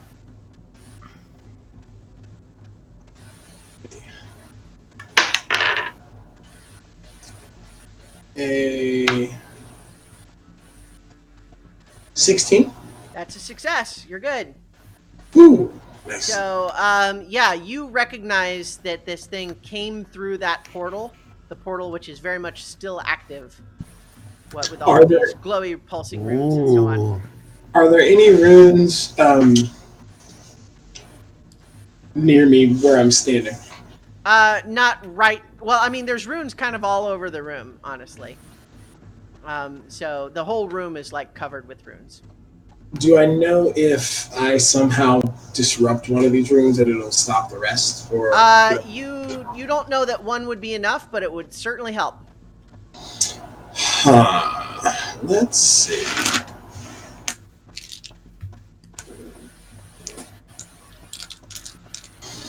I'm trying to see if I have a spell that can knock out a wall. Oh, you know what? I almost forgot. you have advantage because you recognize that this is the successful version of the ritual from the other room. Oh. Nice. Wow. So you have advantage on this check because you recognize the pattern of it.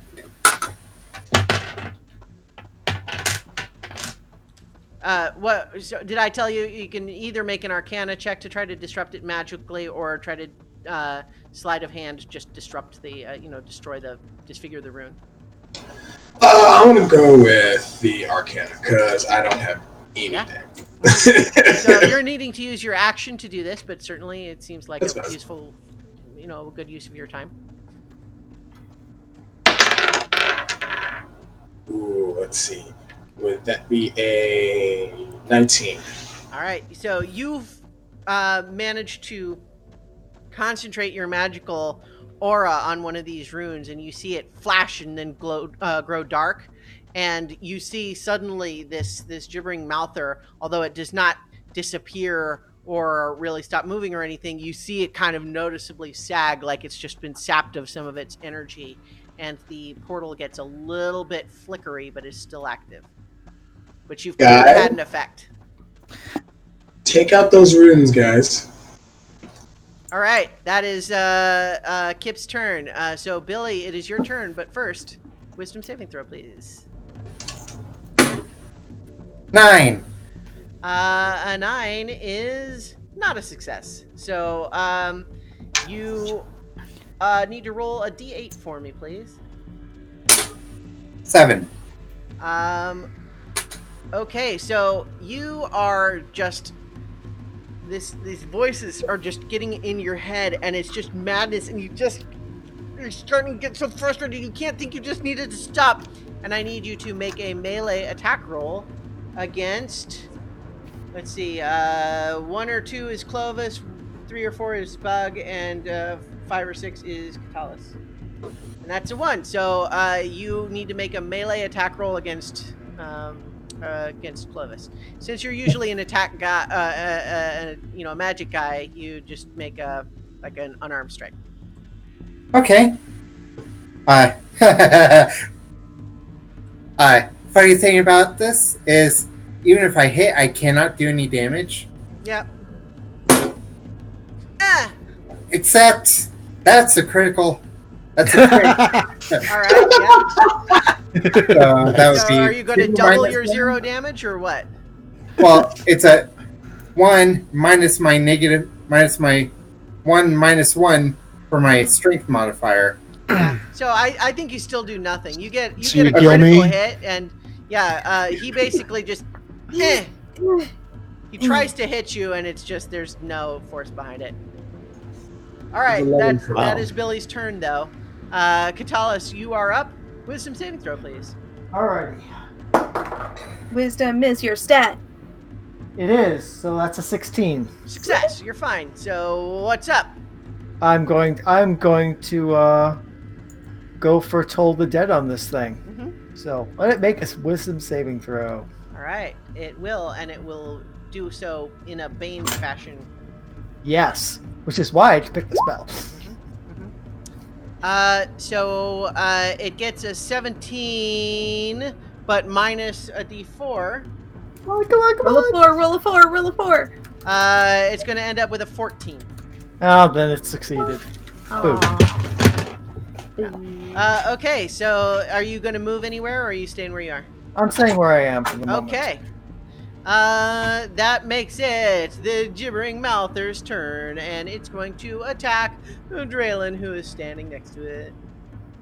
Naturally. Yeah, makes sense. It's gonna try to do a bite on you. I have my shield and I have my sword, so. Yeah. Bring it, Scruffy! Wait. It gets a 5, so it is unsuccessful in terms of trying to bite you.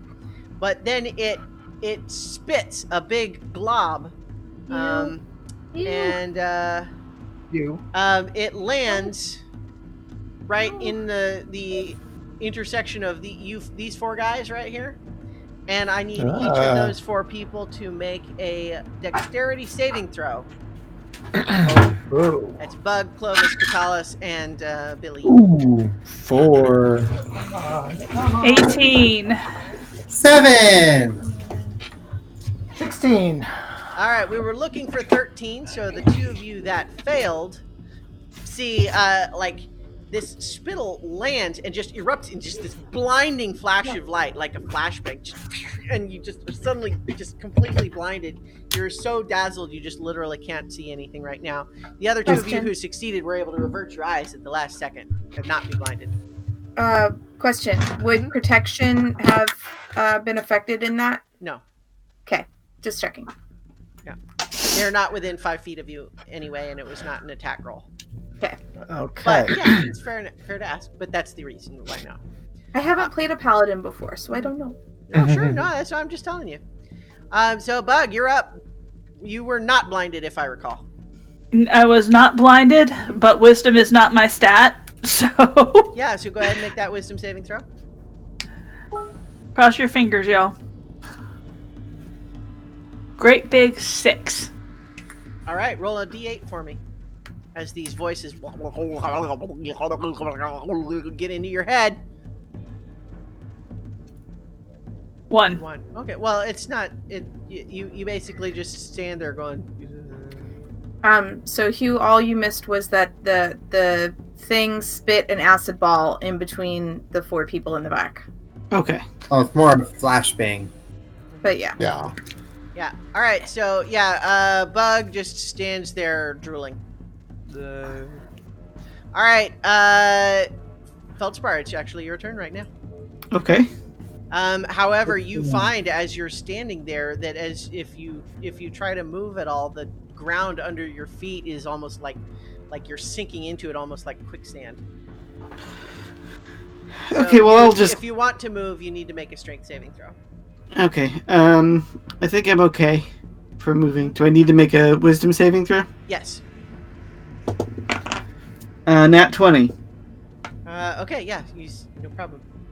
Okay, and I'm going to slash at it with my sword. All right, well, you're going to need to make that strength saving throw for me. Even just to pull out my sword and hit it? You are 10 feet away from it. Oh, You need to move closer. This is okay. you right here.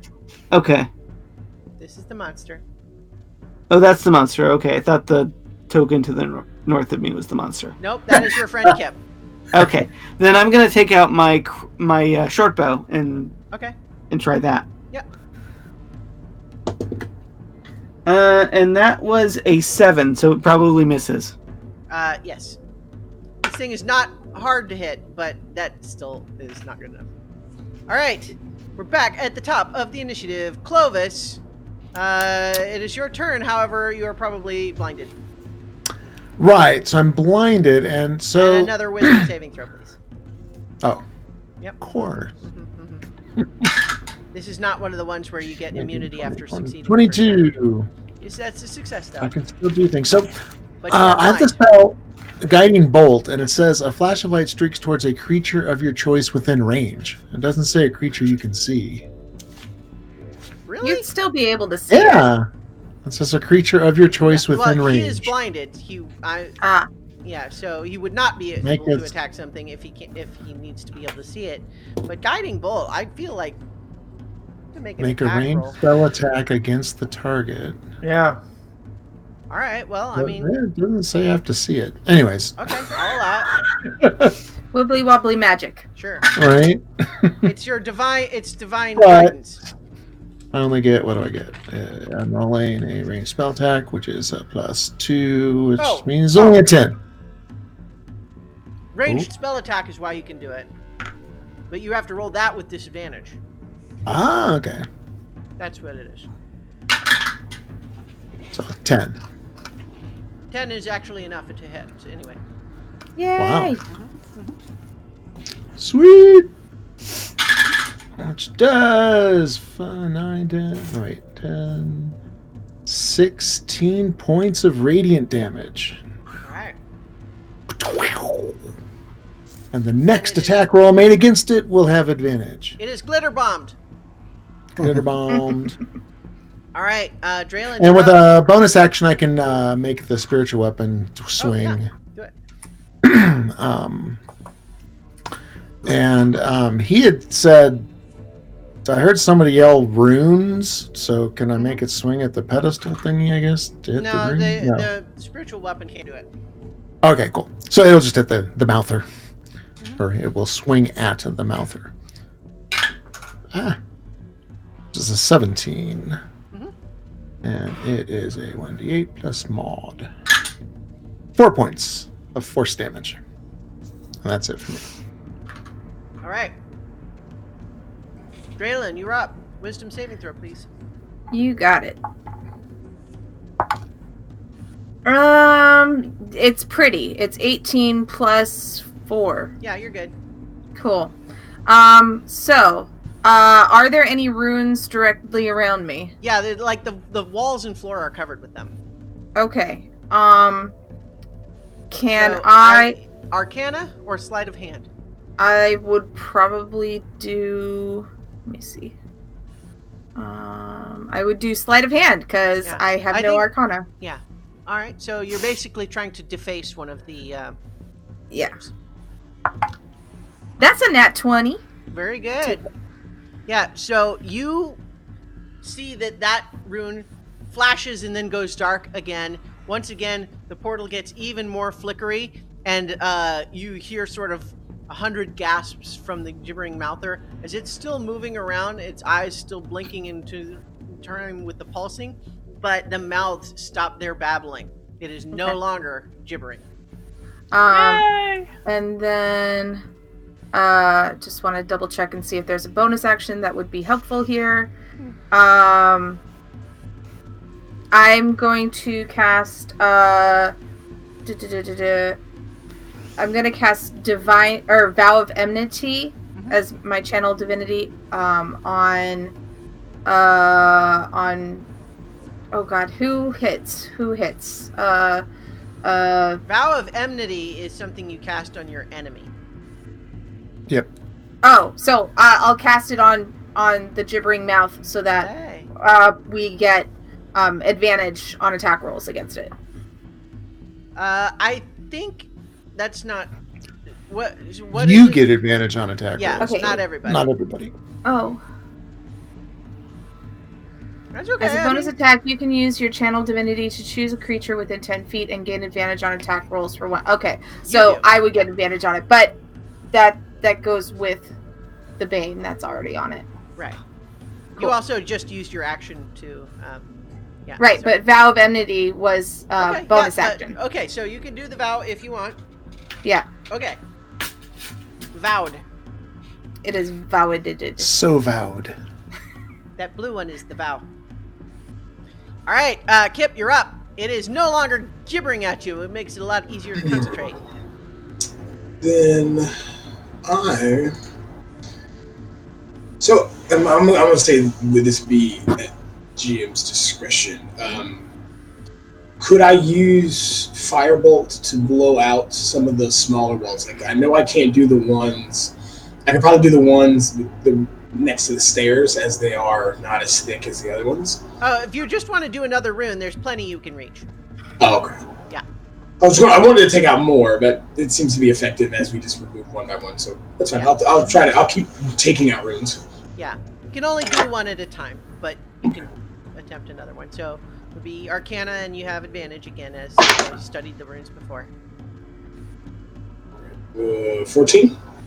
14 is not enough. You find that one is stubbornly refusing to go away. So I can roll I roll a second with advantage. I roll a second, right? Yeah. So with advantage, you roll twice and choose the higher one. 18. 18. That does it. So you thought for a second that it wasn't going to work, but then just through sheer force of will, you remembered. Oh wait, in the other room it was like this, and it flares. Guys, I think this wall is trolling me. It flares. It goes dark. And then all of a sudden, like a ripple around the room, they all go dark, and you see this glowing portal suddenly go, and as it closes, the gibbering mouther just immediately just plops into just this puddle of slime and teeth and eyeballs. Bro. Don't forget the eyeballs. Fill it with fire. Can I get out of the quicksand now? Yes, as soon as it's gone, as soon as the portal closed and the thing died, you just realized, oh wait, it must have all just kind of been some sort of a psychosomatic illusion thing. There was nothing wrong with the floor. Okay. But yes, you have closed that portal. Woohoo! But that really sucked. Right. And it seems clear that whoever was doing all of this was basically using a whole lot of dead bodies, many of which were probably not dead before, to power a ritual to do that. Have you heard about any people going missing from the town? Well, I think not really, not any more than, people just generally go missing. Not in large numbers. But there's a lot of countryside that can, that people can go missing from. Yeah. And I'm guessing basically it's like the blindness would only last for. Oh yeah, that was one round. Yeah, Cool. You're good now.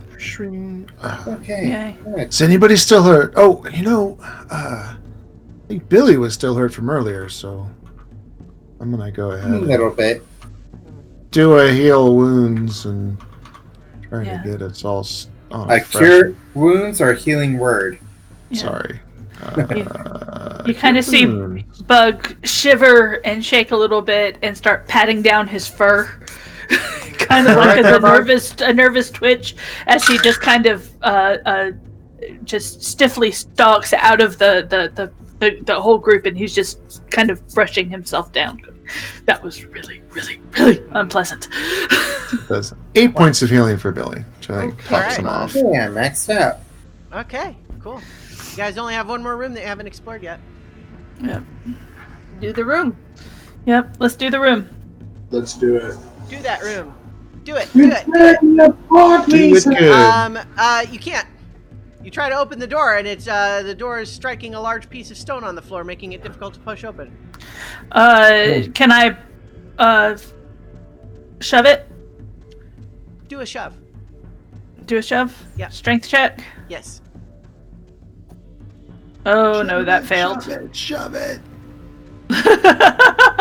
Bug bounces off the door. You let me tell you what fails. Okay, no, it was a natural 1. Okay. It was a 3. So oh gosh. Dream goes up and knocks on the door. Hello? Is anybody in there? You make a perception check. Okay. Yeah! Okay. 13 plus 15. You hear just a very strange sound very quietly, and it sounds just kind of like... Well, there's something in there. Sounds like badly imitated chicken. What kind of door is it? Is it wooden or stone? Wooden. I mean, I'm going to rule that natural 1 for Bug was not like, oh, it's too strong to be moved. That was like Bug slipped and hit his face on the door. Okay. So I will also try to open the door because I'm pretty strong. Mm-hmm. Can I sense if there's an intelligence on the other side? I'm not alone. What, you got a 1 too, or what? I got a 1 as well. Yeah, there's a slippery... So, I think what happened is after the first time, Bug made a big show of how there's a slippery spot on the floor. That's actually a hazard. It's not my fault. And everyone was just like, oh, sure, right, yeah. But then, Draylen, it's like, oh, no, they were actually... They're really... Right, yeah. You were absolutely right. I am sorry for... That little spot does not look like it would be slippery, but look, yeah. It doesn't. Feel it, feel It it. doesn't. Feel it! Who's the third strongest person in the party? Between my carpentry tools, my masonry tools, and my thieves' tools, can I pull off the hinges? Yes. You do that. You remove the door from the doorway, and you see that what was blocking it is a kobold statue that was sitting in front of the door. Does the statue look afraid? It looks tired. Why would someone carve a kobold looking tired? Aside from realism, I guess. Yeah. You see that apart from the fallen kobold statue that blocked the door, this room contains only 4 beds. Each is covered in torn sheets, its straw mattress crawling with bugs. Gross. Yeah. Not sleeping on that. Is there anything underneath the beds? Are you checking? Yeah, Bug will check. Oh God! There are. Roll initiative.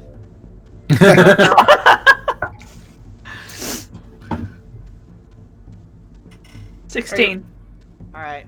So, you guys,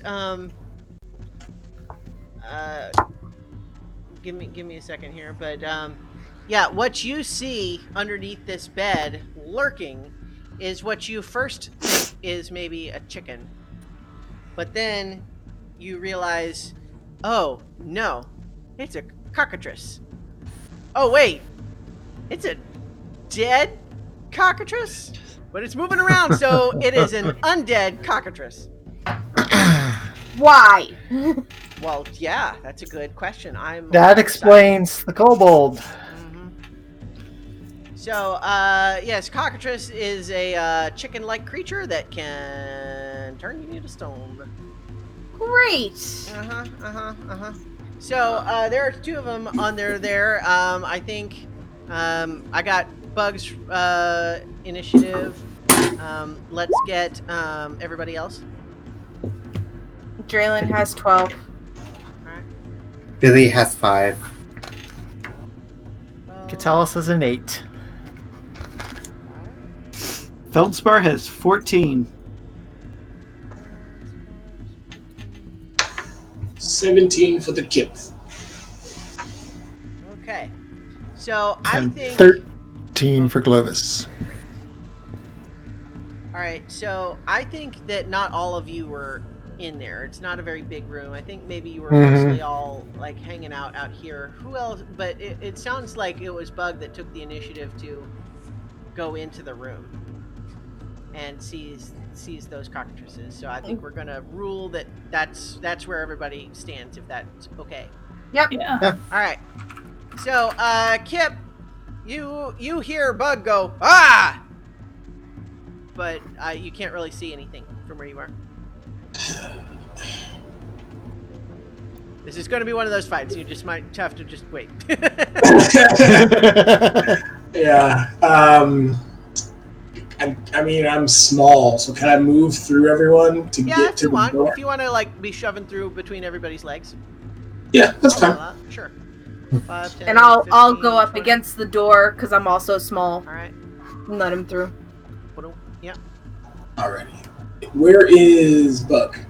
Right below you.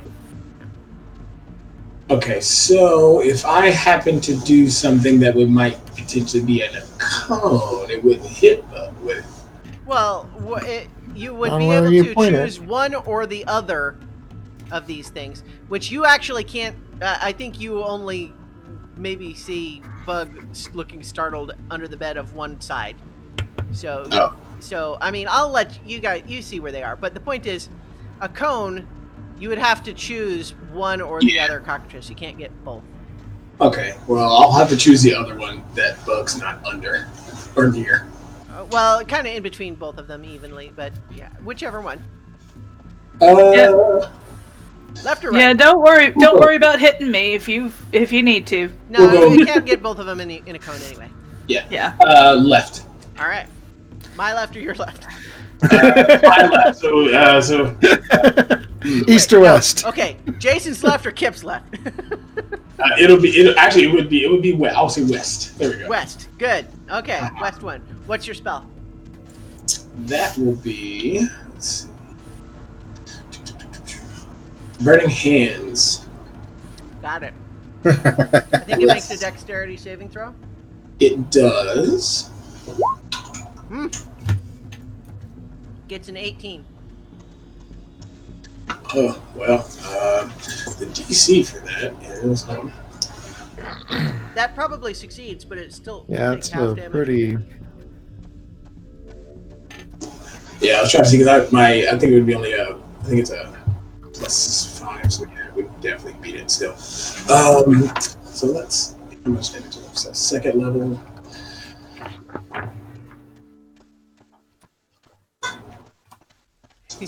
Six of these. Ooh, nice. 6, 5, 5. No, 6, 5, 6, and 3. So 12, 17, 20. So it takes 10 points of damage. Okay. All right.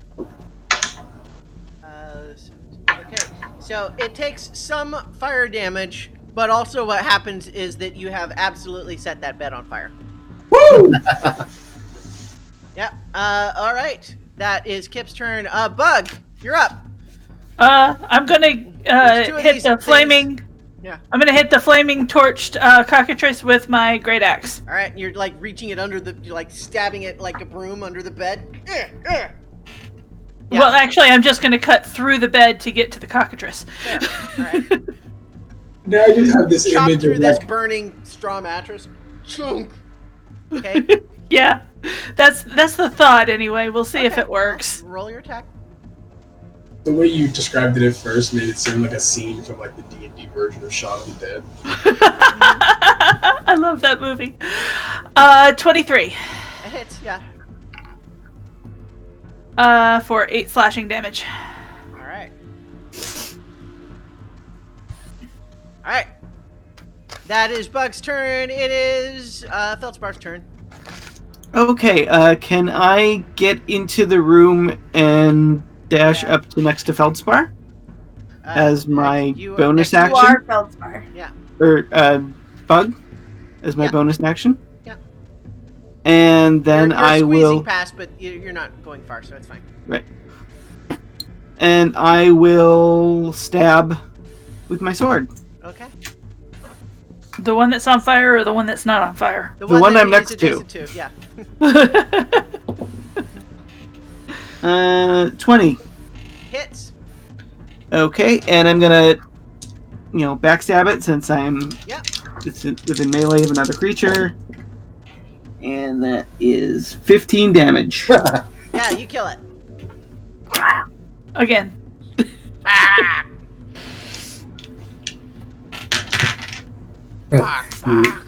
It's re-killed. Double killed. Double killed. All right. That is Feldspar's turn. Clovis. We don't have a Clovis. Clovis passes. Draylin. Okay.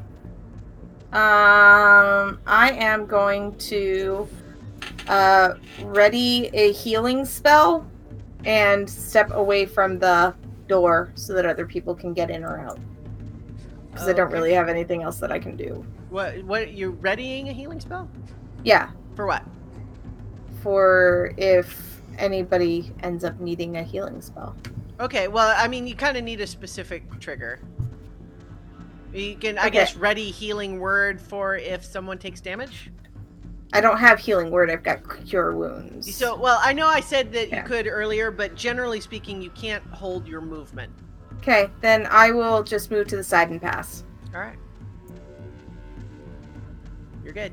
No worries. So, that makes it Katalis' turn. Okay, I want to What's going on in there? I want to squeeze past. I want to move through the other side to here, to the where the statue is. Can I see the undead cockroaches from there? No, the other not one? from the doorway. You'd have to get inside, and you can't really stand where the statue is. Okay, so you'd have to climb over it. So like okay, 15, 20, 25. You could do that. Okay, so I can see the cockatrice, right? Yeah, it's peeking out from under the bed. Okay, so let's guiding bolt this thing. All right. Because, that seemed like to be a good thing that Sure. my fellow tried, so I will try it myself. Okay, that's a 13. Okay, 13 is a hit. All right. This is 4d6 damage. 14 damage. 14 damage, and it's 14 damage. glittering. It is now. And it's glittering. It is now a glitterily, sparkly undead cockatrice. Welcome back, Chooch. We skipped your turn, but you can go now. If you Right on. There is one undead cockatrice currently glittering under the bed in here, and also the other bed Nobody's is on hurt. fire. I'm fine. There's smoke coming out from the door. Doesn't sound like my services are needed right now. Okay. All right, Billy, you're up. So Billy will go to stand basically on top of the statue. Well, I was saying you can't just stand there. You can move Right. over it, but Oh. you can't just stand in that Go. spot. Stand on top of the bed, even though next to the statue, All right. and then firebolt the glittery cockatrice. I don't think you can see it from there. Not on top of the bed. It's it's under the bed. Okay, can I move to the other side? Yeah. Okay. And that is 16. Hits. And detail. And that is 9. All right. It's on its Oh, last I didn't roll at undead advantage. chicken legs. What? I didn't roll at advantage because of guiding bolt. Okay, well, you can roll glitter. again and see if you do crit. That was one more. Okay. But All right, so that's your turn. yeah. It is now the undead cockatrice's turn. And it's going to run up. Let's see. I think at the last person who attacked it is going to come up and try to bite you, Oh. Billy. It's not chicken. But it rolls a 5. Yay! Kip, you're up.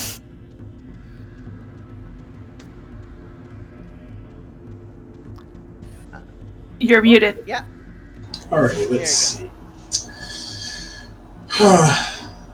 Does it look rough? This is the one that ran up and tried to bite? Yes. It's very rough.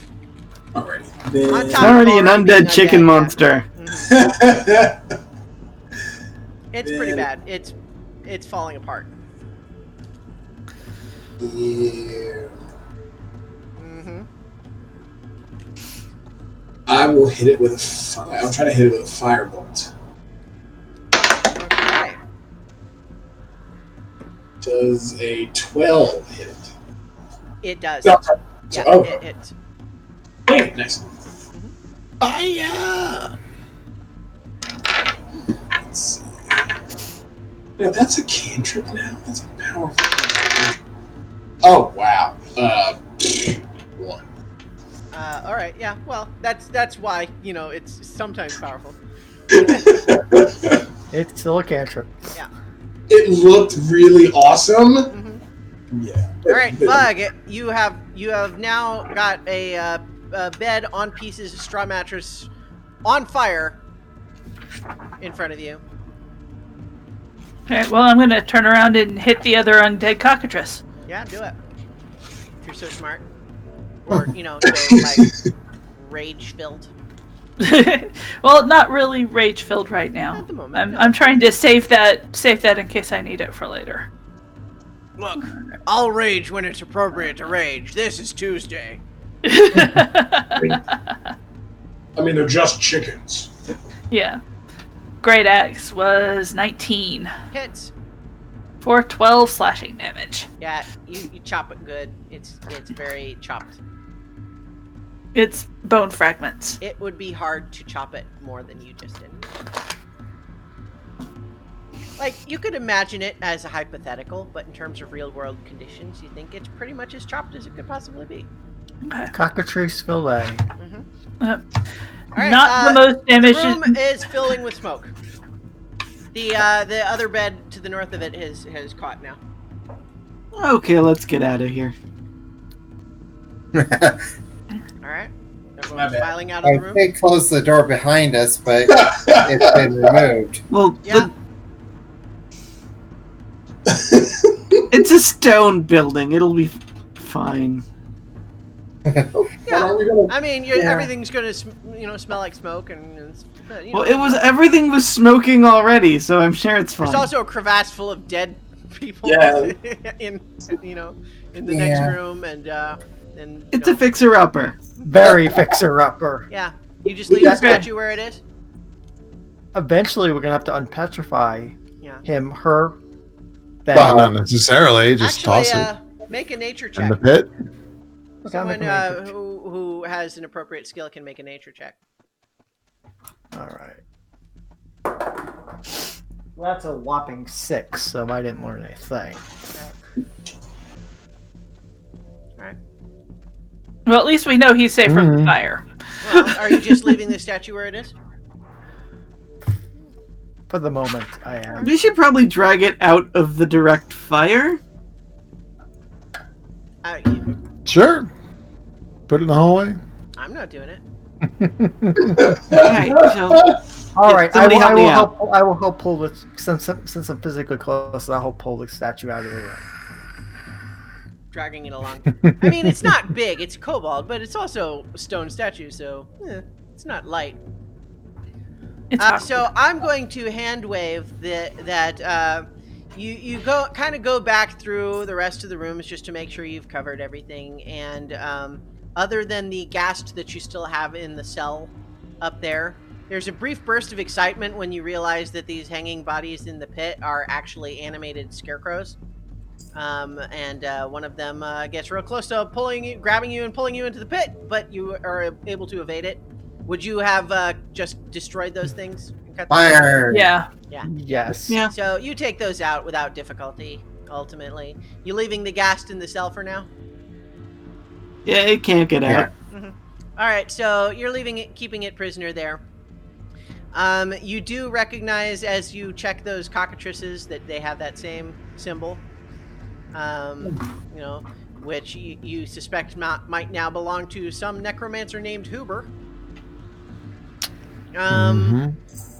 So you guys make your way out, and as you creep out, you see Gorko and Gilda looking scared, so Gilda is looking scared and kind of cowering. Gorko has his scimitar out, looking brave, and you see that they're both looking at a couple of hobgoblins who are advancing menacingly.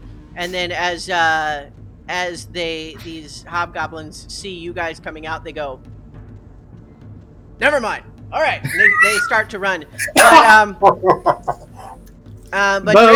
Draylin,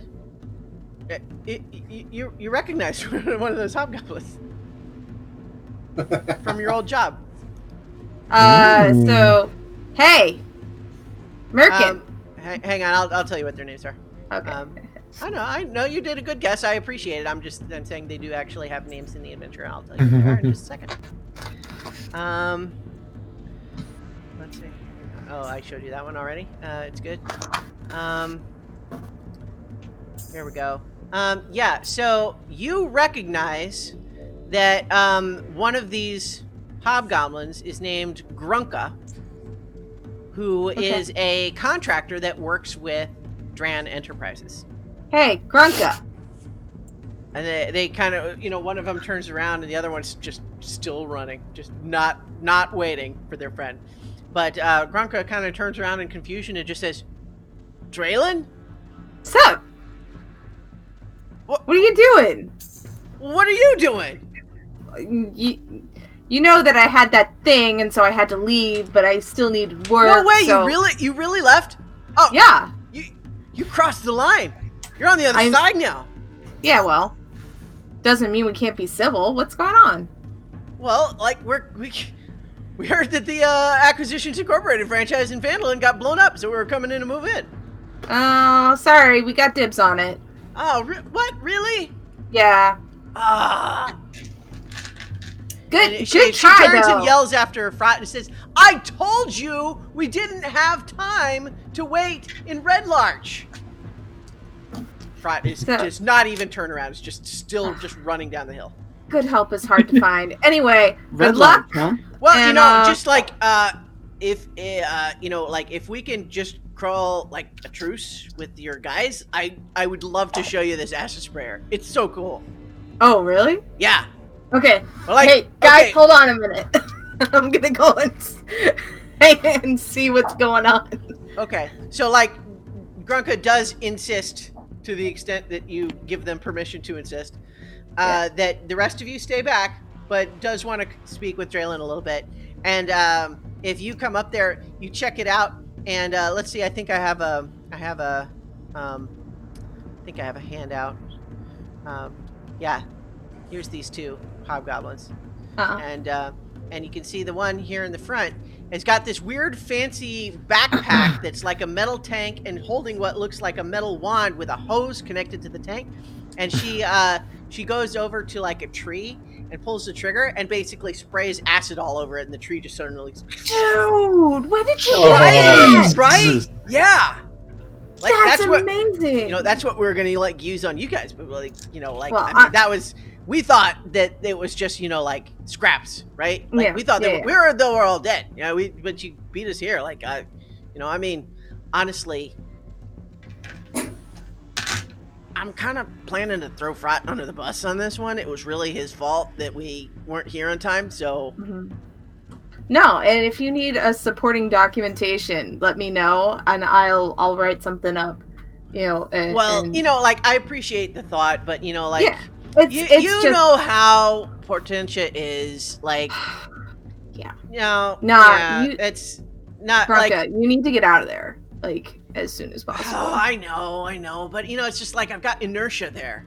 Yeah, it's true. It's true. Like, you were rising. I was on the lead. This cleanup crew. Like, this was my show, right? Like, and obviously, it didn't go great in hindsight now, but They get you somebody more reliable. You go after more reliable That's what I'm sources. saying. I get it. So hey, just don't mention that it was my crew that was here. Just that we'd already. Oh, sure. No, what we'll whatever. just say is it was clear that you guys had already moved in. We felt like the situation had changed enough. We weren't gonna try to continue with the original plan. But so like. Cool. If you're ever in town, let me know. We'll get a drink and we'll talk shop. Yeah, totally. We totally should. Yeah. Awesome. Sounds good. And like high five and Nice. bye. Are you going to warn them about Huber? No. Huber's probably on their side. Oh, okay. Did they just admit to or did they just basically say that Draven, that their people did orchestrate this attack in the first place? No, they didn't. What they said was they heard that the Acquisitions Incorporated franchise got blown up, and they were coming in to move in on the territory. Yeah. Oh, and they're to clean up whatever mess was left. Yeah. Yeah. Okay. Would not have. They would not have succeeded. Just the two of them. Oh, well, probably not, but like. They were the squad that was coming in is like basically check out what the situation is, take it over if you can, report back otherwise. Yeah. And kind of like what you guys were told to do. Yeah. Frankly, right? Yep. Yeah. Yeah. This is just the Drawn Enterprises side of that same effort. Yeah, and they've got an acid sprayer. Yeah. Right? Yeah, that's a pretty sweet weapon. I think Don't we have some sort of clockwork thing that like perverts time and space? Well, yeah, but you're not using it for anything. Exactly. Yeah. I will Because say That's not us. it ate Yasrik. Yasrin. Yeah, so I think Draylin, I have a feeling he'll be fine. Like you were an intern over there, so it's not like they gave you any of the cool toys. No. But they had some cool toys. They do. They have some. Their They have headquarters some cool in the, toys. Yeah. But they've got really terrible practices. Yeah. Yeah. Well, Yeah. So in any event, I'm back. Sorry. So- Just like old coworker had to chat. And I think everyone else is kind of looking at you still a little like wide-eyed, but Gilda's just like, oh yes, I understand. Yeah, no, it's totally cool. Are you all right? They didn't hurt you? Oh yes. Certainly it was fortunate you came along when you did. But yes, quite. I'm glad you arrived not a moment too soon. Not least because obviously you were able to save my life, and we met those lovely splint-fig sisters that you brought up. How goes it in the cellar? We've cleared out everything except that one thing, right? Yeah. Yeah. But that one guy is locked up, and so it would make good target practice, I guess. Yeah, I would say locked in a cell, it's basically a contained problem. You can either keep it to study if you want, or you could pick it off at your leisure at some point. We didn't find much. We did find this note. Once she reads it, Gilda just says, I'm sorry, I don't know, I've not heard of any Hoover. Oh, although there was this little funny little gnome with the attackers. Hoover? Now that I think about it, they did call him Hoover. I heard them speaking when they were searching the place, but they didn't find me since I was, as you know, buried in the rubble. But it seems very fortunate that they thought that I ran into the woods, because that's where they looked for me. And and even though I had a rather unpleasant week, it would seem I am certainly in a better situation now than I would have been if they had found me. So it said that there was an orc that also got away. Is that a friend of yours? So Gilda is a half orc. Oh, okay. So she is So sure tiefling. the half orc is and so she'll say yes. Talantha Three Coins, one of the members of the Fellowship of the Golden Mongoose, is tiefling. And so she got away. Yeah, so they must have seen her teleport away and just didn't realize that the timepiece was left behind. They must assume she still has it. Cool. Okay, and I just pat my pocket and make sure it's still there. Do you have it? Yeah. I thought Bug had it. No. Bug took it, and then I took it so that okay, we keep them separated. All right, cool. Yeah, Bug just has the orrery. All right. So, you guys, we're gonna go into sort of montage mode here. Montage. Yeah. So here's a couple of things that happen in the immediate vicinity. Like, obviously, you guys can go back to the sleeping giant if you want. The fire down in that bunk room does eventually burn itself out. But you can also like make camp here up here at the ruins if you want, however you want to handle that. In the morning, no, I guess you came up here in the morning. So I'll say, like, just as about the sunset is setting, your little kobold statue wakes up and becomes a non-statue kobold. Sweet. Yeah, and yeah. So and what you would have realized from a nature check earlier is that cockatrices turn you to stone for 24 hours. Oh, I didn't know that. Yeah. Good to know. Yes. This kobold introduces himself as Patsky. He is hungry, thirsty, scared, and used to being bullied. Well, give him some water.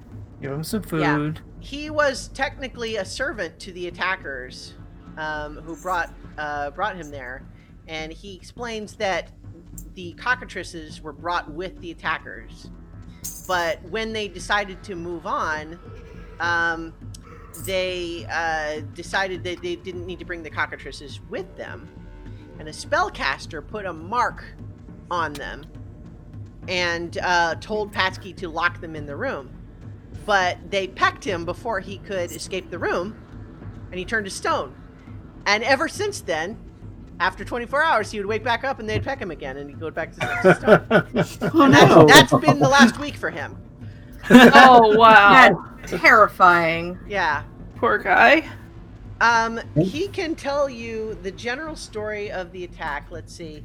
And he explains that the spellcaster was a gnome named Huber Granshoop. Huber Granshoop. He is basically he's telling you this stuff like he assumes that you guys are interrogating him viciously and threatening his life if he doesn't tell you. That is how he is acting, regardless of the way you are treating him at the moment. That's perfect. Yeah. He offers up all his valuables. He has a gold necklace worth 25 gold pieces that is now not stone anymore. Mm-hmm. He also has a potion of acid resistance. I would like that. Yeah. He has the key to the various doors in the room and the cells, prison cells. So he gives you that. And let me tell you the story of this attack that he can tell you. Let's see. Yeah, so he tells you that he was a relative, like he was a servant of some of the mercenaries that were hired by Huber Granshoop, who himself was working for some organization that he only heard them called the Six. So he was working for a Dragonborn who was mean to him. And then they took the Dragonborn away and locked him in the cell. And so he worked for Huber, who was mean to him. Not so mean, like he was mean in a dismissive way, not like a bullying way. But, you know, he's seen all sorts of kinds of people being mean. And basically, this whole idea of, let's see, you know, he doesn't know anything about the Six. He just knows that there was a brief mention of doing something for the Six. And that it was, let's see, I'm trying to find the place where it actually explains really what happened. Yeah, so it basically says there was an ogre and a dragonborn and the, you know, various other villains who basically just set off the attack. There was lots of high-powered spellcasting from Huber, and the ogre smashed all the walls to bits, and that's what happened. And he asks if you're going to let him go. Do you want a job?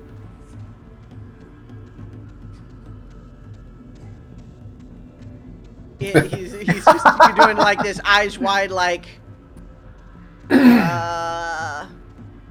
You're clearly a hard worker, and you just gave us a lot of really good information without us having to ask very much for it. Do you want a job? Room and board covered. Yeah, okay. Okay. So you're gonna help Gilda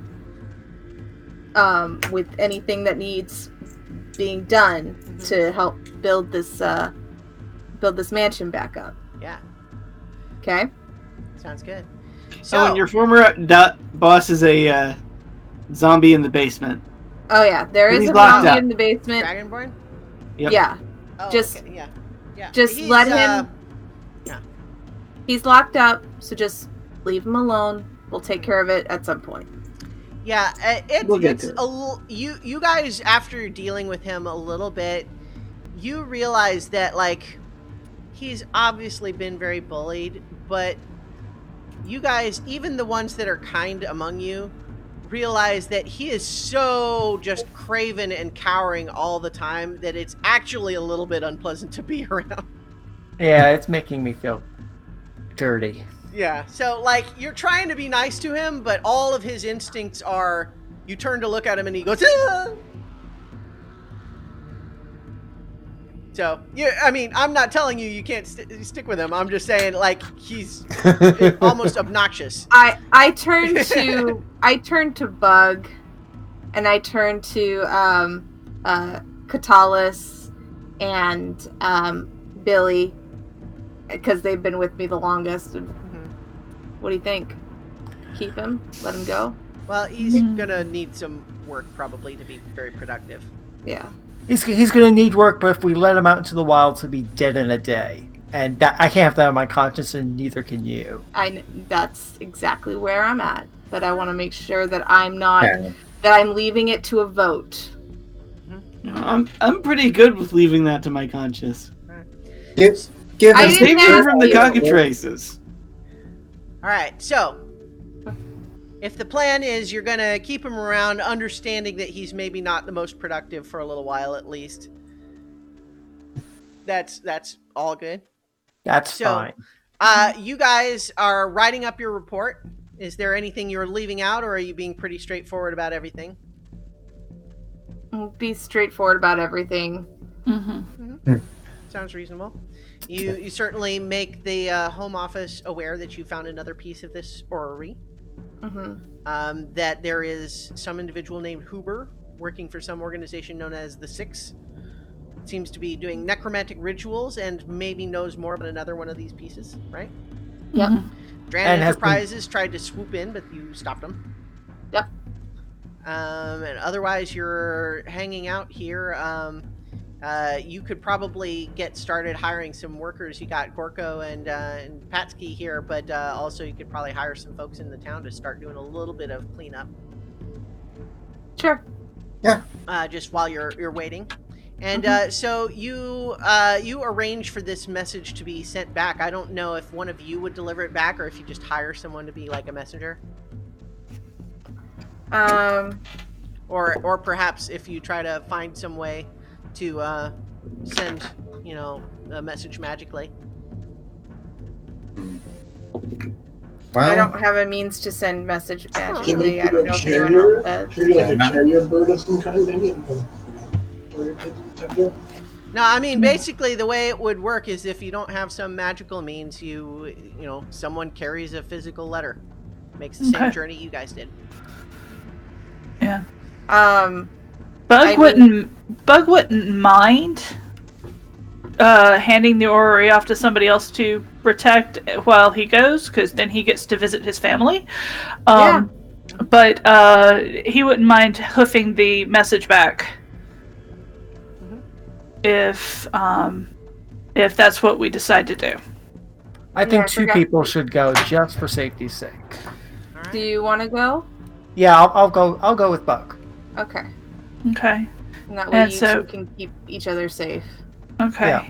All right. Who wants to hold on to the orrery while I'm gone? Because I don't want to take it traveling.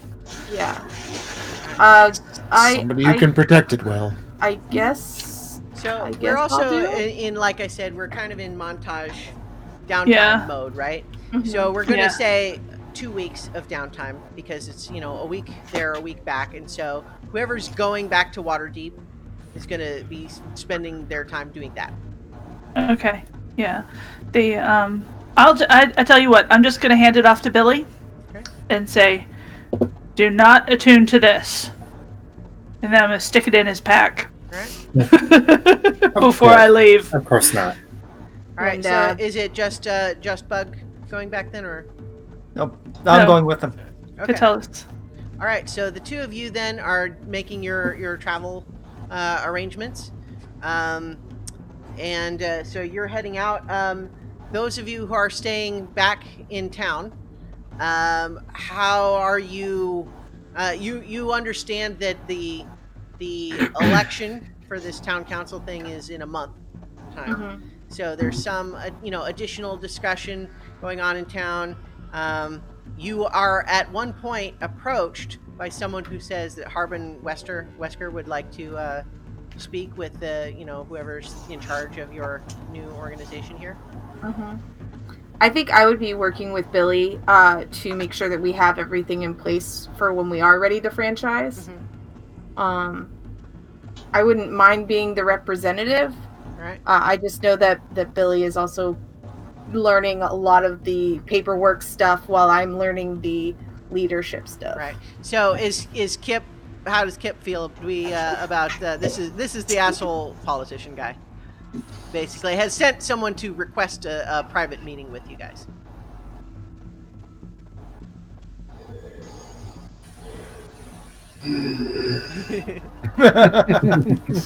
The size says everything. If he's too much of an asshole, can I just kill him? I mean, if you Probably raise suspicion. I almost said something that was terrible, so no. Be counterproductive. It would be counterproductive. I mean, we could just... I'll go with him to make sure that nobody gets stabbed repeatedly or set on fire. I mean, who is going to this meeting? He has to be the leader of Drayden, that would. Yeah. Okay, I'll go, but I do want Kip there with me at very least. Okay. So like one thing I figure is that if he wants to make a deal, you don't have to make a deal, at least not right away. That's accurate. I just don't want to be around him because of So again, we're not going to role play out the whole conversation, but the gist of it is that you meet him, and first of all, his demeanor as soon as you're in this private room with him is extremely charming and friendly, and he's like, I hope you don't take it personally, the rhetoric the other day. It's just politics. I absolutely would be extremely interested in doing business with Acquisitions Incorporated if you are to remain in a presence in the town. I'm curious about whether what the future is there, but I am a businessman. I want to do business with you. And so the rhetoric is just a way to make sure that we have the right people in power who can then do business. Well, here's the problem with your just politics that we came across the other day, is that it makes it impossible for us to do business if you make us the bad guy, the other, the one who is going to take away opportunities. No. You see, if you are here and you are in my favor on the town council, and we arrange that there are no other affiliations with other adventuring organizations in town, you will be the destination. And of course, I would work through you exclusively for my own private use. Yeah, see, but that still doesn't change the fact that you've made us, in the eyes of some of the people who believe in you, the enemy. See, by saying you're not going to allow other adventuring companies here in the town just means that they will be forced to deal with us. Not that they would want to deal with us. And we would rather them want to, because that would give us more business. Well, I'm sure that as capable as you all must be, you would be more than capable of showing them that you are up to whatever task they might have for you, and you would show, and I could even, after a reasonable grace period, give you my own blessing as having proven yourselves not the dangerous vagrants that we once had in town, but instead the solid, to be trusted, organized adventuring company. And I could go a long way towards making that persuasive argument. Well, how about this? Instead of a grace period, did you see those two hobgoblins that were here earlier? No. Well, there were. All right. Take our word for it. What company was it that they worked for? Dren Enterprises. I would like you to make sure that the townspeople know that we were here to keep people like them from taking over the mansion and stopping what we were trying to build. Well, that is a good point, and it is well taken. I would also suggest to you that if you thought that it would be easier to deal with perhaps Sildar Hallwinter, I might be in a position to seek help from organizations such as Dran Enterprises. So I would suggest to you that if you do wish to corner the market here in Fanlin, I am the person that you should be dealing with. Sounds quite reasonable. I find that making luck is the best luck to have. And this certainly seems like a good way and a good relationship to make much luck in this town. Yes, I do like this, and I understand that I do have a way with words, and when I really get rolling out there on the stage, I sometimes say things in hyperbole in the heat of the moment. But as I mentioned, if you can do business with me, I can do business with you, and we have a mutually beneficial advancement for the town, and everybody gets rich. Fine. We'll do that. We will consider your offer. Remember who's elected leader. Of course. I imagine that you are going to be here in Fanelin for a long time, and I would certainly suggest that sooner rather than later does improve everybody's faith in the ongoing relationship. But I understand that you need some time to get yourself settled.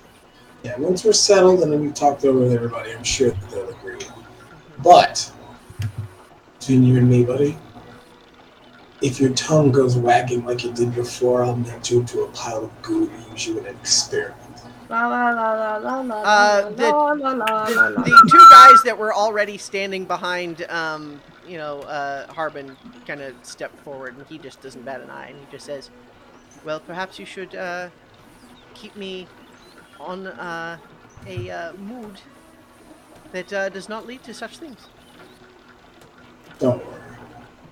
I have my eye. I'm sure you do. And I'm like not even 4 feet tall. Yeah. Well, and he's sitting, so you're like eye to eye. Anyway, circle up. Yeah. And we'll leave, and the whole time going back, I'm working on my prayer beads, being like, sure.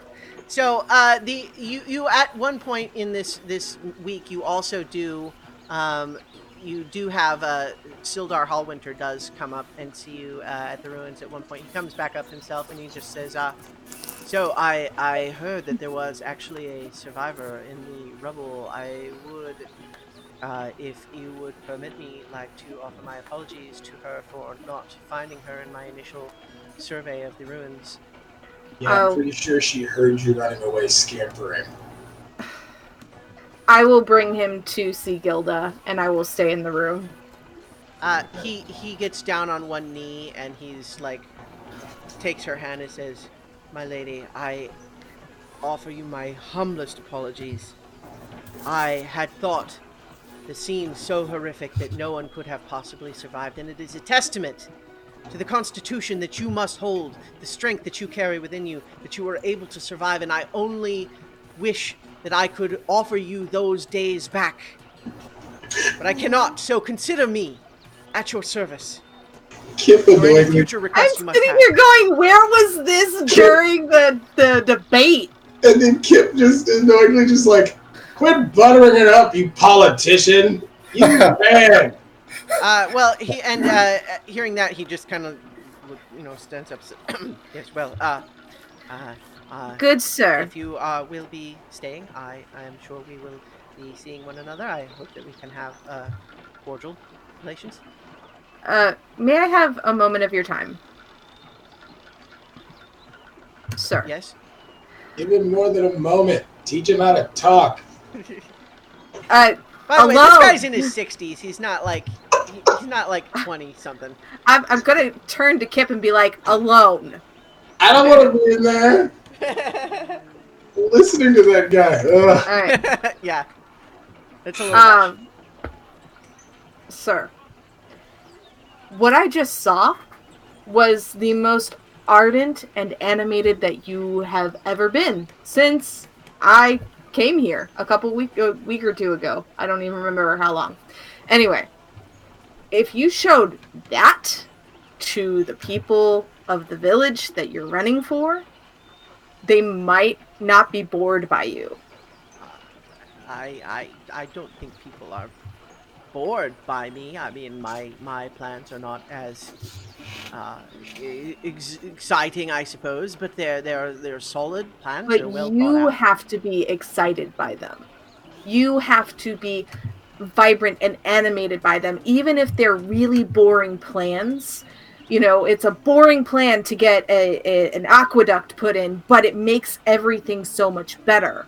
You get excited You about know, it. I actually I had put some initial discussions in with the gnomes of Nomerdon, and the discussion of possibly having a an aqueduct built over the next 25 years. And so you talk about how those plans will make things better for our generation, for the next generation. And I'm 4'2", but I'm like, and you get excited, and you have to be vibrant. You have to match that bag of hot air who is filthy and gross and makes me have to pray 18 times a day. Well, does sound like a lot. It is a lot because I have to deal with him, and I don't want to deal with him. I want to deal with you because you have plans to make things better. So I need you. I need you. Make a persuasion check. Can I listen to the door? Can I be listening through the door? 16. Okay. I think that as you're giving this speech, you do see just maybe even only just for a moment, but there's a little bit of fire in his eyes, and you get the feeling like you see, like, supposedly this guy was some heroic adventurer back in the day. Mm-hmm. And you had heard people say he'd lost his nerve, and so, like, certainly that seems plausible, but for a moment, you see a determination in his face that makes you think, yeah, maybe that was true. Yeah. Yeah, and I mean, if I had chosen a different path, I would totally do, like, leadership on him, but I didn't. Yeah. I went vengeance instead of something else. Sure. But yeah, so I'm like, you find that fire, Mm-hmm. that fire that brings you out on top, even when all the odds are stacked against you. Yeah. You know? So I think you've made some progress, and he does sort of listen. He's like, I'll coach you if you need. You know, perhaps that would be helpful. Okay. I will think on this, and I come for dinner tomorrow night, and we'll talk some more. Yes. That sounds wonderful. Tomorrow I actually have a meeting with the orchard. Come after your meeting. It's fine. Yes. Yes. Well done. Yes. Yes. Okay. Thank you. Okay. And all right. He does a weird, awkward little like bow thing as he leaves. I hold out my hand and I'm like, here, dude. Just shake my hand. It's fine. Yes. Of course. Haha. Yes. Right. All right. Goodbye then. Bye. Yeah. So, as you are walking around the town and as you're hanging out, there's a few other people. Maker. Yeah, sure. No, I wasn't sure how much I was going to have you guys engage with this this election business, but you guys dove right in, and I love it. So, you do meet a variety of other people here in town, just various folks that you can work with as you will. Let me put you back on the Phandalin map.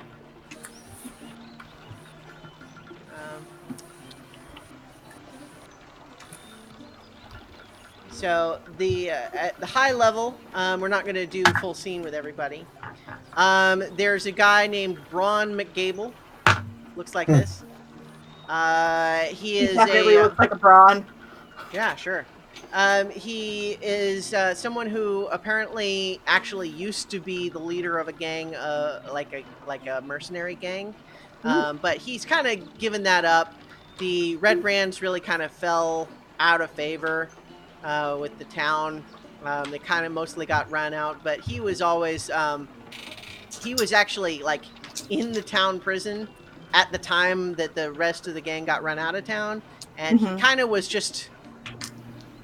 He's just nice. Like he's funny. He's just friendly, and he certainly seemed like well, I guess that's over. So hey, why don't we do something better? And he's kind of just he's a guy who just does odd jobs and stuff here in town. But he's just nice. Everybody likes him. He's great. It's just fun. So there's that guy. Would Kip know him? Like, be able to yeah, I think Kip you would probably know him from before. He's probably, you used to do smuggling runs, and the Red Brand Ruffians were absolutely one of the groups that you did work with sometimes. And so I think you probably knew him from then. And yeah, he's great. He's awesome. Yeah, you want to hang out with him. It's just fun. So then there's also a gnome named Ditch Fundi, who is the priestess of the Temple of the Coin Maiden, which she has 2 human acolytes named Heston Jens and Mishka Solman. And basically it is a temple to Joaquin, goddess of fortune. And it's a new temple. It's literally only been open a month. It is in the building that used to be a general store. And so they're, meet them. They seem friendly enough. You meet Macklin Talkduft, who is just another he's a dwarf. Looks like he's just sort of like also looking for good jobs. He looks like he used to be into mining until he decided he wasn't into mining, and then maybe he ran a shop until he wasn't into running a shop, and maybe worked at an orchard before he was not into working in an orchard. Do you follow me? Odd jobs. Got it. He sounds like someone that could use some help with the building project. Could be. So and then there's Lenine and Minky Greywind, who's a mother and daughter. Lenine is the mother, and they together run the Lion Shield Coster, which is like weapons and armor sales. Minghe is the younger daughter, she's the daughter. This is her. She seems like she is not super into taking over the family business. She would maybe rather do something else. But that's basically what's going on. There's Sharna Quirstiron, who is a dwarf who runs the Phandalin Miners Exchange. I think the only other person who's probably going to be relevant here is Sister Gareli, who runs the Shrine of Luck. And she was a zealous and enthusiastic servant of the Shrine of Luck, but unfortunately, there's a new temple to Joaquin, and it's like literally competition to her Shrine of Luck. And so you get the impression talking to her that although she is devout, she says basically sort of backhanded generous things about the Temple of the Coin Maiden. Like, it's so wonderful to have another temple with overlapping interests in town. I am thrilled at their presence to have another sister of divinity here in town. It's wonderful. And so that's basically her deal. I have a feeling that it wouldn't take much of an insight check to get her. Yeah, I don't think you even need to roll that. Like, she is literally, her shrine is getting less money because now people you can worship Tamora for fortune or Joaquin for wealth, and it's like, okay, well. There's enough overlap that it's literally costing her, divine business, so to speak, and she's a little frustrated. So, unless there was someone she could pray to for more business. Yeah, right? Fortune favors the bold. The irony of finding herself low on coin due to the priestess of Joaquin is, the irony is not lost on her. Mm-hmm. So in any event, that's kind of the general, so there's probably a few people in town that, for like 5 silver, a day. You could have them do pretty hard work, clearing debris, scrubbing smoke off the walls of that bunk room, and that sort of thing. Cleaning up the blood and the dead bodies. Although how much of that you want to do yourselves and not show to the townsfolk is up to you. But Yeah, so I'll do most of that. yeah, cleaning up bodies might be best done in house. right.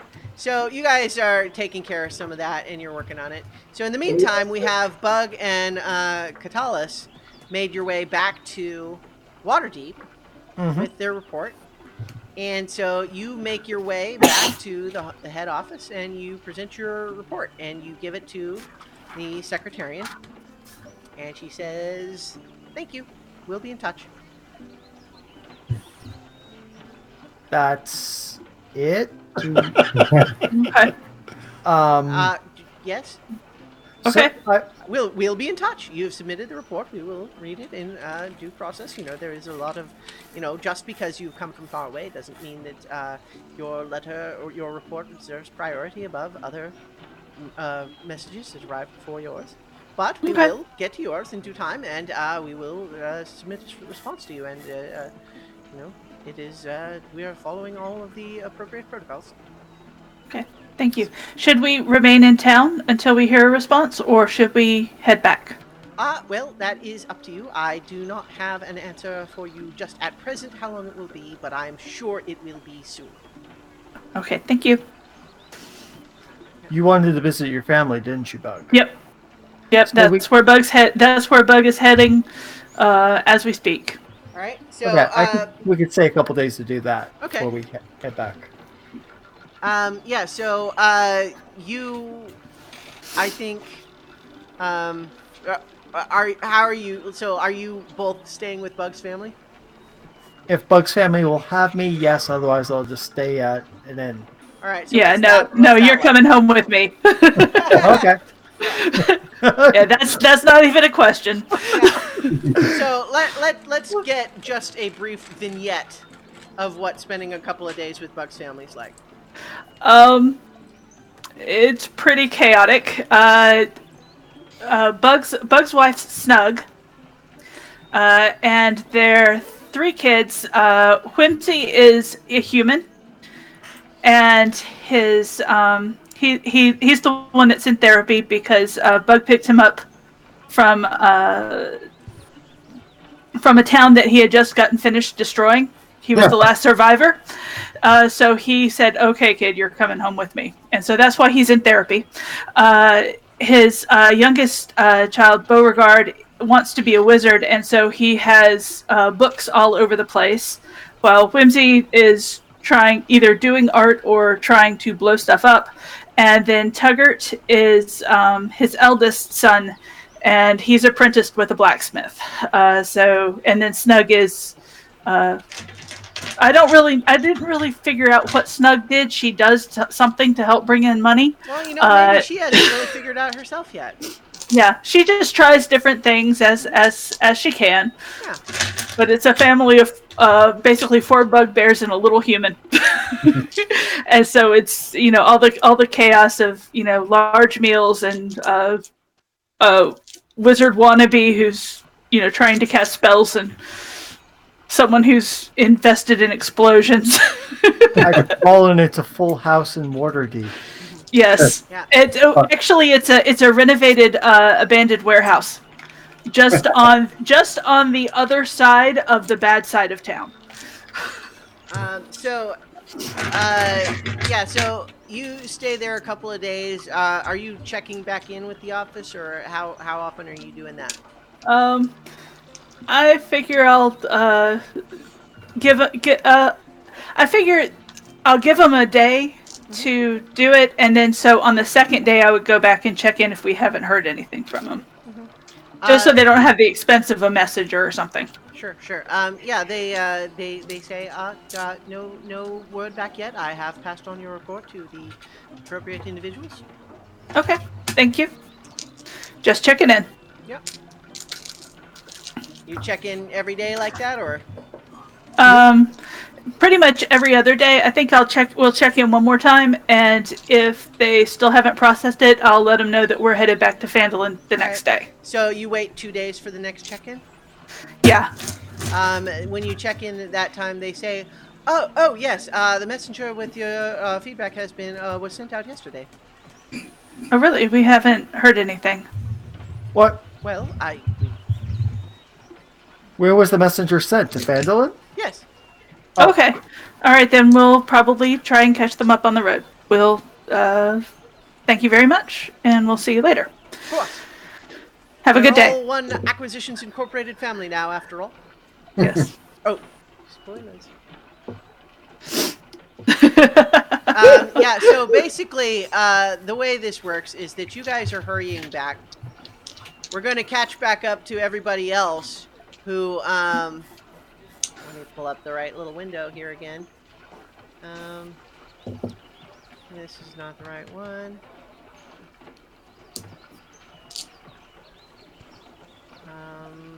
That's not the right one. Okay. You are hurrying back to town. Everyone else, you realize you're notified by Gilda that a highly placed Acquisitions Incorporated operative named Viari has arrived to discuss your future with you. And I think Bug and Katalis basically are like racing up that hill to the manor, and they arrive just like right behind him. So basically, this guy, Boy. this guy Yep. just turns and looks and says, "Oh, good, you made it." Oh, geez. Yes. Okay, well, let's all go inside and get some refreshments for you two, and we'll go from there. Mm-hmm. He's extremely that guy. Yeah. Oh, yeah. Yeah. You bring him in here, food and refreshments. You said. Yeah. All right. So you bring him in, and he says, I'm here to bring you the extremely good news to let you know you have, in fact, been selected to head up the new franchise of Acquisitions Incorporated here in Phandalin. So congratulations. Thank you. We do have a lot of paperwork to sign, as I'm sure you can imagine. Of course. Mm-hmm. And I'm like, Billy? And he Make has sure this Billy's little there. satchel, and he reaches in and takes out like a 3-inch thick stack of paper, and he hands it to Draylin and says, "That one's for you." Thank you. And then another one like that to Katalis is like, "That one's for you." And he's basically just giving each of you these big packets. He has a bag of holding. Yeah. Oh yeah. No. This guy. This guy's a big shot. In fact, actually, I think some of you, if you want to make I think you'll just know that this guy is sort of legendary as someone who, while technically never achieving the rank any higher than an intern, he has nonetheless been highly placed on some of the most important missions that Acquisitions Incorporated has ever gone on. He is clearly a big shot, and everyone is pretty clear on that he has never become more than an intern because that's how he likes it. Gotcha. I can kind of respect that. The almighty janitor trope. So he basically does briefly ask us. He's got, Kip and Feldspar and Clovis here, of just sort of looking around at all of you. Is like, is everyone present intended to be a franchise partner? With the exception of one, but we're not sure when he will be back. No, he's. Oh, so he says, yes, the gnome, is he... well, I mean, I can just leave his contract here for if he returns. That would Sounds be great. But, Thank you. So if the agreement, though, is that it's a franchise offer primarily to those who signed the previous contract, right? To invest in Phandalin.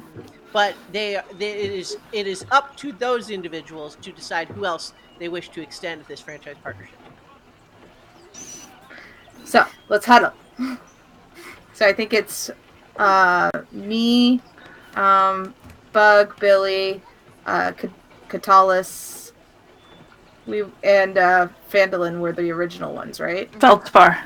Feldspar. That's Well, right. Feldspar didn't assign the contract to go to Phandalin, though. Oh, that's Yeah. Okay. Yep. Yeah. So it would be Kip signed the contract. Yeah, technically was as like a separate contractor that they were hiring out to you to assist, but Mhm. you are certainly still free to offer that that partnership. Okay. Mhm. So, what do you guys think? I think Kip should. I think Kip would be wise to have on hand just because he knows the area best of all of us. But no, as of a partner versus an employee. Right. Yeah. And,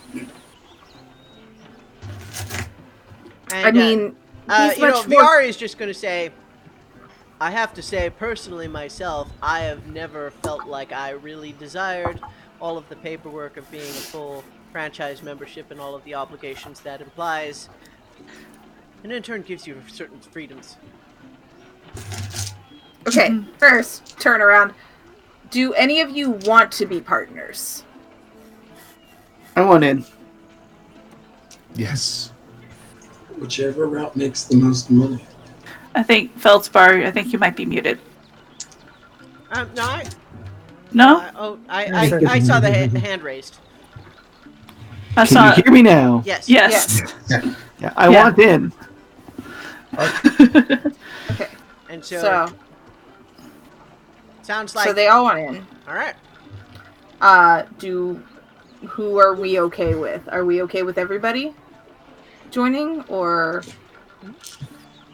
I mean, everybody's proven their mettle, but it means that the ownership is a bit wider spread. Well, and Viari basically points out it's true that the pie is split amongst more people, but more people can make for a bigger pie. Yeah. Yeah. And there are many positions in that org chart. I'm comfortable with adding everybody. I just want to make sure that I'm not the only one. No, I'm comfortable with this. I'm okay with that. Sounds good. Unanimous. All right, then. turn around. Everybody who wants in is in. All right. So, basically, you all have this very long contract full of legalese and double talk to sign. You can each make an investigation check if you like, or you can certainly ask Viari. He's the one handing you the contract. I think I asked Viari about. And I will make an investigation check. I made an investigation check. Mm-hmm. I got a 12. All right. I got a 19. Bug got a 15. All right. I got a 2. So those of you who got lower than 15 find it pretty impenetrable. Like it's easy to have your eyes just glaze over after a certain point. But those of you with a 15 or higher get the basic gist of this, which is that as a franchisee, you owe a monthly fee to Acquisitions Incorporated, the amount of which is based on certain things about like how much support you are provided from them. Like, so for example, as part of that fee, they are handling part of the franchise's operations, including location procurement, staff management, and other benefits. And so what that means is that as a starter franchise, the monthly fee would cover the salary of a major domo, a skilled hireling, and 2 untrained hirelings. And you can pay out of pocket for as many more as you want, but that's what's covered by your monthly fee. Okay. They will, in this particular circumstance, can arrange to ensure that you have the proper full title and ownership of this property for the Tresdendar Manor, if that's what you want. Or if you would prefer a headquarters somewhere else, that would need to be discussed where you would want it to be. But certainly, depending on how big the place is, it's going to have more operating expenses. So the monthly fee is rises or falls depending on how how much upkeep the headquarters takes. Right. So you would, in this franchise, be licensed to operate in Phandalin and within 5 miles of the town. And you are protected against interference in that area from other franchises, meaning that if any other franchise were to ever try to do an adventure on your territory, you could complain to head office and they would take care of it. That range doesn't mean that you can't go anywhere else, or that you might not be assigned missions by the head office that would take you elsewhere. But as far as performing any business under the Acquisitions Incorporated name that doesn't have specific permission from the head office, that's your range. That's your territory. If the franchise goes well, maybe at some point you'll expand that. Cool. And so basically, they can arrange, if you would like to have your headquarters be this manor's, grounds and cellar and whatever, and you could potentially continue the renovations that the previous franchise attempted, or you could just stay in the cellar if you want. Probably cheaper for your monthly fee if you don't bother rebuilding the rest. Well, I think my thought on that is maybe if maybe not rebuild the whole manor, get an upper floor to sure. Yeah, you could face to face. Like a showroom clear the upper levels to the ground and build something else in its place. You could certainly do that. Yeah. Could I go through some of my smuggler connections and see if I can get some things brought in that we might need to cut down costs, such as procurement of tools and maybe some supplies to build, wood. Not a super structure, but at least like a building, so we're not getting rained on. Like a lodge or something. Absolutely, and in fact, we'll cover that. That is specifically one of the downtime activities you can do once you guys are a franchise. Is that sort of thing, and basically what that would do is, based on your various roles and so on, you would reduce your monthly operating fee. Nice. Mm-hmm. So, the other thing that you would all be expected to do upon signing the franchise contract is you would all need to choose one of the company positions. Yep. And those are the ones that I described in that org chart. So, who's choosing what? And as I mentioned, it is okay to double up. Mm-hmm. If you want, but obviously, whoever you have sharing a position would need to work out how that works. Mm-hmm. Yeah, Bug is going for obviator. Okay. Catalyst is going for cartographer. No surprise. Mm-hmm. Draylin, I guess, is going for a decisioner. Decisionist. Yeah. Feldspar would like to volunteer for Hordes person. Oh. Okay. Oh, you know what?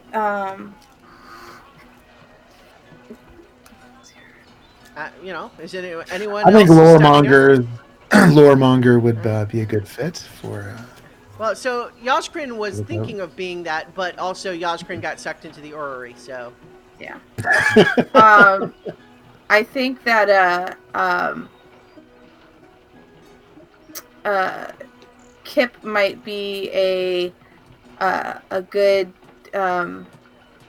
either loremonger or documancer. Maybe. Or an occultant. Any thoughts, Kip, on any of those roles that they're in this that Google Doc I sent you? Did you get a chance to look at that? Mm-hmm. I'm looking through now.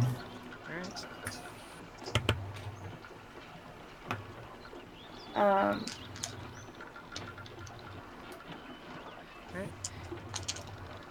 So let's see. We got. I'm updating this. Catalyst, cartographer, Draylin the decisionist. So far, we are alliterative. Yeah. Bug the obviator.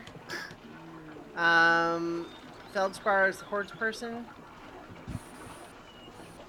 One meta question in terms of who do we have tomorrow.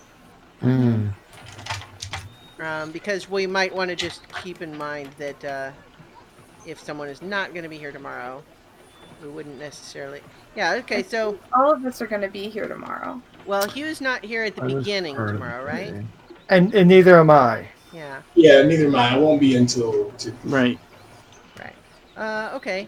Yeah. So that's fine. It's just I don't think we have anyone who's just not here at all tomorrow, do we? I don't think so. Yeah, I think by the last session tomorrow is literally like everybody who signed up to play. It's like 9 people. Oh, We're finishing strong. Yeah, No, I can totally switch over to secretarian as I'm reading through all of the different things, so that we don't have an overlap. I'm sorry. I'm sorry. That's you. Secretarian. Billy, secretarian. Sure. But yeah, I can. Okay, so we've got Loremonger. You wanted to be Loremonger, Clovis? That's what I said. Yeah. Clovis, Loremonger. So we've got a documancer and an occultant that haven't been picked. What about, have anybody picked an oculent? No, occultant, but no. Occultant? Do that. I would like to do that. Okay, so I think that's everybody that's here right now, right? And so I think as you're deciding on this, Gilda points out that she would be happy to take on the documancer roles. However,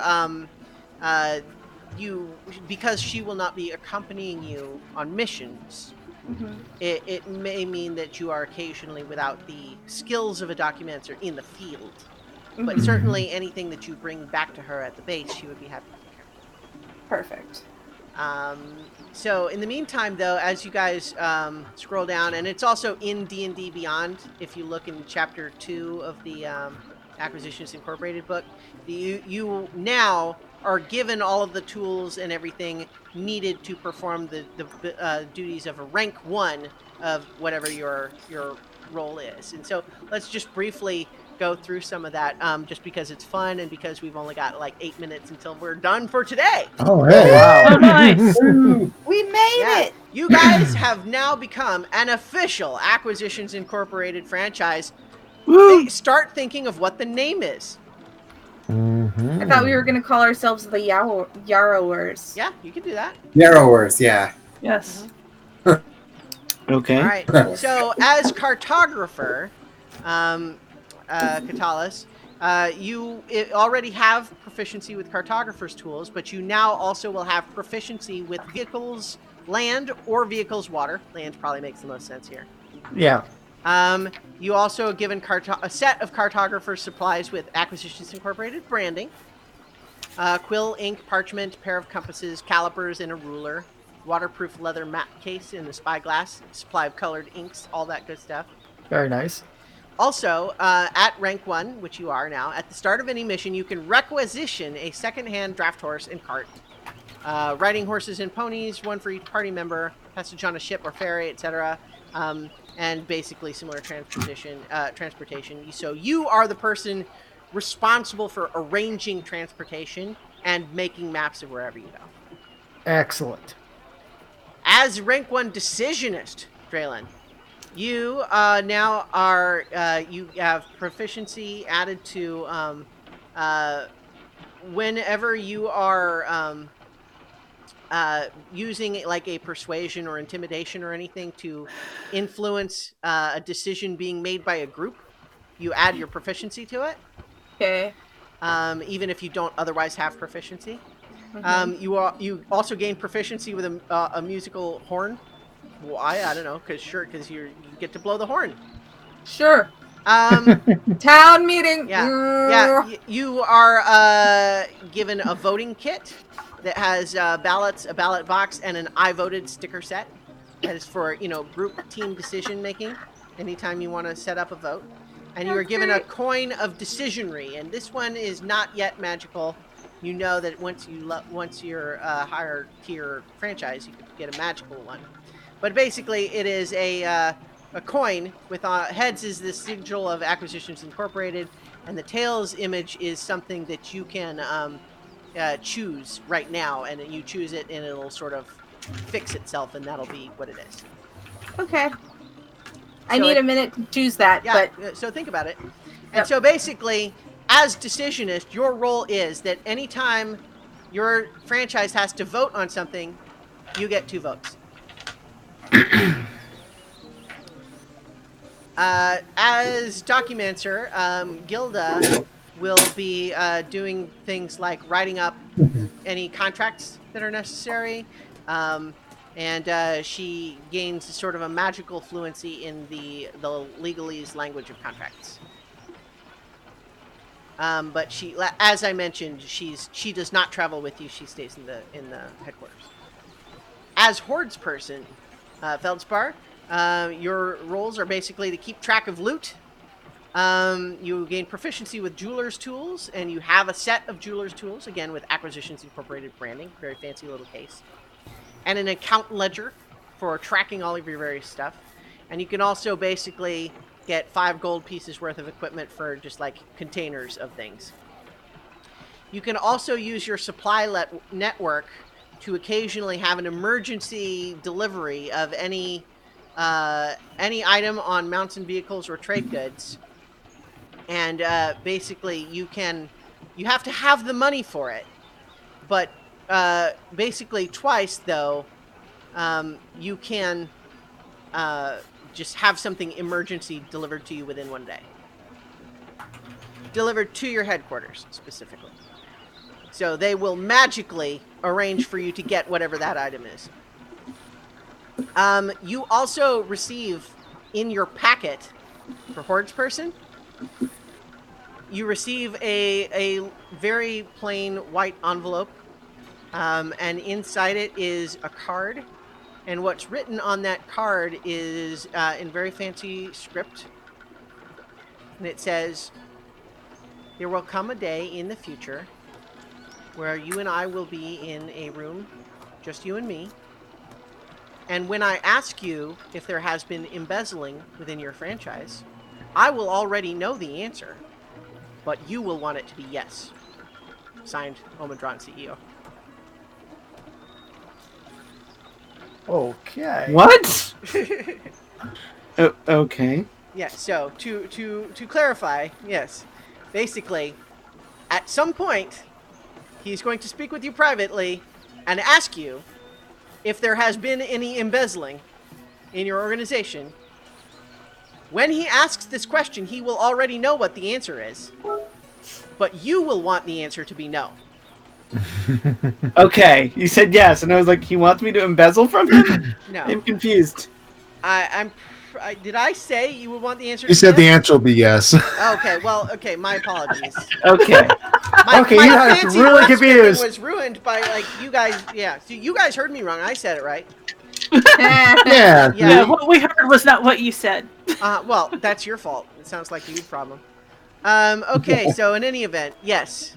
The point is that, you know, they're not necessarily like you pay your monthly fee, right? That's understood. The point is that like they're not worried about funny business that doesn't hurt the home office. Funny business that hurts other people, it's fine. It's expected. Okay. But not that goes against the Acquisitions Incorporated home office bottom line. Right. That's where you don't want to cross that line. So, I chose the symbol for the card of, or for the coin of decisionry. Mm-hmm.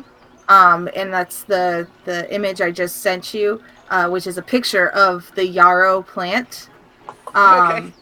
Magically, yarrow, when worn, yarrow protects the wearer. When held in the hand, it stops all fear and grants courage. So I thought it was appropriate. Very paladin-like too. Oh, that's awesome. All right. So I am briefly going to point the camera at that. All right. So let's. And I love that our teammate Yoskrin doesn't know what we're doing, but just saw the picture anyway. So let's see, where was I?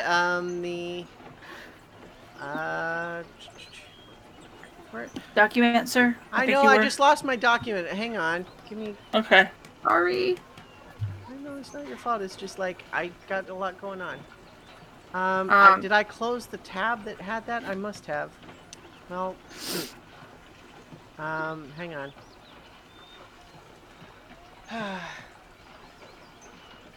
I think you were on Horde's person. I know where I was, but hang on. Oh, sorry. I closed the tab that had the document in it that I was My reading. apologies. Yeah. Okay. It's fine. I just need to get back to it, and it's going to take me a second. Let's see. Okay. It's been a long day, you guys. It has been. Yeah. Has been. We're almost there. And sometimes 2 screens is just not enough. Okay. We read Horde's person. Loremonger.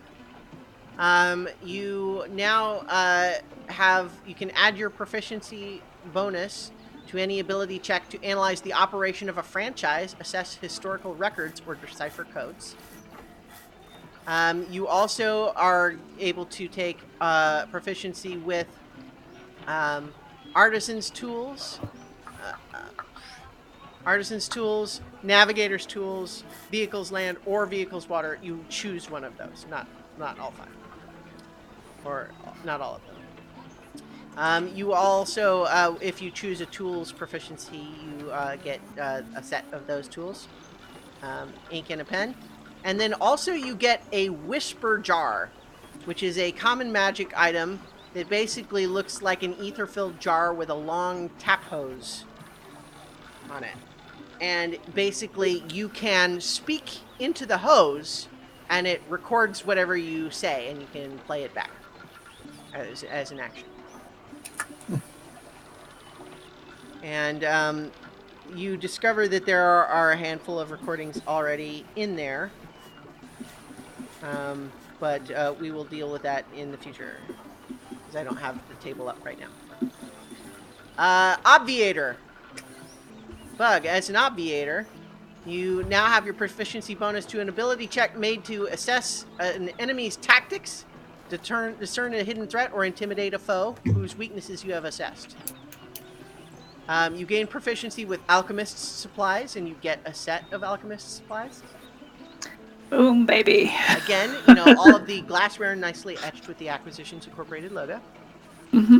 Mortar and pestle, a pouch of common ingredients, glass stirring rod, beakers, all that good stuff. You gain a vial of acid, a flask of alchemist's fire, a vial of antitoxin, and a hunting trap that you have already. All right, I got 2 hunting traps. I'm sure you can come up with some way to use both of them together. Yes. You can that will be also fun. attempt to get a reading on one creature you can see. As a bonus action, you can make an insight check against a creature. And if you beat 15, you can learn 3 details of your choice about the creature. Yay. And details could include things like creature's goals or motivation, bonds or ideals, personality flaws, traits, flaws, controls, combat strategy, lots of financial information, lair location, allies or foes, romantic entanglements, sense of humor, or favorite songs. Occultant is kind of an interesting one. It's in addition to various other things, you can add your proficiency bonus to an ability check to intimidate a creature close to death. Oh, that's perfect. Assess what disease or poison killed a creature, or explain what that dead body is doing under your bed at the end. You gain proficiency with one of your choice of cook's utensils, leatherworker's tools, or weaver's tools. And whichever one you pick, you get a set of those tools. And you also get a merchant's scale, 5 waterproof belt pouches in which to store creature parts or other tools, and a unique item known as an occultant abacus. So what that does, which is very cool, is it helps you track, because your primary responsibility is tracking what the franchise kills. And you keep track of those things, but you can also study the impact on fate of each death. And so over a period of 1 minute, you can study a creature killed by someone in your franchise, and whoever was the one that gave it a killing blow basically gets a D10 inspiration die. Sweet. Nice. Last but not least, as Secretarian, Billy, as Secretarian, you gain your proficiency bonus added to ability checks to convince a suspicious crowd of your good or non-evil, at least non-evil intentions.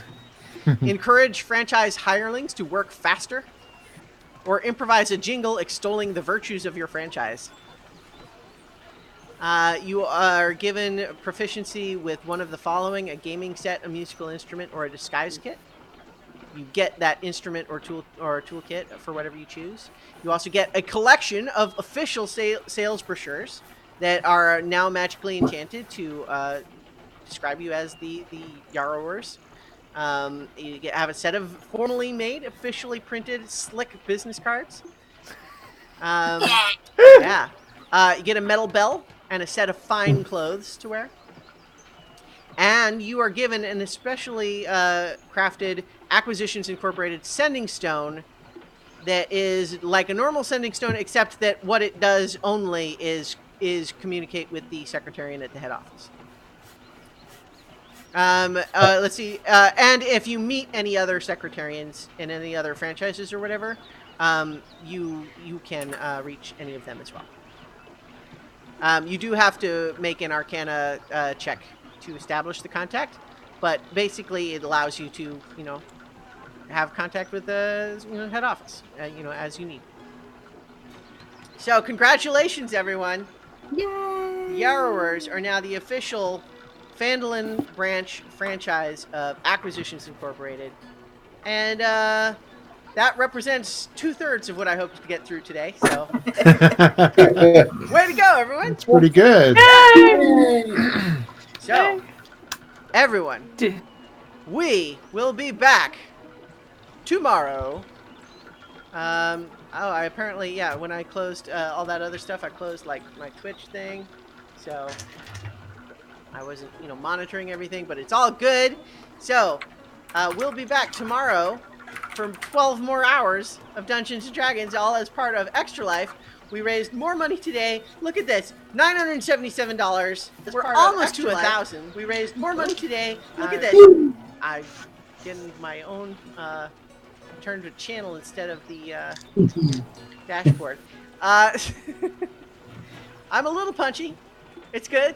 We're going to come back to this tomorrow. And it's going to be great. And so those of you who are back fresh and early in the morning, you know the drill. And otherwise, let me know when you're coming in. And we're going to find out more about the Orrery of the Wanderer. Yeah. Yeah. Tomorrow on so many levels. Good night. Good night.